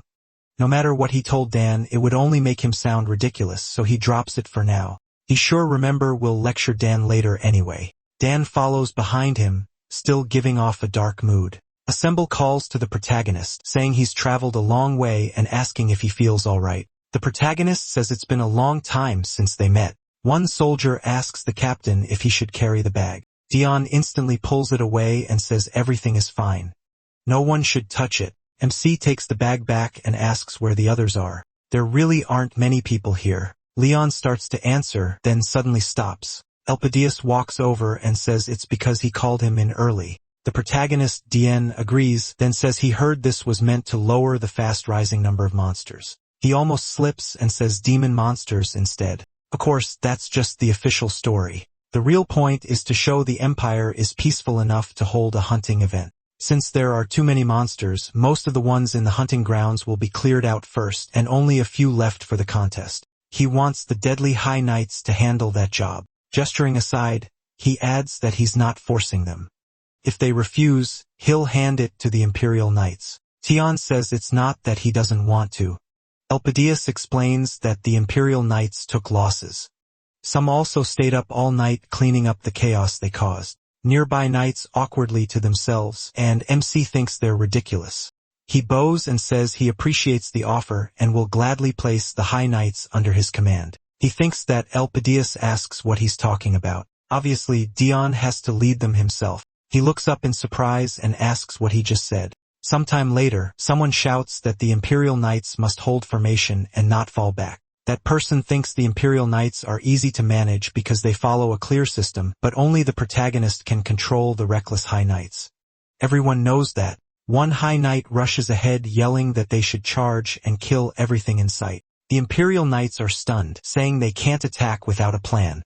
As the fight starts, one knight claims the horned monster as his target. The rest of the High Knights tear through monsters just as brutally. An Imperial Knight stares in shock and calls their fighting style barbaric. He turns with a frightened look and says they must be copying their leader. Tion catches that glance and thinks he feels embarrassed every time they act like this. Still, being misunderstood isn't new to him. He smiles, thinking he'll be going home soon anyway. He already made a plan for moments like this after they embarrassed him so many times. His plan is to get hurt. His eyes are already losing focus. A monster suddenly attacks, and the knights warn Dion. He calmly watches it even while his horse panics and thinks it should come closer. Then Li Yunqing jumps between him and the monster, raising her sword. With an angry glare, she cuts it down and shouts, "How dare it try to touch her lord!" She wipes out the rest in no time. Tion tells her she protected him well. Li Yunqing's back with a bright smile and says it was nothing. MC thinks that wasn't praise. She promises to do everything she can so he won't have to fight and says she'll protect him with all her power. He thinks he doesn't need protection.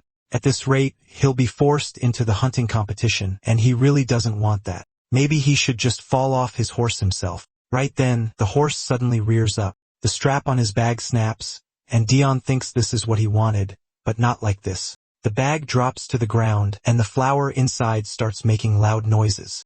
Noticing the horse is acting strange, he asks what's wrong with it. Did it hear his thoughts? Dan calls out an apology to get his attention, and the protagonist turns. Dan says he accidentally touched the horse because his foot got caught. Then he asks if Dion was hurt. MC stares at him, wondering how someone can apologize with that face. He gets down and says he's fine, but Dion should be more careful next time. Looking at the bag, he feels something is off, but stays quiet in case Dan planned this. And why did that thing stop making noise? Did it die? He hopes so. Then the flower pops right out of the bag and lets out a loud cry, leaving the protagonist confused. He thinks a simple fall obviously wouldn't kill that flower. Trying to shove it back in, he quietly tells it to get inside and stop sticking out. Dan stands beside him and calls his name. Dan spins toward him and says they'll talk later, then notices the strange aura around him and says his name again.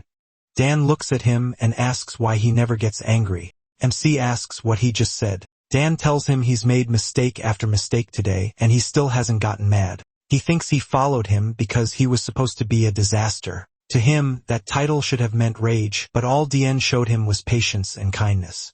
What if the Count isn't really a disaster? The protagonist looks at him and thinks Dan almost seems to want him to get angry. He's about to answer when one of the knights suddenly yells that more monsters are coming. Everyone needs to focus. MC rushes forward and tells Dan they'll finish this talk after the hunt. Today on, this feels like his chance to go home. Dan watches him with a dark look, wondering if he really is a disaster after all. He charges in, thinking that this time he'll definitely get hurt and go home no matter what. Then he spots a huge monster and thinks that one will work too. It's not so massive that the injuries would be too serious. If he's lucky, Li Yun-shang cuts in front of him again and kills the monsters he was rushing toward. As she attacks, she loudly demands how they dare. Dion watches her and thinks, is this happening again? Then he notices another monster nearby and decides this won't work. He needs a different target. He locks onto another monster and thinks that's his next ticket home. One knight happily shouts that he killed it, but another grabs his clothes and argues that he saw it first. Then both of them stop and stare in surprise. They look at Dion and ask what's wrong with their captain. He is staring at them so fiercely. The protagonist glares, wondering why they're trying so hard. He scans the field and wonders about the others. One knight suddenly turns and shouts that he missed one. Dan spots it at once and knows this is his chance. He spins the dagger in his hand and dashes straight for the monster. The knights are shocked when they see how he's moving, and they realize he might be using that stance. They hope he isn't about to use that skill. With a sly smile, Dan runs at the monster, thinking he's finally going home. Then he hears shouting and turns at once. He looks back to see several knights charging after him. They tackle him, yelling that they have to stop the captain, then hold him down and anxiously ask if he's hurt. Furious, MC shouts at those idiots and asks what they think they're doing. Because of them, the monster got away. One knight says the captain was about to use a dangerous move, the same skill as before, right? Dan asks what they're even talking about. The knight explains that it's a skill that boosts his top speed and the power of one body part for a short time, making him the fastest and strongest at the cost of terrible damage to his bones and muscles. The knights think that sacrifice once saved them in brutal battles, but this is nothing like that. So why would he do it now? One knight reaches for him and begs him not to ruin his body. He, who only wanted a small injury, shoves him away and says to leave him alone. He's going home. The high knights won't let go.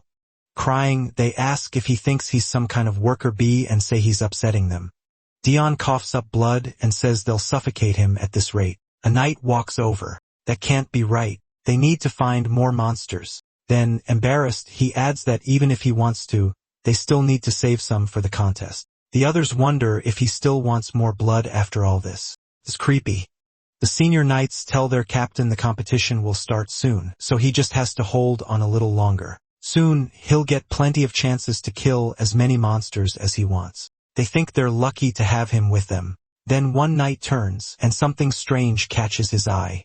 Is that Dan standing off to the side and watching them?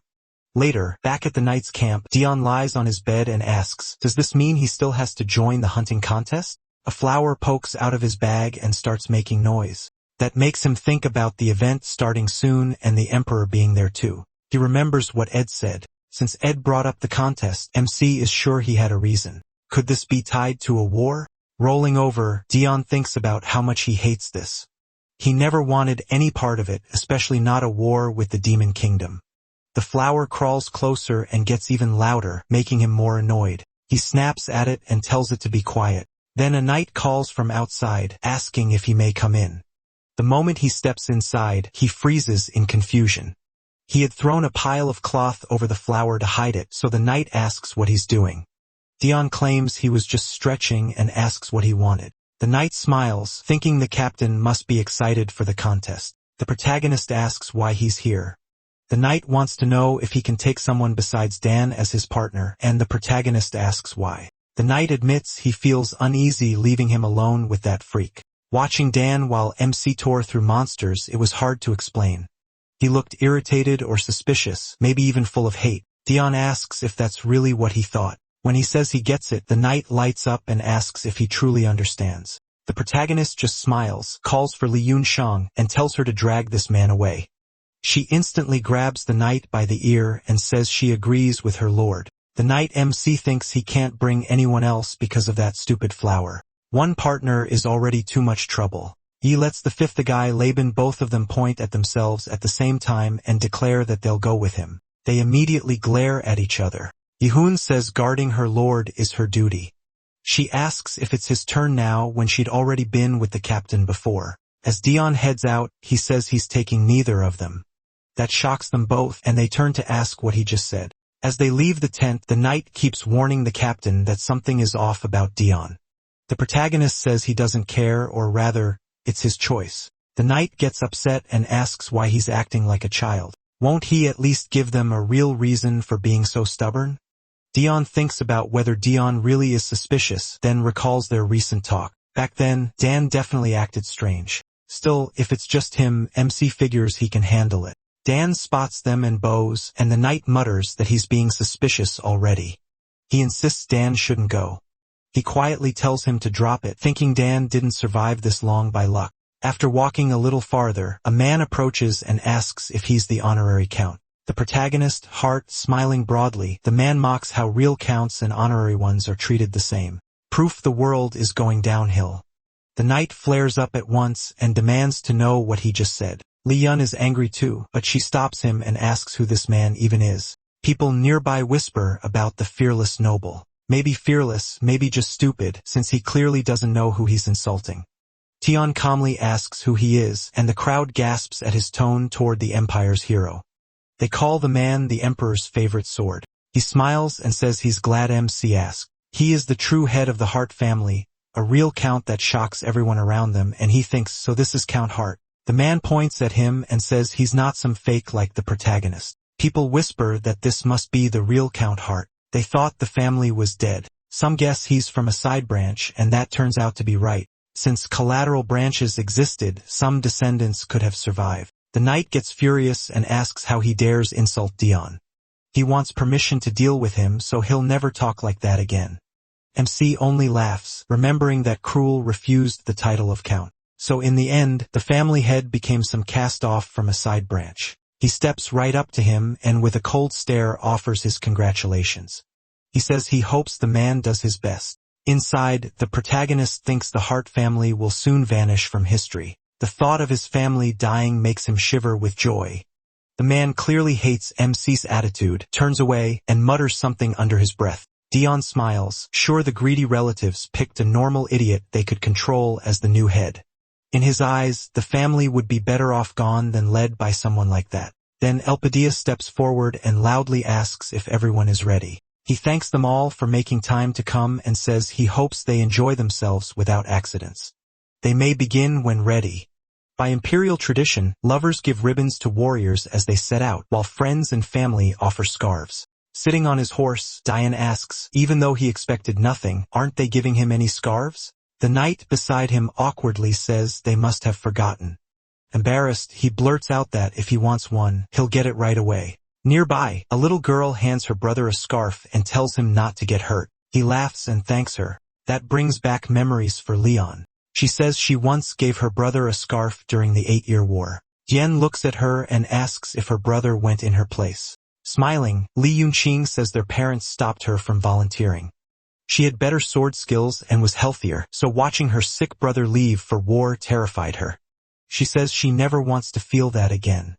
That's why she became a knight. Now her parents can't stop her from going to war herself. The protagonist tightens his grip on the reins and says that's admirable. Her story reminds him of his own life, except his ending was completely different. He leaves with Dan wearing a sad look. The nearby knights wave them off and wish them luck. At the same time, a soldier from the Revolutionary Army stands beside Cruel and says they're fully prepared. They've gathered enough weapons and assassins that even Dion won't survive. This is the perfect chance to kill him, and Cruel agrees. He recalls what happened a few days earlier. Alistair said he'd work with archers and assassins during the hunting contest. Even if things went wrong, he believed he'd finish what he started. Cruel sat beside him and asked if he knew where Dion would be. Alistair said not exactly, but he had a good guess. MC hates crowds, so if they bait him with monster tracks, they can corner him.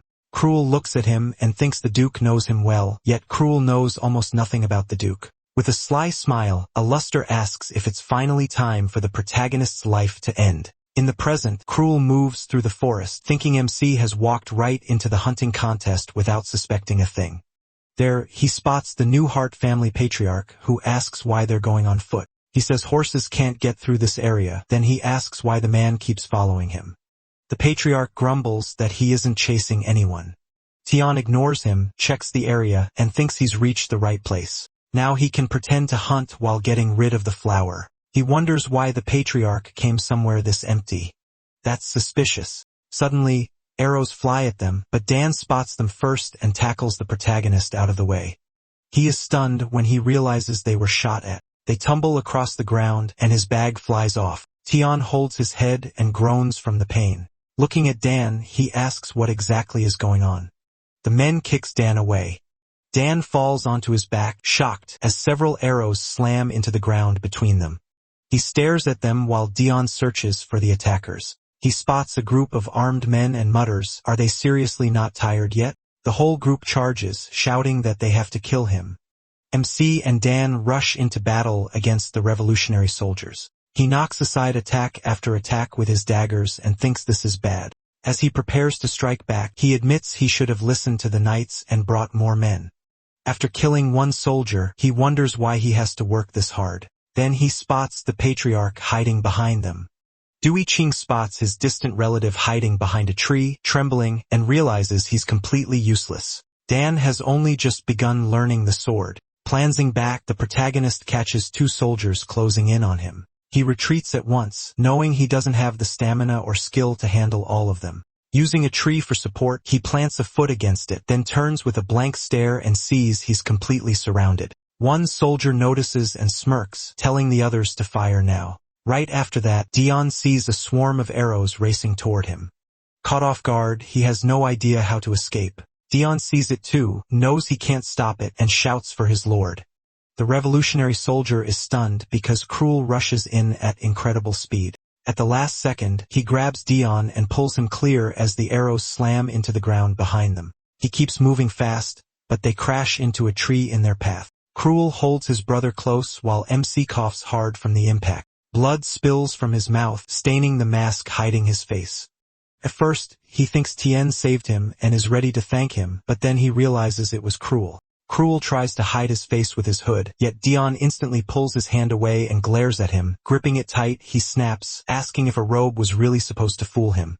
What was Cruel even doing here? At that same moment, several soldiers are skewered by the vines of a giant plant. Dion recognizes his flower, now much bigger, and asks what the hell is going on.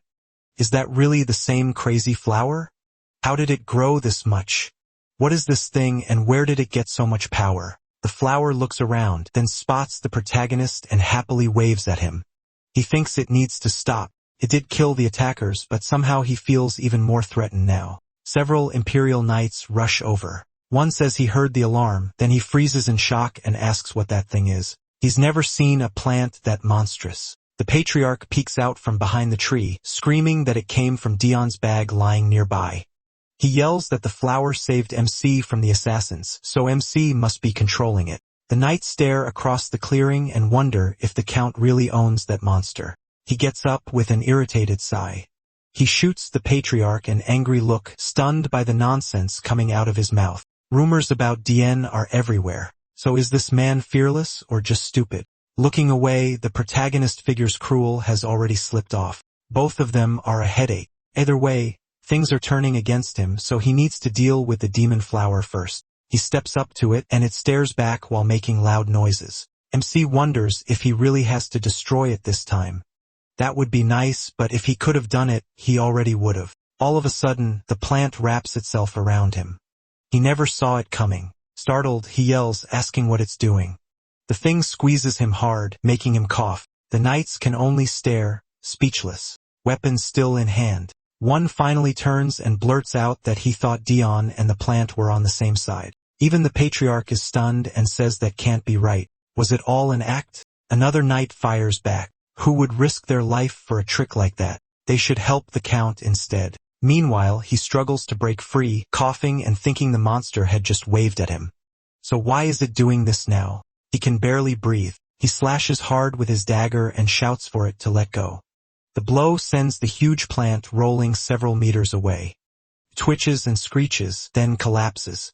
The knights are stunned and shout that he just took down that terrifying new kind of monster. Dion runs over to Dion, calling out to him. He reaches out and asks if he's alright. The protagonist has lost a lot of blood. Wiping his face, he wonders if he really killed that monster with one hit. As for himself, he's fine mostly. He coughs up blood because his body is weak, but the injury isn't serious. From the outside, it looked like he survived a savage attack. But before he hit the ground, the plant had shielded his head with its vines. And when he struck back on instinct, he happened to hit a weak point, so it basically killed itself. One knight prods the plant with a spear and says it looks even nastier up close. As Dion walks away, he looks back at it and thinks it attacked him on purpose so no one would realize they were connected. No matter, Dan watches him and recalls the moment the patriarch pointed out the plant coming from Dion's bag. He saw it too. The monster really did come from the count's bag, and no matter how he looks at it, that's incredibly suspicious. But by attacking him and taking the fatal blow, it erased every doubt. It was the perfect way to end the matter. The patriarch keeps shouting that he told them already. It was all an act. That monster belonged to the protagonist, and they should believe him, the real Count Hart. As the knights carry away the giant plant, one tells him to calm down. How could a human control a monster? MC asks Dan if he's satisfied now. Dan sees how serious he looks and realizes he is. A smile starts to form as he remembers that the moment the monster came out of Dion's bag, he stopped trying to help and only watched. Now he's completely sure. He tells his lord that, yes, he's satisfied. He really is a disaster. What kind of person can control monsters? That's impossible unless he's a catastrophe. Done Dichide.